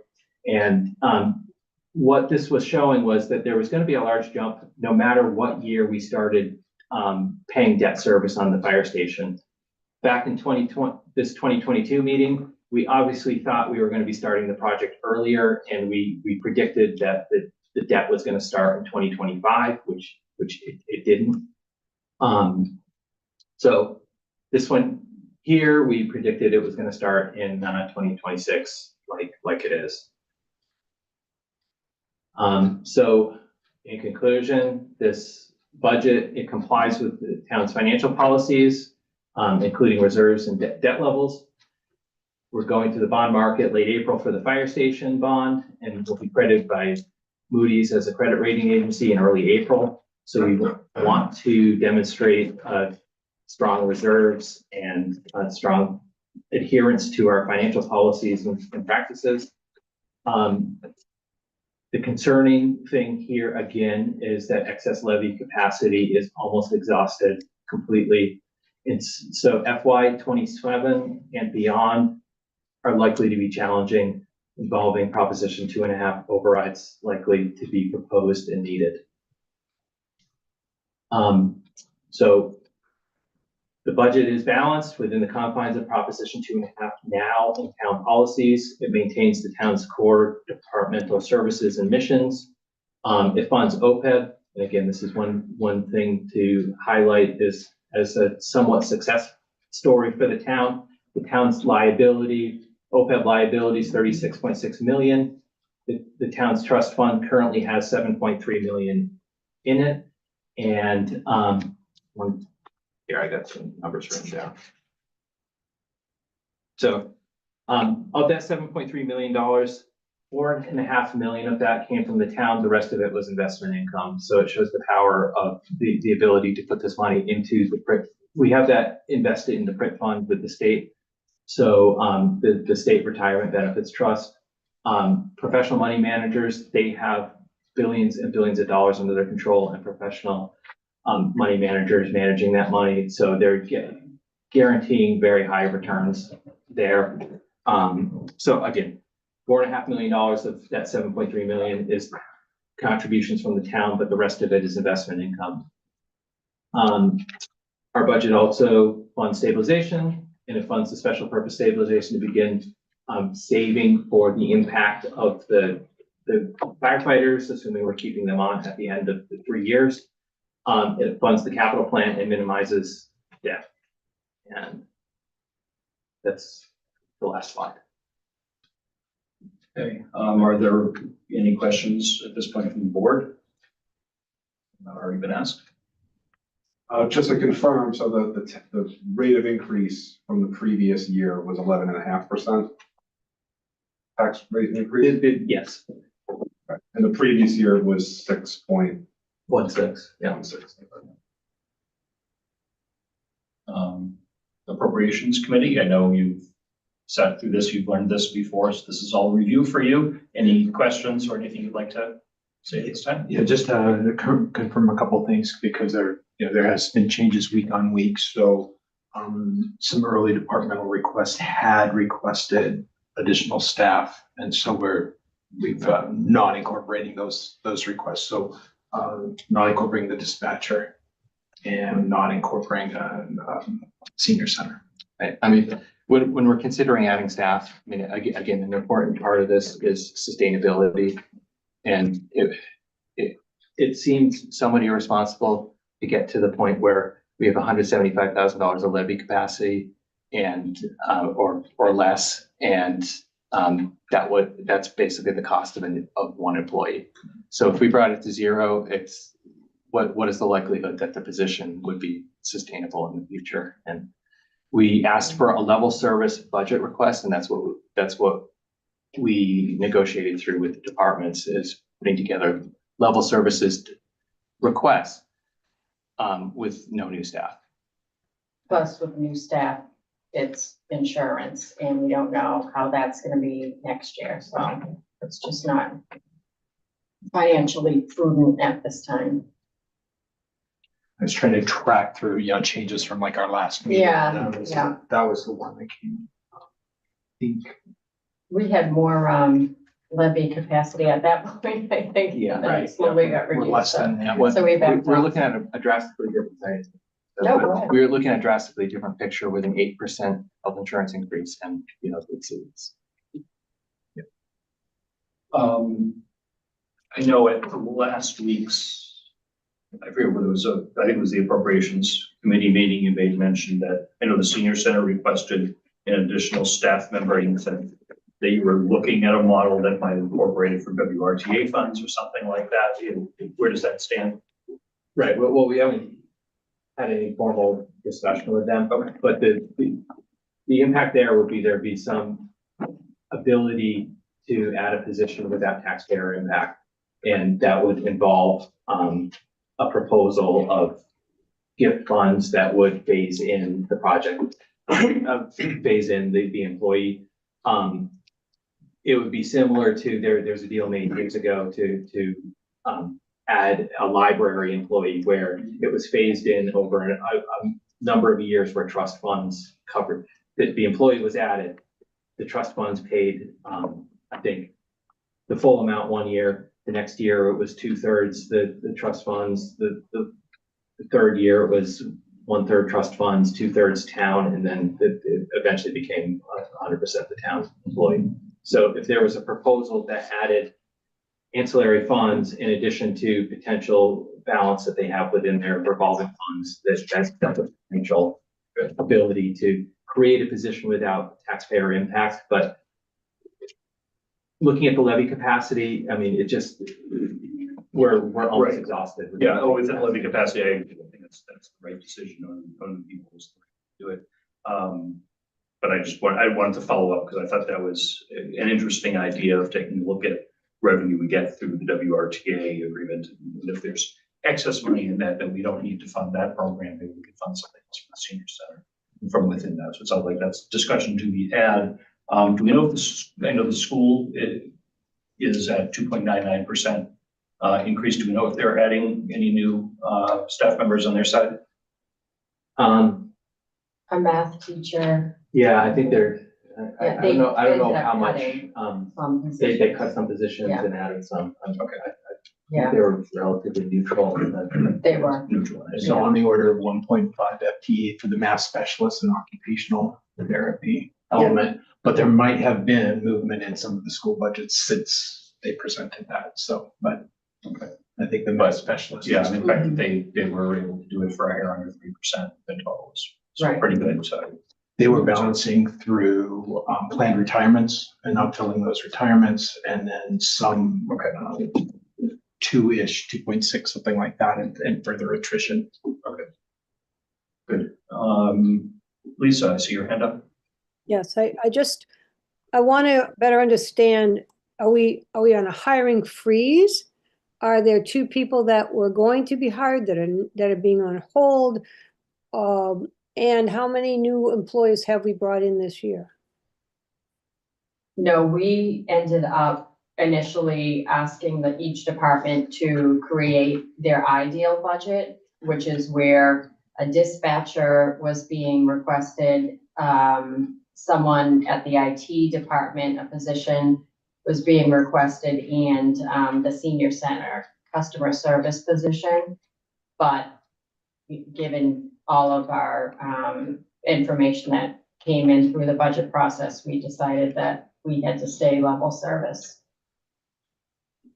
You had the same level. Does that mean that you were capable of paying for those 3 people or not?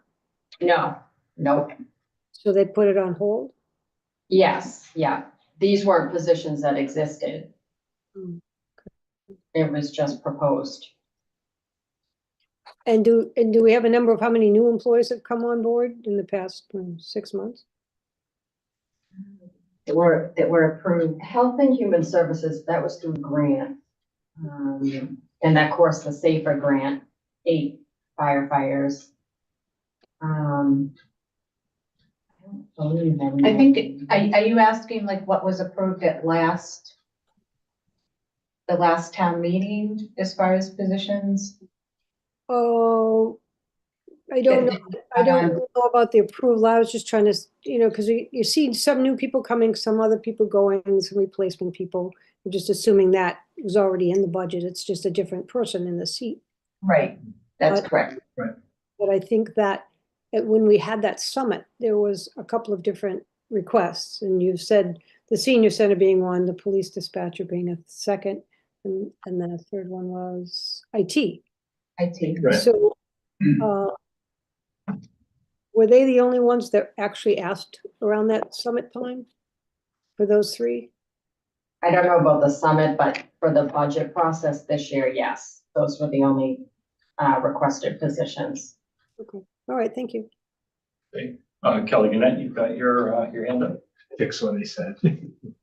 Okay. Yes, I was just gonna say, because you mentioned something about the schools, so we are actually have our public hearing tomorrow evening at 6:30. It's a Zoom meeting to reapprove the school budget. So Great. Okay, thanks, Kelly. This being a public hearing, is there anyone in the audience, in person or remote, that wishes to state anything, ask any questions? Otherwise, Susie. I didn't plan on speaking. Jason, your presentation was so captivating. I have to ask a question. I'm not going to repeat my address again. So I saw that the budget override could come in 2027. Things are looking a little dire. Of course, as we all know by now, I'm a big proponent of education. How is this looking for the Peasley project? Well, the Peasley project is going to be part of our projections Right. moving forward. Over the course of, I keep bringing up the ancient history, but August last year, at the summit, we were looking at how our debt policy of how much debt the town says that it wants to limit itself to having in total. The Peasley project was fitting into those models. Okay. So this wouldn't change that, because that would be proposed as a debt exclusion. Okay. Debt excluded project, like our financial policies say that any large building project will be a debt excluded project, meaning that it would be appropriated and then voted to be exempted from, voted at the ballot to be exempted from Proposition 2.5.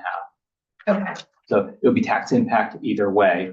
Taxpayers would have to fund the project. Yeah. But that one does fit into the debt policy as we model it going forward so on a long that's range. all I could. Okay. Yeah. I went to law school because I didn't go to business school. Well, that's what we always say. Well, it fits when you use the $100 million price tag. Yeah. Being reimbursed 50% by the state building authority. Yeah, that project. Yeah. Okay. I got a little nervous. Yeah, thanks, Susie. Yeah, I have a question for the financial planning committee and the appropriations. So we're setting aside $400,000 a year for the fire department stabilization fund. Yet, assuming that we're going to hire 8 fire people in the department. As of Friday. We have under the Safer Grant for 3 years. But in 3 years, because we have this stabilization fund, where we can make the argument that we have the money to keep them on. Yet we're facing a 2.5 override. Seems like no one else is able to hire.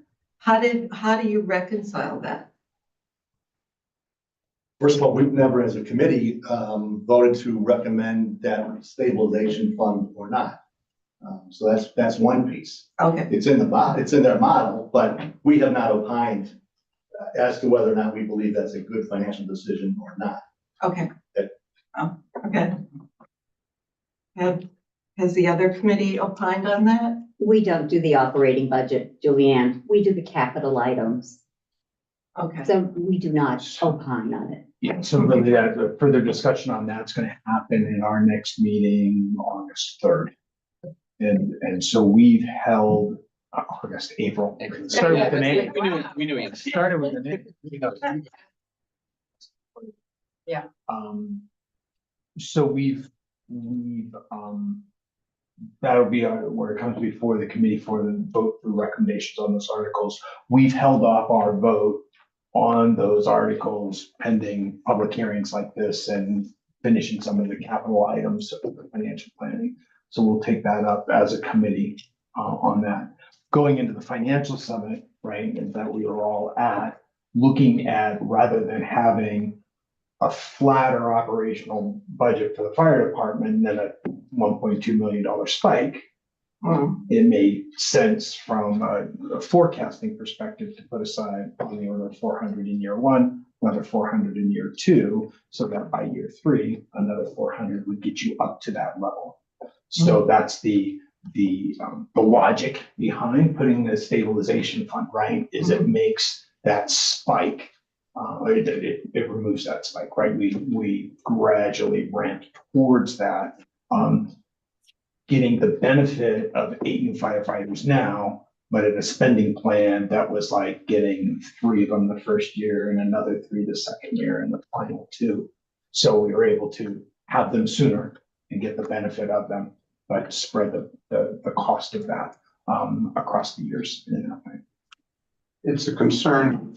It's a concern we always have when we see staff increase based on grants, because the grant doesn't last, and then all of a sudden you're in a position, well, do we up the budget or, you know, do we fire the person? And we never want to be in that position. So it's really concerning sometimes when we say, oh, well, we can add staff and we've got to pay for it for the first year. That just puts the day of reckoning off. So, yeah, you know, it's something we'll watch for. Oh, good, thank you. It's hard to see where we'll be in 3 years too, if we're failing that crunch. If a firefighter decides to leave and take another position or they retire, then we could choose to not fill that position. So we'll see closer to where we are at that point. Yeah, so my assumption was when the grant was approved and it was voted on, there's a lot of presentations that were made around that. The presentation and came forward with the idea of applying for the grant, and that was voted and pushed forward. People looked at data, and I think across multiple committees and boards, looking at that data said that we need these positions. And so if we need the positions now, my assumption is that we're building for a time when we're still going to need the positions in 3 years. And once we've had the benefit of them. So it was just a form of offering a solution to build toward the impact in 3 years. No, I understand the logic. It's just, you know, with the financial predictions at the federal level, state, you know, we don't know what's going to be happening. And I just, you know, I think to assure people that their positions are safe and other departments are, you know, with like a dispatcher, and yet we can't afford it. I'm just curious about the rationale of, well, this department gets this, and the rest of you have to hold off. So anyway, we'll see what you decide at your meeting. Lisa, you have your hand up. Yes, thank you. Okay. I kind of agree with Julianne in that, you know, at the time we were bringing this grant forward, we didn't discuss putting a stabilization fund together at the same time. And we were told that if in 3 years it didn't work out, it wasn't going to be a problem, it wouldn't work out, we were going to deal with it in 3 years. So it would have been better to at least have that also as part of the decision-making, to know in advance that this was going to be something that we were going to do, because, you know, everybody, there are other departments and they all need to have the same kind of security. But because we, you know, we don't even know what's going to happen in 3 years. We were first told that safer grants were they were always available. And now, again, we don't know what's going to happen economically. We don't know what's coming up down the road. So we're putting an extra money aside when there's other things that I guess we're going without for a future in 3 years that we're really not aware of what's going to happen. So, so I have my concerns about that as well. Yeah, in my recollection, as we talked about that special stabilization fund from the very moment we began talking about safer grant. I think, Scott, you're nodding at me. My recollection is the same same of your way. meetings. Yeah. We talked about it again at the financial summit directly. Yeah, I think if we're going to have these employees under this grant, which we now do, they're now working for the town. You either fund it little bits and pieces so that you can help with the spike, or you have the spike. And that spike means in year 4, you have, I don't know, $1 million, $1.1 million, whatever it works out to be for the salary and benefits for those 8 firefighters. You have that hit 1 year. And you can imagine just a typical year adding 8 people. Last year, I think we added, 5 or 6? I think it's 4.5. 4.5. So you can imagine doubling what the impact of last year in year 4. That is, would be a true shock to the system. So I think the stabilization fund, they are here now, is the best way to do that. If if in year 4 we make a different decision, that we're in a financial condition where we cannot sustain that, we then have at that point $1 million or whatever it is in that specialist stabilization account that we can use for something else. The only question I have about that, we're funding that from within the levy limit and not from free cash. Right, it's coming from free cash. Okay. We'd have to go to town meeting to repurpose it. Correct, yeah. I mean, And again, to be clear, okay, we would not have had the money in the levy capacity to fund that. Okay. So the other question then is, we also have new people of Health and Human Services in on a grant. Are we going to put a stabilization fund together for them? That's a much longer period grant. Yeah, and for a smaller number of people. Yeah, so it's not that type of $1 million spike in 1 year. And a lot of those Health and Human Services have traditionally been just grant after grant after grant after grant. And we, don't have an expectation that that's going to end the way that the safer grant does. Okay. I know your hand's up. I just want to make sure we conclude that piece of it. Well, you're still going through the fact that they may not be granted anymore. So then there's how many people are in that at this point? But past experiences that they will continue to be supported by the grant. We know with certainty the safer grant will end after year 3. So it's best to make decisions based on the facts as best, not to worry about, what ifs that have no expectation of becoming. Well, it's just not as impactful as the 8 firefighters. We would be able to put those positions in the budget, hopefully, if the grant were to expire. Or the other part of the nature of that work is those grants are for particular services. So it is a much easier decision just to say we will no longer have those particular services that were covered by the grant. So that's an easier situation than letting go public safety or public works or educational staff. So it's much easier to get out of that, providing that service that is provided by the Health and Human Services grants. Mike? Yeah, no, I mean, I get the concern that there could be hard choices with staff down the road. I think just the stabilization fund does give us some options that we wouldn't have down the road for possible harder choices. And then Jason, can a stabilization fund be invested differently than general funds? So you could have this in a higher interest bearing investment. Yes, that would be one of the benefits, but also it's the threshold to appropriate money out of it. It's a higher threshold, so 2/3 rather than half. So it's generally looked at as a stronger savings tool, more like a savings account than a checking account. But yes, that is true that you can give the ability to invest it in more investment choices. Right. So making those deposits now to be spent later you could have more investment gains than just using general funds or whatever at year 4 to cover that. We can't put it in the state benefit trust, but we can invest it more aggressively than traditional municipal funds. Jason, could you go back to the slide that showed the, average the home value, the total, the one that had all the totals on it, including the reported tax income, et cetera. And, that where we calculated out the tax burden. First. Yeah, this one. Whoop. No, Sorry, this one? there it is, yeah. No, it was a table. There we go. All right, so the income went from 1 billion to, let's say, 1.2 billion of reported taxable income. And then basically what we did is we divided by the number of residents and we said that's the average income. Well, that's how the state did it, but yeah. That's how the state yeah. calculated, yes. Is it possible to, when we're talking about the tax burden kind of thing, not everyone in town saw an 18% increase in their income last year.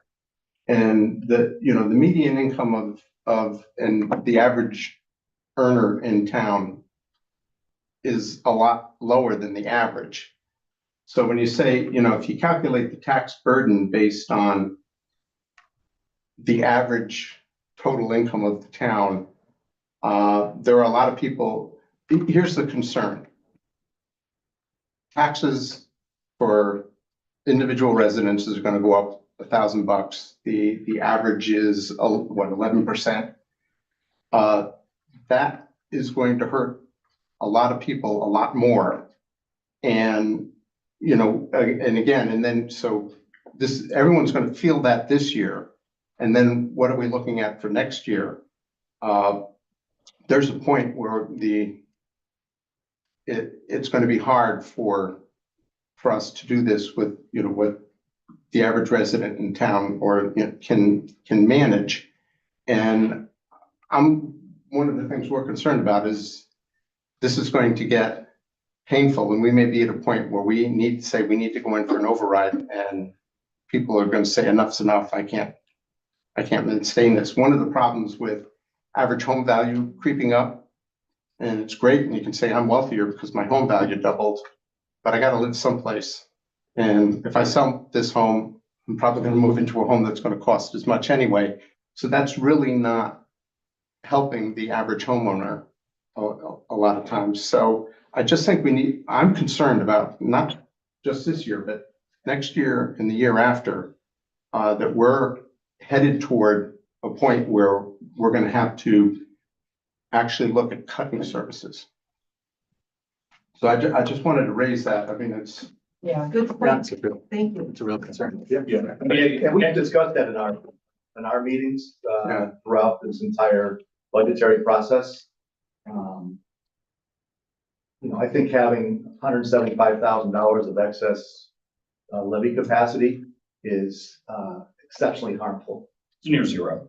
Yeah, and we don't have a clear plan as to what in 27 you're going to put on the ballot to have a yes or no vote on services. That's in my notes. I would certainly be looking. Our job is to provide an opinion to town meeting. Mm-hmm. Yeah. And we have not, as a group, taken any votes, et cetera. But the course of discussions, in my view, is that we should, the management of town should be thinking more about creating more excess capacity at the end in this budget process, as opposed to waiting for 27 for Armageddon. And there's different things that we should do, in my opinion, relative to increasing our tax levy limit, or the excess capacity. Among the things, I'm not sure that using all of that free cash for a stabilization fund for firefighters is necessarily the best financial use of the money. We do have room in the stabilization funds, et cetera, to be able to apply a little bit more than our normal 500,000 against operating expenses. We do have the $600,000 solid waste subsidy that we have to make. We haven't changed the price of a bag in 25 years. And honestly, when I asked the question and the answer was, well, we looked at the price of those, 4 or 5 years ago, like, this is $620,000 that we're not looking at. we have $17 million in town departmental expenses. I'm sorry, there's gotta be 1 to 2% in there somewhere. There just has to be. And every budget item makes sense. You can look at anything and say, this makes total sense. But at some point, you can't afford it. So what hard decisions do you want to make this year versus make decisions next year? Because next year gets a lot harder. If you can create 1.2 million or so of excess levy capacity this year through the budget process, you have a shot at, if you can keep expenses at the 2 to 3% level, which is going to be hard and still require sacrifices, maybe you could push off an override for another year. Maybe. I just think that needs to be a model, be thought of, and from a policy perspective, you guys ought to weigh in on some of those things as you make your deliberations about warrant articles, et cetera.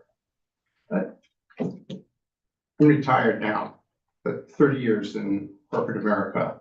I would say at least 5 or 6 times that where it comes down from the top, we don't have the money, cut 2% out of your budget. They don't tell you how to do it, but it's just dropped 2%.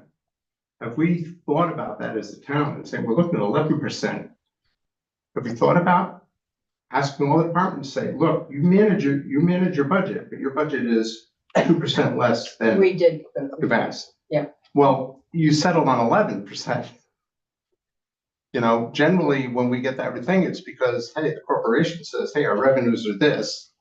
We're not going to, we're not going to up our prices, et cetera. So therefore, we have to have our costs meet our revenues. And it's done that way rather than just saying, hey, these are the expenses we want. Now we have to find the money for it. And I'm just asking the question, is that reasonable to do? It is reasonable, and we did go through that exercise, and it would have considerable effects on the departments, which will be up to I agree. And again, it had considerable effects on me when I was asked. Will be up to the taxpayers on what they would like for resources in their community. So last year, when we were at this stage, I know I said, and other people may have as well, that we need to get a start on our budget a lot earlier, so that the board can start to weigh in earlier on pro and con and do our job, because our job should not be looking at a finished budget and saying yes. Our job should be looking at progress along the way and making priority decisions and saying, yes, we want to eat up the levy capacity. No, we don't, and everything in between. Then our town administrator went and quit on us in the early part of fall, and Stephanie joined us, luckily, very shortly thereafter. And we're unfortunately are where we are.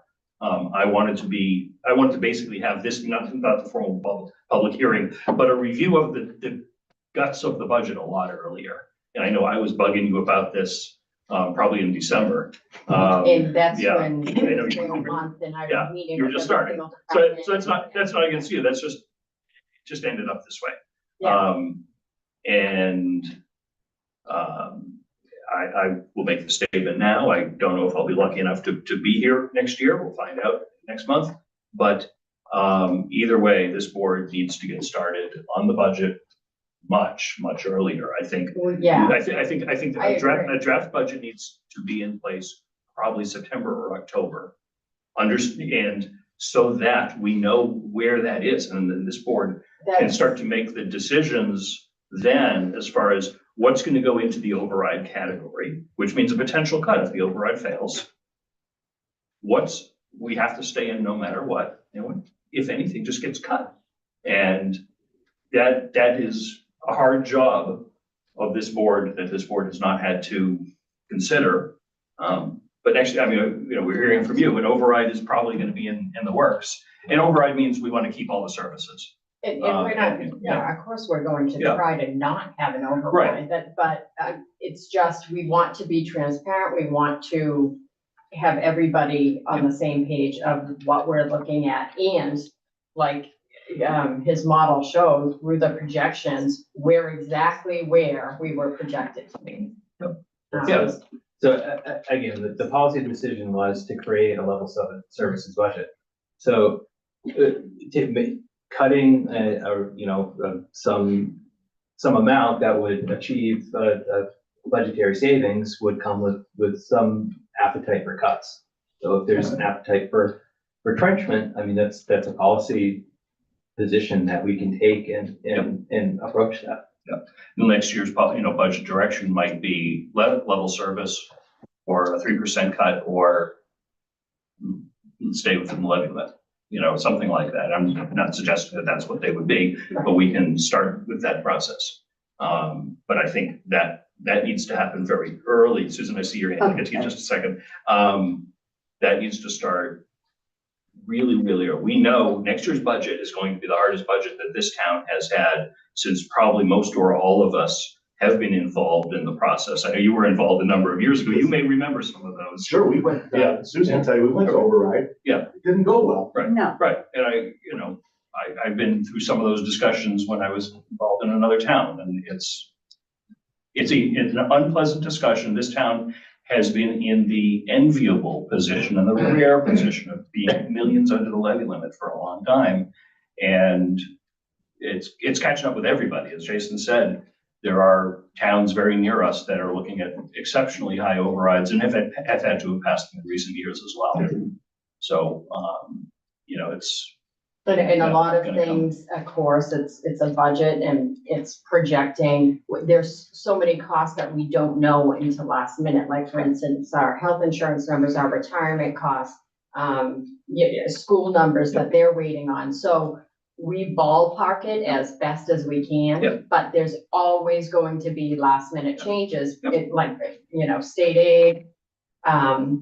Again, there will be changes up until the end. Always. But if we're starting this in September, we make our best guesses for what things will look like in September, and we make decisions.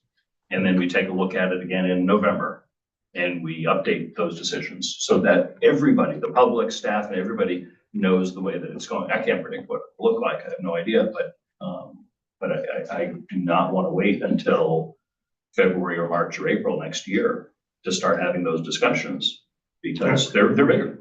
They're bigger than they need to be. Susan, if you could do me a favor and go to any of the microphones, so people at home hear you. Susan, you're welcome to come up.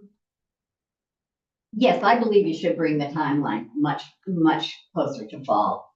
Back when we were doing this, back when I first did this, we were meeting in October. Once you get your free cash certified, certainly the capital people can start to look at it. But that's not what I really wanted to talk to you about right now. I think when the departments came before us, we actually found a couple of departments that were willing to take a second look and make some changes downwards for the requests and save us some money. Wanted to actually give a shout out to the police chief. Yeah. He was amazing. He had wanted originally 3 vehicles this year. He said he would push his cycle back and he would ask for 3 next year and only 2 this year. But on top of that, he's taking a look at his maintenance program. He's going to extend the maintenance and the warranties, the cycling of their vehicles from 4 years to 5 years. I think there's room to still talk to departments about making some changes and bringing some money down. Terry's got a great idea here about the trash. I mean, I think somebody should really listen to that. The people in the towns at town meeting don't really want to be compared to another town. They just look at their dollars bills in their tax bill. They don't care if we're mid-range, doing better than most. They care what they're asking to be paid. Yeah. And that's kind of what, again, that's kind of what I'm concerned about. If we look at what, say, the homeowner in Northborough, who is basically kind of at the median salary, the median income of the town, and what the impact is, because, we're sitting here and saying, okay, well, we can ask for an override, or we can kind of beat our levy capacity, et cetera, et cetera. That homeowner can say, well, I'm going to go ask my boss for a raise, and, the answer is probably no. And so he's got to figure out, what do these people are going to have to make cuts to their home budget that may be painful in order to, you know, kind of, they've got to get the money for the increase in taxes from somewhere. So I'm just saying we need to kind of keep that in mind. And, you know, I understand the purpose of the calculations on here, but it was just, we have quite a range of incomes in our town. And we need to think about kind of the people that are down at, you know, the lower half of the range, that range of incomes, and how they're going to cope with this, because their houses are going up in value and their taxes are going up. And like I said, they have to live somewhere. So it's, you know, I just want to make sure that we're in the same boat with them from the standpoint of how there may be some real tough choices. You know, do we get more policemen? Do we introduce a strings program in the school program? Do we add 8 firefighters? You know, and we may have to say we can't do all of that, but we're going to have to weigh those. And those are the tough choices that are coming at us, and we're going to be forced to make them. Yeah. And I wish we had been a little bit more proactive this year and stepped up to that earlier, because now we're at the 11th hour. Well, we did not, of course, go with any new positions, so that pained some departments, and I think the positions were warranted, but of course, just like you said, we had to step back and say, let's look at the whole picture. Right. Yeah. I mean, I think going back, but I'm sorry, Julian. No, go ahead. I was just gonna say, you know, we did start this process. I mean, I put this a milestone in there in August. We were looking at projections that basically told us where we were gonna be if we pursued this policy of level service budgets. And, you know, the idea of retrenchment or cutting budgets wasn't raised at the time. So again, if there's appetite for that, I mean, that's a policy position we can take and pursue. But that's my That's fair. that's my point. And to the point about this, we are sensitive to that. I mean, the intention of this is just to present data and look at data and metrics and see what we have available to us to look at in terms of regional effects, what's going on in the state. We can't fix what's going on in the state in terms of affordability of homes. Not here alone, but we can look at it and we can look at the data. And this is, you know, basically we looked at it last year and we're comparing it and updating it and looking at it again this year. And it's not meant to be insensitive to anybody's needs. I know that I'm not saying it is. I know that there's how averages work. You know, in Southborough, there's probably people that are struggling with their tax bills as well. Yeah. And, you know, they have their per capita, it's double what Northborough's is, or so to speak. But that could be, there's 10 people that make billions of dollars and, you know, everybody else is similar demographics to Northborough's people. So I would suggest we continue with the projections in August. As much as it pained me and was a bad time of year to try to make predictions at that time of year when your books aren't closed, but we should continue to look at this stuff. And we did start in August. Yeah. So I just want to say thank you, all of you. This has been I think, a very healthy discussion that had to happen or to start. But my question is, and I don't know who wants to answer this, what if you had to pick a number to stay under the levy limit, what would that amount of money be? $1 million? $2 million? Well, I mean, in terms of levy limits and staying under it, the whole point of having it is so that you could access it if you need it and move it onto departmental budgets. So we accessed $2.4 million of that this year to produce the balanced budget. So would we need to keep $2.4 million because we have the $2.4 million gap next year as well? Oh. So it's not an easy question to answer. Oh, I'm sorry. But if I may, the real question is, how much do you think you need to spend in fiscal 27 for a certain level of services, right? Uh-huh. And then you just work backwards as to, well, how much of an increase is that in taxes, right? Uh-huh. So if you wanted to say everybody can go up 3%, okay, then you're going to be fine. As long as no costs are over 3%. because you've got your 2.5% increase in the levy limit built in, plus new growth, which is about 0.5%. So you got about 3% to play with to avoid an override. With health insurance, with retirement, that's not going to happen per se without cutting services. So then the question is, how much would, theoretically, how much would you have to cut this year, right? To allow for the growth in health insurance, pension obligations, and standard stuff, right? You know, honestly, I think if you were between 1 and 1.5 million of levy limit capacity left at the end of this right now, you'd have a shot. You'd have a shot. And to do that, we'd have to cut.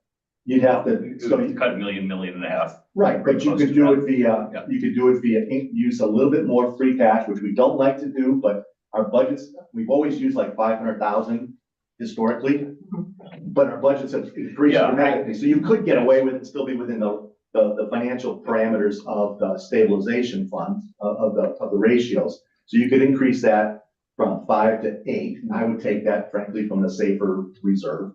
Just, that's it. You're gonna have to kick the can at something, kick it there. We should project more revenue from the solid waste sale of trash bags. And then we should look at some costs throughout the organizations. Now, I hate to hear that we're not hiring a dispatcher.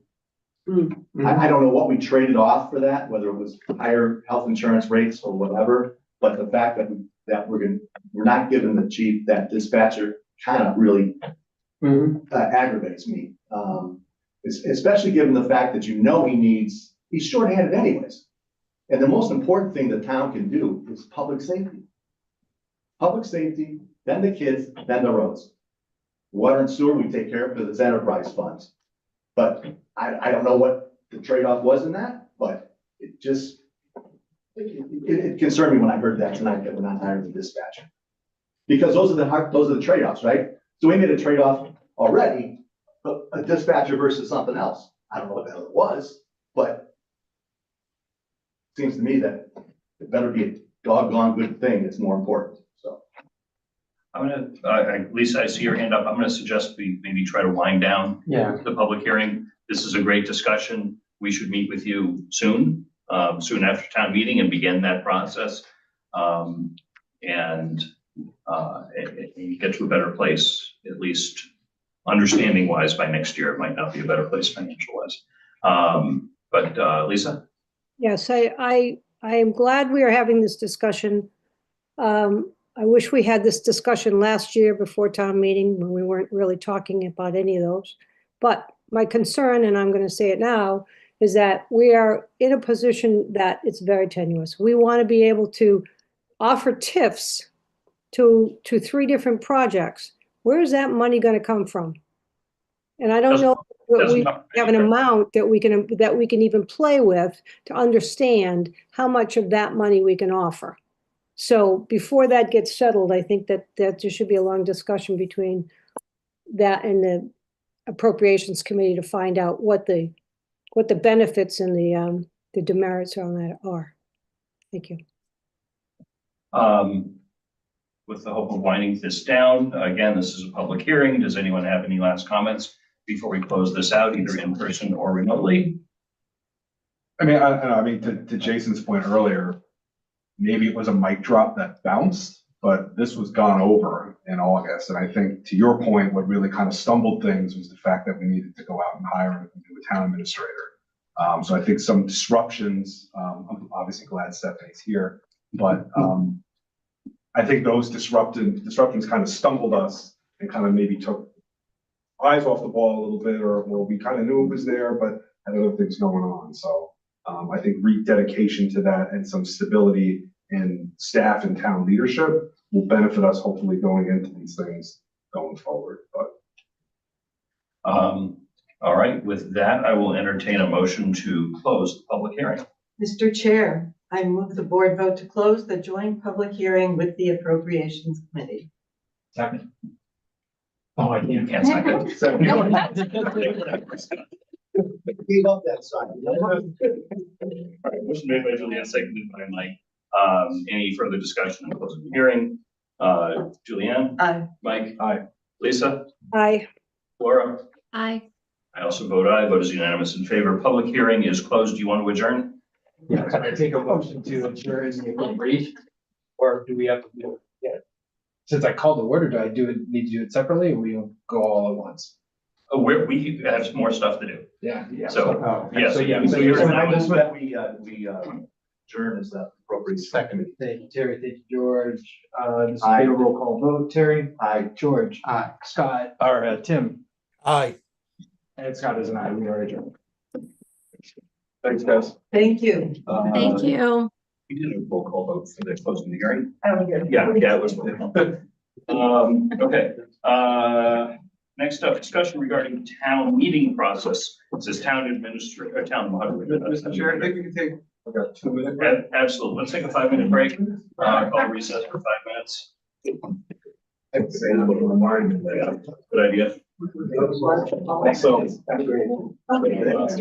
Thank you. Thanks, John. Thanks. Thank you. I always.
It's not gonna be out.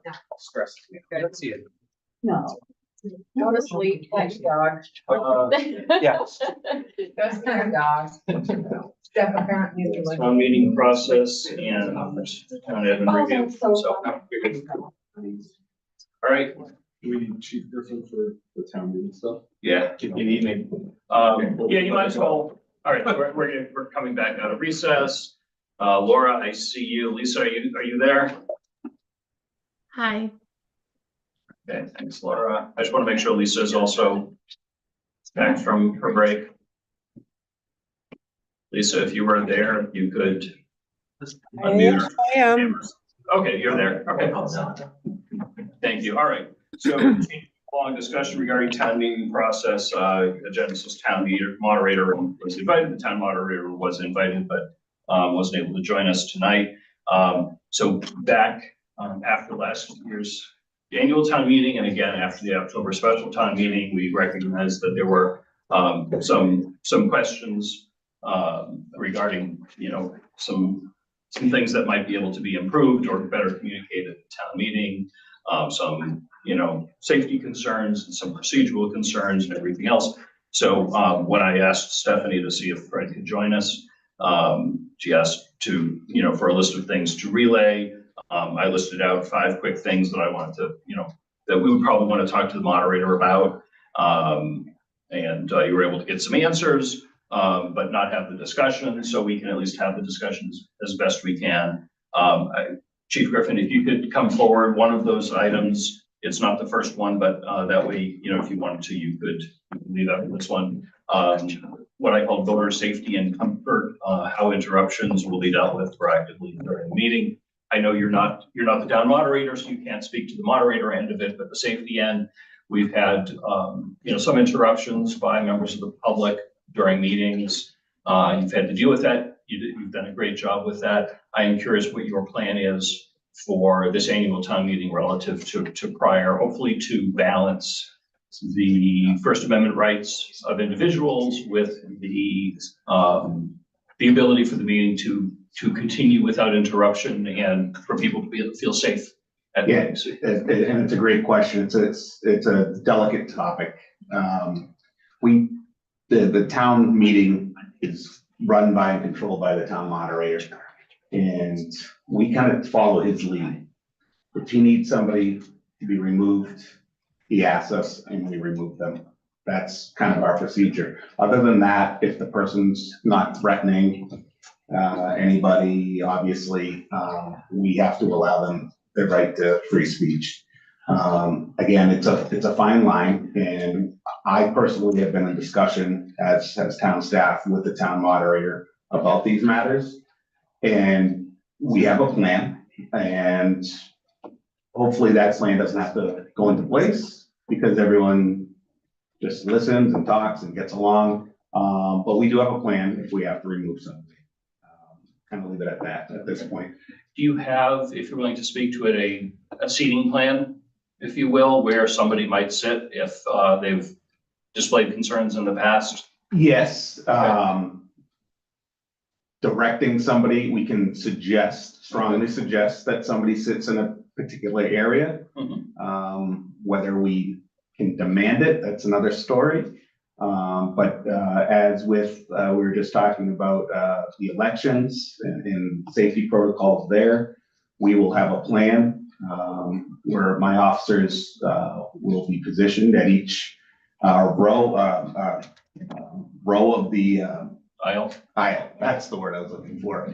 We'll have 3 to 4 officers inside, along with myself, and we'll have an officer in the lobby area. We take safety #1 priority. A couple of years ago, we were more focused on parking lots and traffic and getting people out. We'll certainly do that too, but our primary focus is on inside the building. Thank you. Any questions for Chief Griffin regarding town meeting? No. Otherwise, okay. No, I appreciate you coming in. I hope that we got a number of emails from residents after the last couple of meetings. And I think it's just, a matter of trying to keep things civil and neighborly and appreciating difference of opinions. That's what town meeting's all about. I think if there's, you know, a couple of different people who are outspoken often, it's best that the audience kind of let the moderator do his job and let us do our job and not Provoke. I think that's the right word. Thanks very much, Chief. Thank you. Appreciate it. Thank you. Thank you. You can be all set with me, Mr. Chair? Yeah, yeah, I'm good. Have a good night. Oh, that's a great idea, Julian. Wake up, Steve. So the merging of related articles, do we know exactly how that's going to be handled yet? So he was familiar with it and comfortable, the moderator, with it. I believe he's going to take capital items and explain the process. So for instance, articles 13 to 21 will be, you know, capital articles. If you have any concerns regarding one thing, yeah. And hold or something like that. Yeah. Okay. It would be, I think, necessary if we're gonna do this to, in advance of town meeting, have that written Oh, we down. will. Not just the Oh, process, absolutely. but what the articles are. Yeah, These we will. four articles will be grouped together into one motion. Right. So everybody knows that in advance, and it should be somewhere, you know, if it's in the packet that people get at the meeting, that's great. If it needs to be displayed on the screen, something like that. The hope of this is it speeds up town meeting, makes it more efficient. Right. If everyone is confused, it's not gonna have. It only takes one person in the audience to hold. Yeah. And therefore pull that one out, so it needs to be. Yeah, I mean, yes, it is possible. I've been in towns where these things were grouped and somebody just decides to hold everything. Yeah, usually that person learns their lesson, but everyone looks some money for the rest of the year. And, but this is our first time really proactively trying. We ended up with a couple of paired articles last year. Just that we figured it out as we went along. So I think, you know, I think planning it should help. Hopefully it'll get done well. Yeah. So that's my ask is get that sorted out with the moderator in advance and get that widely distributed. Yeah. Motions to call the question. There was some controversy after at the special town meetings where someone wanted to call the question. Someone called the question, and there was a question as to whether that was possible or not. Stephanie, you included something in the memo that sort of describes that process. That's how that process works. Yeah. You know, I don't think there are any real questions on it, but it might be helpful for the moderator to describe that. You know, ahead of time. Yeah, ahead of time.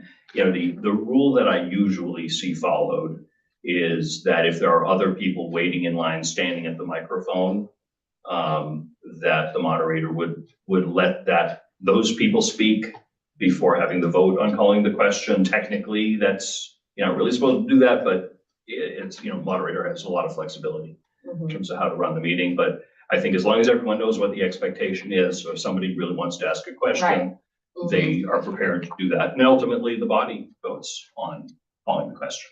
Yeah. Who speaks? Sorry. Oh, sorry. No, Yeah, I was gonna gonna go ask- next thing. Yeah, I didn't know. Yeah, sorry, you go. Okay. I will, can I just, sorry, thank you.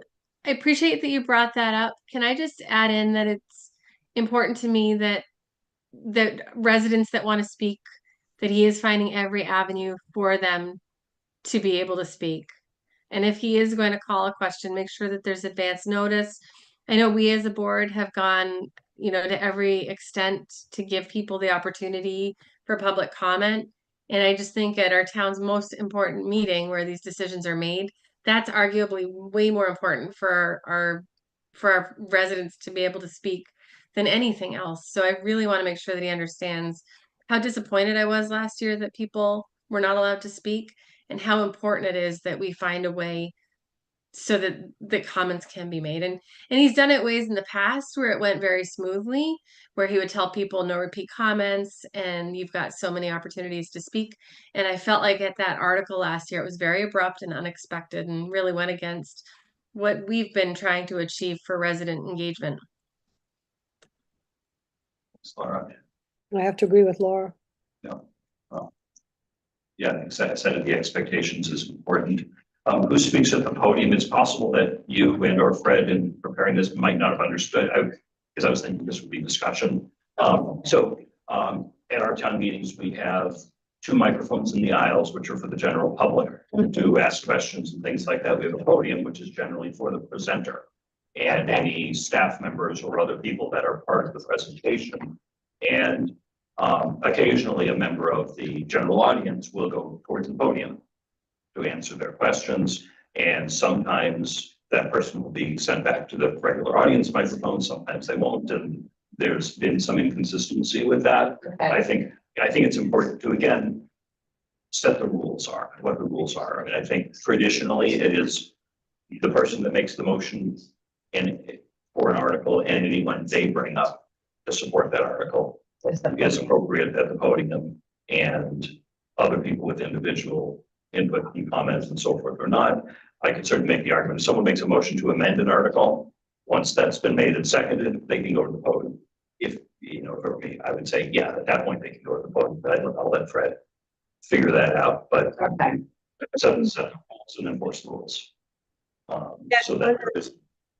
For that, Mitch, years ago, because I've been going to town meeting for quite some time, the moderator had told me on several occasions that he chooses who can go to to the podium, or he decides it doesn't matter. He said anybody can come to any microphone.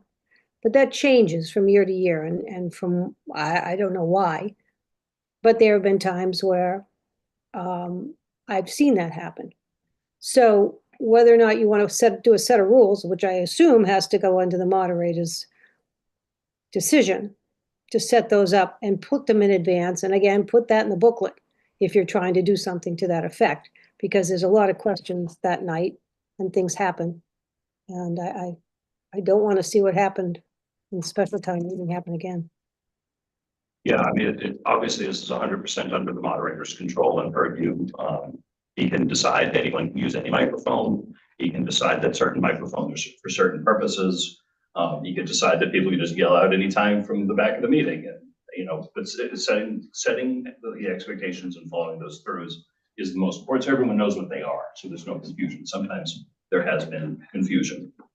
And then the last one is more for us to discuss, particularly, I think at both of the last 2 town meetings, the annual and particularly the special, there was some question amongst us. If one of us had a comment or a question that may be not consistent with a board vote, how do we do that? And I think, Julianne, you had one, I think it was in the fire station question, you went into the audience for that. If I'm remembering that, somebody did. I didn't go into the audience. No, it's up to the podium. Podium. Okay, so the podium. I think the ideal world, once we vote on something, we vote as a body, and then that ends, in theory, ends our participation in that question. And our job is to represent the will of this body when we go to town meeting. I know there's no legal restriction to that. That's both ways. Yeah. But I think it does give a better look if you go to the podium and say, I'm speaking as a resident. Or the audience microphone. The audience microphone. In that case. Correct. Yeah. And if you remove yourself from the table. Yeah, to make it clear, that makes it clear you are not speaking on behalf of the board. So if, for example, we vote 3-2 to support some article, and that means the position of the select board is that the article should pass. And if you, Mike, are one of the 2 that voted in the minority and you want to express that concern, I don't think you should be prohibited from doing that, but I think it is confusing to the audience if that's done from the table at which we sit at the front of the audience. But go to an audience, Mike, I'm speaking as an individual, not on behalf of the board, because I was in the minority in a vote, and then make your case. That's a way to do it. So I remember this incident clearly. A person in the audience, and I really should have thanked him for asking the question because I thought it was important, asked specifically the people who were voting, who had voted against the fire station, said, I want to hear from those members of the financial committee and the select board why they voted no. So it was different than me just saying, well, you know, should I go and express my views? We were asked directly. And I think that's, my take is that would be okay to answer from the table because it's the expectation there. I want to understand as a group what we're doing. I think to make it, whether you're for or against the article, however you voted, it would just make the most sense to just go down to the audience mic. Right. Because as you kind of said before, facing the audience is the town, and all the boards and committees have made decisions, maybe obviously not all majority, but have made decisions and have decided to present this to the body of town meeting. So I think speaking and presenting as one from this direction makes sense. And then whether you want to be for something or against something, you are speaking as yourself. Now, you took your experience and your opinions and your thoughts and your review of the facts and made a decision, yes or yay or nay on a vote, and then no issue going down to explain that. But I think that should take place at the citizen level microphone, not the microphone facing the other way as coming from the town. But if the question is directly, why did you as a board member vote this way? It's a little bit different than, well, as a resident, I feel. I agree. I think that's a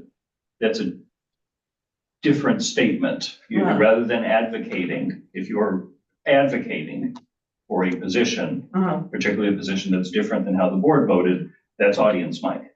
If you are answering a question, right, and that's, I felt this was too expensive, or I wanted this to be red instead of green, or I thought this should, you could probably answer that in a few words. My take, and what we decide as a group is what we do, is if we get that kind of a question, I think that's okay to answer from your seat. I totally agree with Julianne. I mean, we were specifically asked, and we were specifically not allowed. You can't do that. It was a big to-do about that. Doesn't matter what microphone it was from. We were asked. Our job is to represent what the people want, and we should do what they ask us. And I don't think that should happen again. Yeah, there was clearly some confusion about that. So I think I'm seeing agreement that if we're advocating, then we go to the audience mic. If we are answering briefly as to, if we get that kind of question again, then I think it's okay to just go down the row of, Laura hasn't really commented. Laura, did you have anything you wanted to add to this? No? Okay, good. All right. So are we pretty good with that? Okay. Those were the 5 items that I wanted to have a discussion on. I think that helps us prepare for town meeting. One additional question. So like we brought in the little clickers to make voting faster and more efficient. I know in town meetings, the special one where as a board member sitting up there and then also others being in the audience, sometimes the time limit assigned to each person varies, where some people are allowed to go on and others are cut short. I can't really tell a rhyme or reason, but I didn't know if there was ever an appetite, maybe not for this one coming up, depending on timing, but for something more rigid where, maybe not a horn, but, something like a ding or, just something so that everyone is sort of known, because sometimes people get going and they lose track of time, just so that they are aware that, hey, you're at time. Try and be more, just to be respectful to everybody else who wants to chime in. Yeah, no pun intended. Because where we face, we can't see the desk on the stage where Andy is at, Andy and Karen are at. Do they hold, I don't know if you remember, do they hold a thing that like they flip something to orange and then they flip something to red? I've seen that at other town meetings. Can the moderator see it though? Because the moderator could cut someone off. Yeah, right. Yeah, but some warning that says, hey, you've used 2.5 of your 3 minutes or whatever it happens to be. Something turns red. I was saying maybe something on the, like a clock. Like a screen. Could be on the These screen. presidential Way to do debates it. have all kinds of different ways. Probably, yeah, Get a visual. I don't know, you know. right. Yeah, I think something would be helpful. I don't, And if it's Yeah. just the moderator just trying to enforce it more. Yeah. You know, just saying like, hey, in practice, this is Yeah. kind of a little varied. yeah, So I you're just trying to agree. It has design. been, inconsistent. Yes. I would guess that somebody else would be the timekeeper. Because It's that's the deputy moderator. Okay. It's- Oh, okay. Yeah, he's got his little watch there. Oh, okay. Oh. Okay. So some way that can be alerted to the speaker without interruption and obviously to the moderator. Be good to come up with something. Tequila. No, that's not good. If it goes late. All right. Did anyone else? Did anyone have anything else on the town meeting process in general?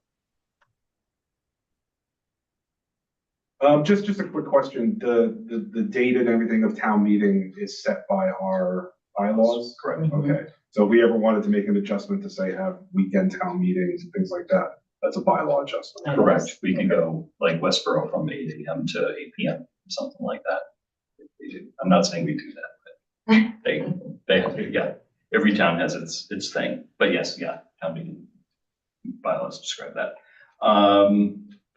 Hearing nothing else on this item, we will move along to final approval of town administrator review process and evaluation form. I think we have everything we need to close this out. Stephanie, thank you very much for adding in the goals Oh, yeah. that we had approved back a few months ago. I think we've got a form that is really good and a process that is really good. It's, been updated the way that we all wanted it to be. I think it's good for our first review process. The only thing that Stephanie and I did talk about were the dates that, the contract says that we do the whole thing by the end of April. What we had talked about a couple of meetings ago is we would turn them in and say, here's a review during that 15-minute meeting that we have just before town meeting, and then discuss it a week or, at the next meeting after that, which I think be the 12th of this year. I thought maybe that's a little awkward to do in that quick 15-minute meeting, that if it's okay with you and okay with us, we can still have the discussion on the 12th. Mm-hmm. But Push it out to May. but say it's okay, but set the deadline for submitting them to, a few days after town meeting. What do you mean discussion on the 12th? So, April 12th? so May 12th, May 12th? May 12th, yeah. Oh, Which is okay, that's a okay, regular okay. meeting date. All right, So that's the date that we would actually discuss the review. okay. And technically in a formal sense, that's an amendment to the contract. Because this year there's no financial, impact to the review process. I think verbally is fine with me. If we're all good with that, then we'll work on this, the technical specifics of the exact date and process and everything else. Does that make sense to everyone? Yes. Alicia, I'll ask you a question. Do you want to participate in the review process this year, at least by submitting something? Gonna ask you the same question. Okay. So, I think it would be. When do you need it by? Well, what happens? On March 31st, I'm done, technically. That's really, if you would technically, you would not, obviously you wouldn't be a board member at that point. So technically we could say, no, you're not participating in the review, but you've been part of this board for all but a few weeks. Since Steph has. Of the full year. So, All right, I would like to. Okay. I will have to get some stuff done very quickly because I'm going to Ireland tomorrow night. Oh, have fun. Okay. So you don't have to do it before the 31st. I am, if anyone objects, say so. But I'm okay accepting it from Lisa, making it part of the average and everything else, and basically considering her a board member emeritus for that process, so that we can have 5 board members participate in the review. And it would be whatever the date is, very beginning of May, that everyone submits it for consolidation. That would be the same date that Lisa would submit it. And then Laura and I will get together and put them all together of all 5 of us. the same way Okay, we so when discussed. do you want them?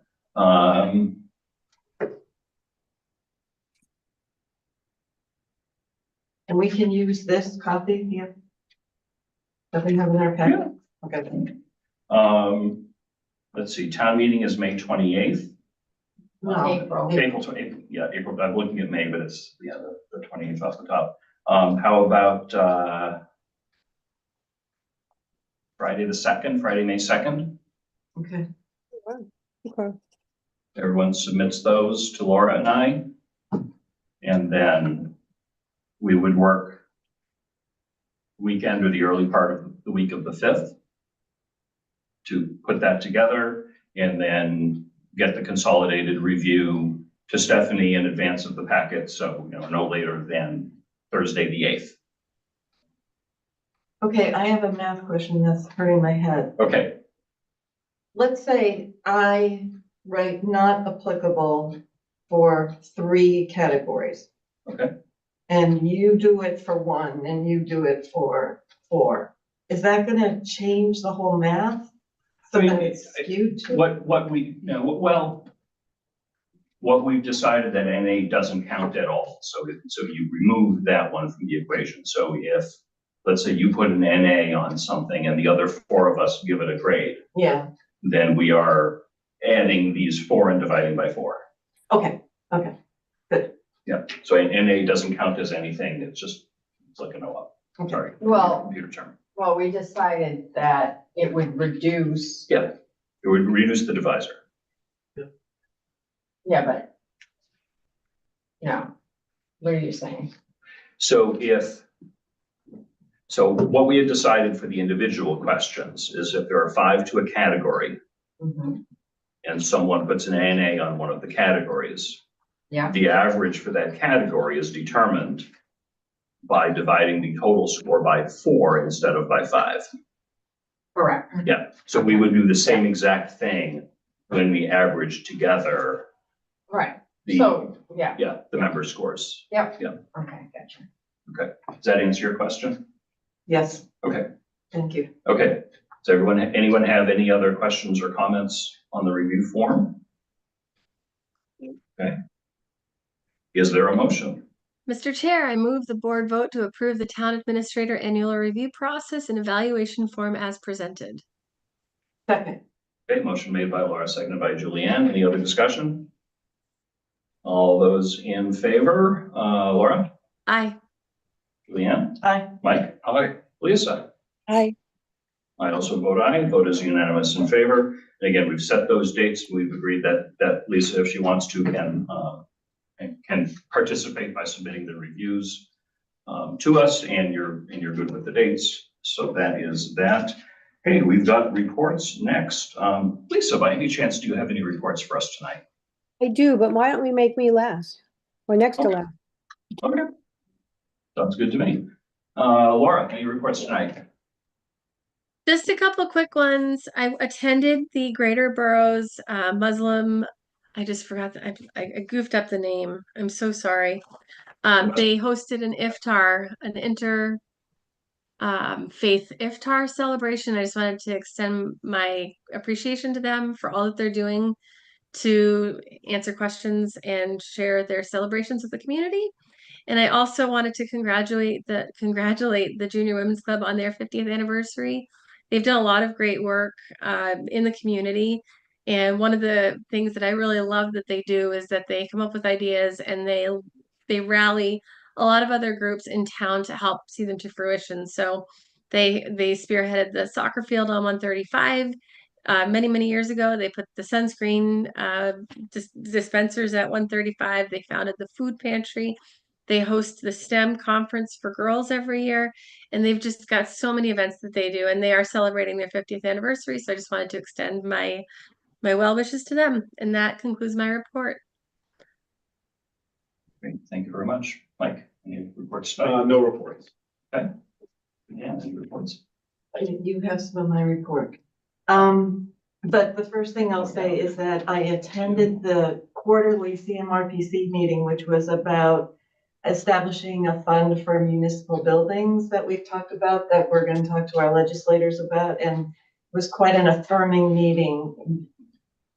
I think I can safely say unanimously, every town wants something like this to happen. We're all in the same position. A lot of need for building repair. So that was interesting. And the Historic District Commission requested that we make sure that everyone knows that they are invited to the exhibit of the witness houses. These are the houses in town that were here during the Revolutionary War. And I think there's 21 of them. And there will be a presentation on Saturday, April 19th. Thank you very much. Noon. I will slowly scroll through this really nice looking invitation. Yes. Is my house on there? I don't know. Well, if the White Cliffs was, I No, I was don't think yours is that old, is it? the same age as the White Cliffs.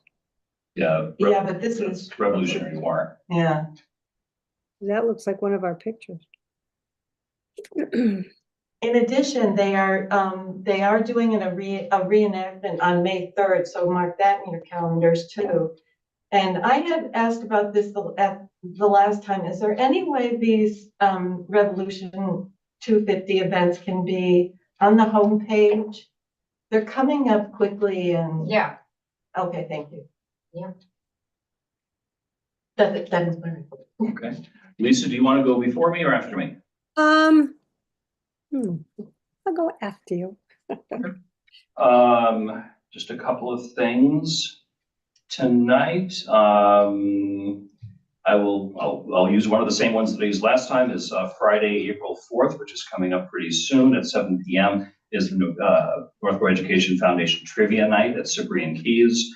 Please go to northboroughed.org to buy a seat or a whole table. Someone familiar may be the MC of that event, maybe someone whose initials are MC. I also attended the iftar event at the Westboro Islamic Center and with Laura, and Representative Donahue was there, Senator Robin Kennedy was there, an aide to Senator Eldridge, who used to, of course, represent Northborough, was there, an aide to Ed Markey was there, and a lot of other people from Northborough that we knew, some that we didn't, and from the area. I think Laura and I both had a really good time at that, very educational, really good food. The library had our Judicial Outreach Month event that I mentioned at our last meeting, and it was really, really interesting. I wish turnout had been more, but we had a state appeals judge that came to give a short presentation and answer questions about just about anything. It was anything from obscure legal topics to questions about, for students to go to law school.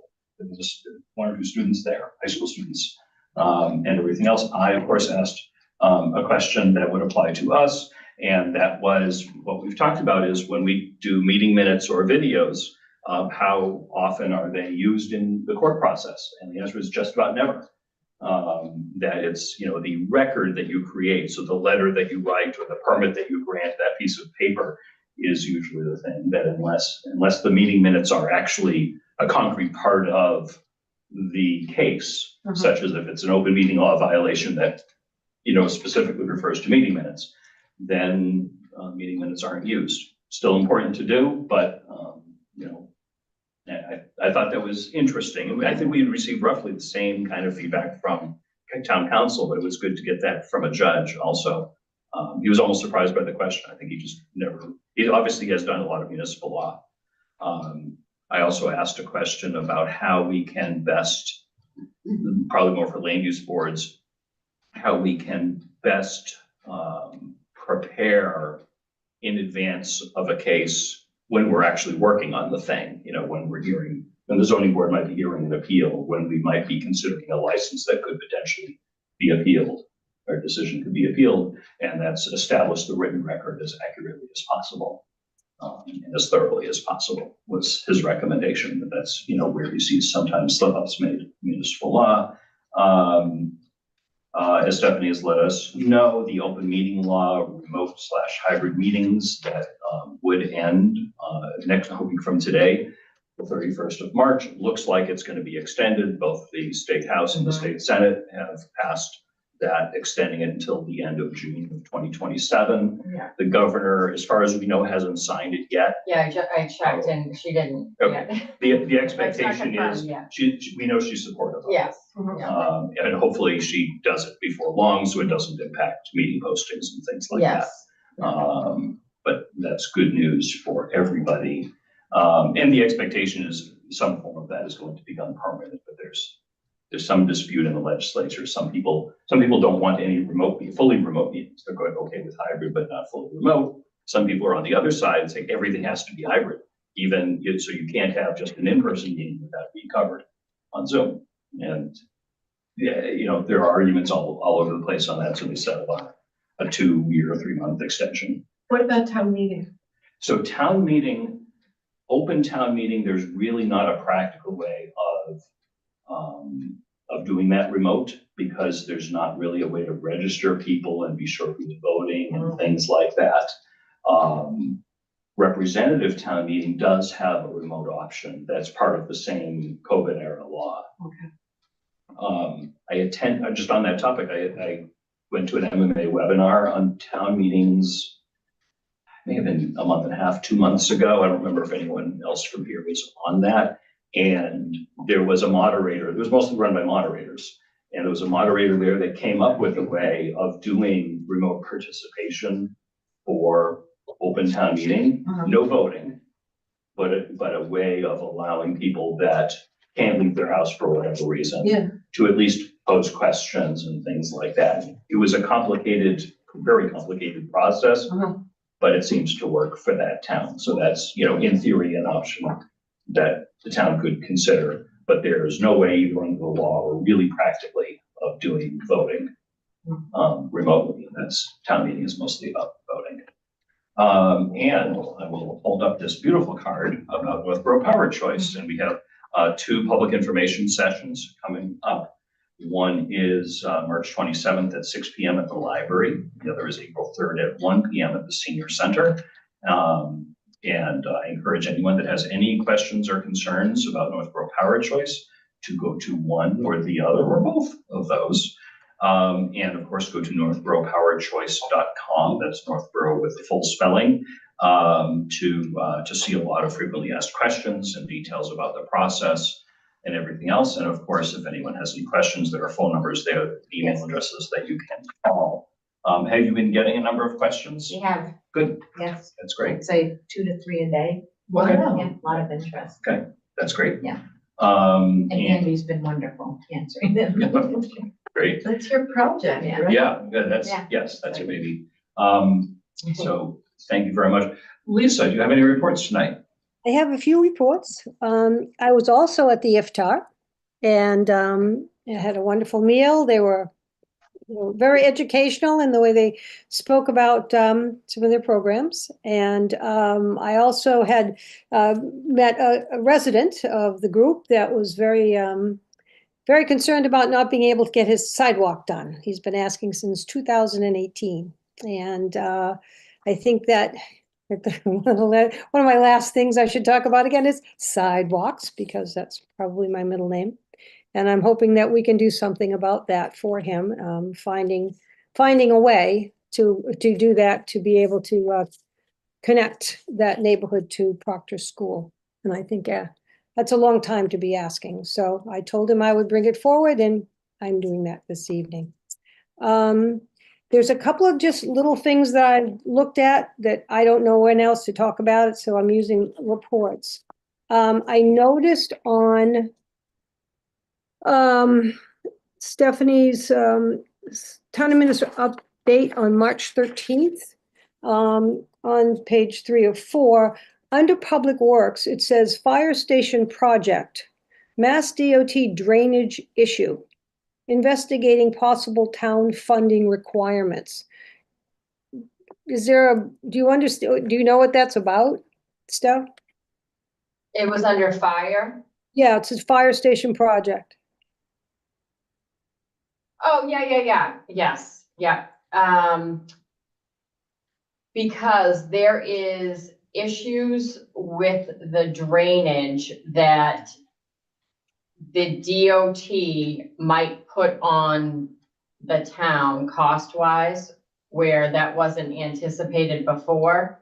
We're working with DOT right now to try to figure that out on whether or not it would be incurred, if it would be our property problem, or if it would be the state's property. So, yeah, they're researching that as we speak. All right, because I remember when we talked about it with them, we talked about the application and what they had to give them for the application. We was assured that everything was fine, but Right, yeah. see that, that we're looking at it, and I think it's good even for the general public to understand we still look at everything. Under planning of the same date, for the downtown streetscape project. It says, need Blake Street property owners confirmation for participation. Did that mean that if they didn't, do we know what happened with that participation? Yes, so, 10 and 14, I'm not positive of the numbers offhand, but it does matter when we're applying for grants. If we have businesses that will want to integrate with our grant process, we are awarded or proposed to be awarded more money. And right now we have a cousin that is, in basically answering for the owner. So at this point, I don't believe there's interest. There's interest from some other businesses in the area. So hopefully we can work with those people to help us keep the funding that we were actually hoping to get. At this point, it's still undetermined on whether or not we could reach out to the owner or just start to focus on other surrounding businesses. But yeah, that definitely is important point of the grant process. All right, so I first read it as that you needed the confirmation for participation for that grant. It is, yeah. Is that what it means? And we did get confirmation that at this point, they weren't interested in doing anything. Okay, and are the other businesses on the same street that are interested in helping with the Lake Street? Yeah, I know of one, which one is better than none. Okay. And so going on the Lake Street again, there was, hold on.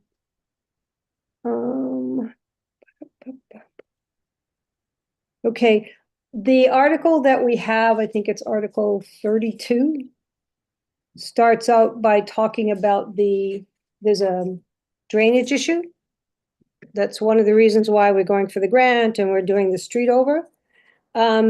Is there a report, the stormwater deficiencies engineering report available so that can be seen? I just want to see which one it is. Okay, so is that the lower lot retaining wall and stair renovation? It's under, well, let me just look at the description. No, there's no page numbers. It's close to the back. It says article, that's 30, hold on.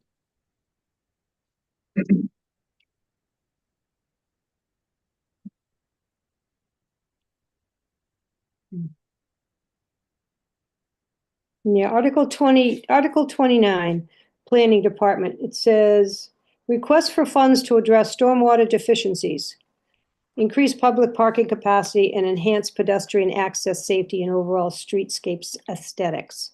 So that's right now in the description of the article.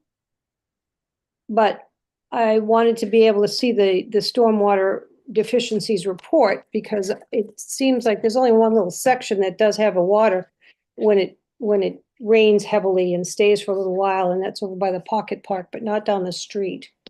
Okay, yeah. Yeah, let me look into that. So stormwater, Lisa, I appreciate this is your last reports. These items are a little outside of typical providing reports to the board and the public on things you've done recently. Maybe you could email these questions to Stephanie. If you wanted to, well, after the 31st, you won't have to worry about the open meeting law with us. You can just send us all the responses or anything else. Yeah, I just want to get some of these out so that they're there. And I know I was supposed to send her a question about the housing developments or housing authority, and I haven't been able to draft something yet for her to do that. So I didn't want to just let some of that fly, because I'm not going to be around for a while. So these are things that I've had a few people ask me about. So I'm almost done. So then the last question I have is about on the March 4th DPW director report. There was two different things that I kind of questioned. There was a $5,000 lighted sign maintenance and repair. And I know that we're having new signs made. Do you know what that might be for? $5,000 sign maintenance and repair. Is this part of the articles you're saying? No, I think it's part of what his memorandum was. Okay. March 4th. No, I gotta look back at that. I don't know. Okay, and you can check it later. And the last thing was, it was 22,000 for materials, contracted services, additional labor to support the dog park. So Yeah. the dog park is kind of an interesting amount of monies that are already set, and by the math, it looks like there's enough money there. I'm just kind of interested how we put the 22,000 for that when we could probably use it on something a little bit more important. But Yeah, I know mulch is an issue for future maintenance and because the dogs just kick it up after they do their thing. Okay, well, I'll send you a copy, or I'll send the board a copy of the estimate of how much money has gone into the dog park already, and that can go. Yeah, that's one thing we do have to be very careful of when we take on a project. We have to look at future cost and, maintenance costs year to year. Absolutely. Yeah, I think that's kind of an important one. So I'm going to end all that, my usual questions asking. And as everybody on the board is aware, and I think a few more people, because it made the newspaper today. Oh, well, okay, I can say this other thing. That I'm officially done with my work on March 31st. It's been a very interesting almost 2 years of being on the inside. And I want to thank everybody and for being partners and putting up with my questions. And I wish you all a very good time. I'm sure things will be more interesting as time goes on. And I also meant to say that I did hear from the Ethics Commission today. So that letter that was sent out was a real letter. And we had a discussion, and they're going to be sending me their decision shortly. So that's another thing that won't be a problem, because I won't be on the board anymore. So I want to thank you all, and wish you a good next season. And thank you. We'd Good like luck. to thank you, I think. Thank you, Lisa. Made us think about a lot of issues in town. Thank you for all your research and time that you spent, and hope you stay involved for sure. Thank you so much. Thank you for your commitment to the town, Lisa. Thanks. Great. Stephanie, reports tonight? Yes, have a great time in Ireland. I'm jealous. Carol Greenwich, we hired her as our new director for the COA, or Senior Center. Some towns refer to as Council on Aging. And she was the director in Carlisle, Massachusetts. She also has a background as a social worker. She was a social manager. We collaborated with the staff and they got to meet her on their second interview. We took our 2 candidates there and it was great. They were very happy to be part of the process and they're excited. She's excited, and April 1st is the date. That was a quick turnaround time. Good job. Yeah, we got very lucky because there are a slew of directors that are retiring soon. So we got really lucky that we had someone come with experience. Yeah. Look forward to meeting her. Yes. And then, The trail. The trail, I was gonna mention that in my reports, and I completely forgot. So on April 1st at 5:30? 4:30 PM, 4:30 to 6:30, there's the official grand opening of the ADA accessible trail that's behind the senior center. It's already been constructed, people have already walked around it. But this is the formal opening. I think they were planning to be hot dogs and hamburgers or something like that. I hope so. Yeah. I'm starving right now, so anything sounds. I don't know if you can make it something worse, but I'm super excited about that trail because it's not just for seniors, not just for people in wheelchairs. It's people, parents pushing a stroller, anything like that. And it's a really nice trail. Yeah. I mean, you think, oh, it's paved. Yeah, it's paved, but you really feel like you're going into nature. I hope it's a nice day out. Yeah. Yeah. So that's good. I'm sorry, I interrupted your reports. Do you have anything else? No, it was the whole budget, so we're good. Okay. Diane, any reports tonight? No reports. Okay, thank you. Is there anything that we wanted to add to any future agenda items? Just a question. Sorry. Yeah. Sure. Did we get a date for when I've had a few people reach out and ask when Applefest 2025 dates are? Do we know what that is? And are those meetings happening and can we attend? And I believe Applefest is September 18th, Thursday the 18th to Sunday the 21st. I'm not 100% sure where I saw that. I think it was probably at a Rotary Club meeting, so that we know the dates to plan for the street fair, which would be Saturday the 20th. That's all I know about it. Okay, and we never got to meet with them, correct? We unfortunately never did. And they haven't responded yet? Maybe we could reach out again. And somebody can let you know what that's all about. Okay. No reason to go into it now, but we've been trying to have a chat with the Applefest committee folks. Thank you. I mean, real work is already taking place to plan for it. So that would be good. Public comment. Is there anyone that wishes to offer any comment on anything at this time? All right, I thought we were gonna have Scott. We got Susan. Now that you have a resignation from your board, I hope that you put on your next meeting where you will discuss and let us know as townspeople what the process is to fill her position. Yeah, we need to figure that out because it Did skip future agenda. Go ahead. I asked if there was anything. I'm sorry, I'm zoned out. Okay. Does anyone have, yeah, so it's our charter says that, we meet jointly with the moderator and the, unfortunately, Lisa's resignation was about 2 weeks too late to get onto the ballot. So if we're going to fill it, it needs to be filled by a vote of remaining members of the board and the school committee chair and the moderator. That's how the charter lays that out. It says until the next regular election. Well, the next regular election is May. So can we do it before then? Do we have to do it after then and so forth? But yeah. So you will get an answer from legal counsel. We're going to have to get an answer as to how best to do that. And yeah, we will have to discuss that. And everybody understands that there is a contested race, but it's for one position, the three-year position. Okay, thank you. I'm very aware. Thank you. Is there anyone else that wishes to offer anything under public comment, either in person or remote? Going once, going twice, public comment is closed. Any other business to come before the board? Future agenda items, can we discuss how we're gonna do economic development, if we're gonna have a committee or what we're gonna do?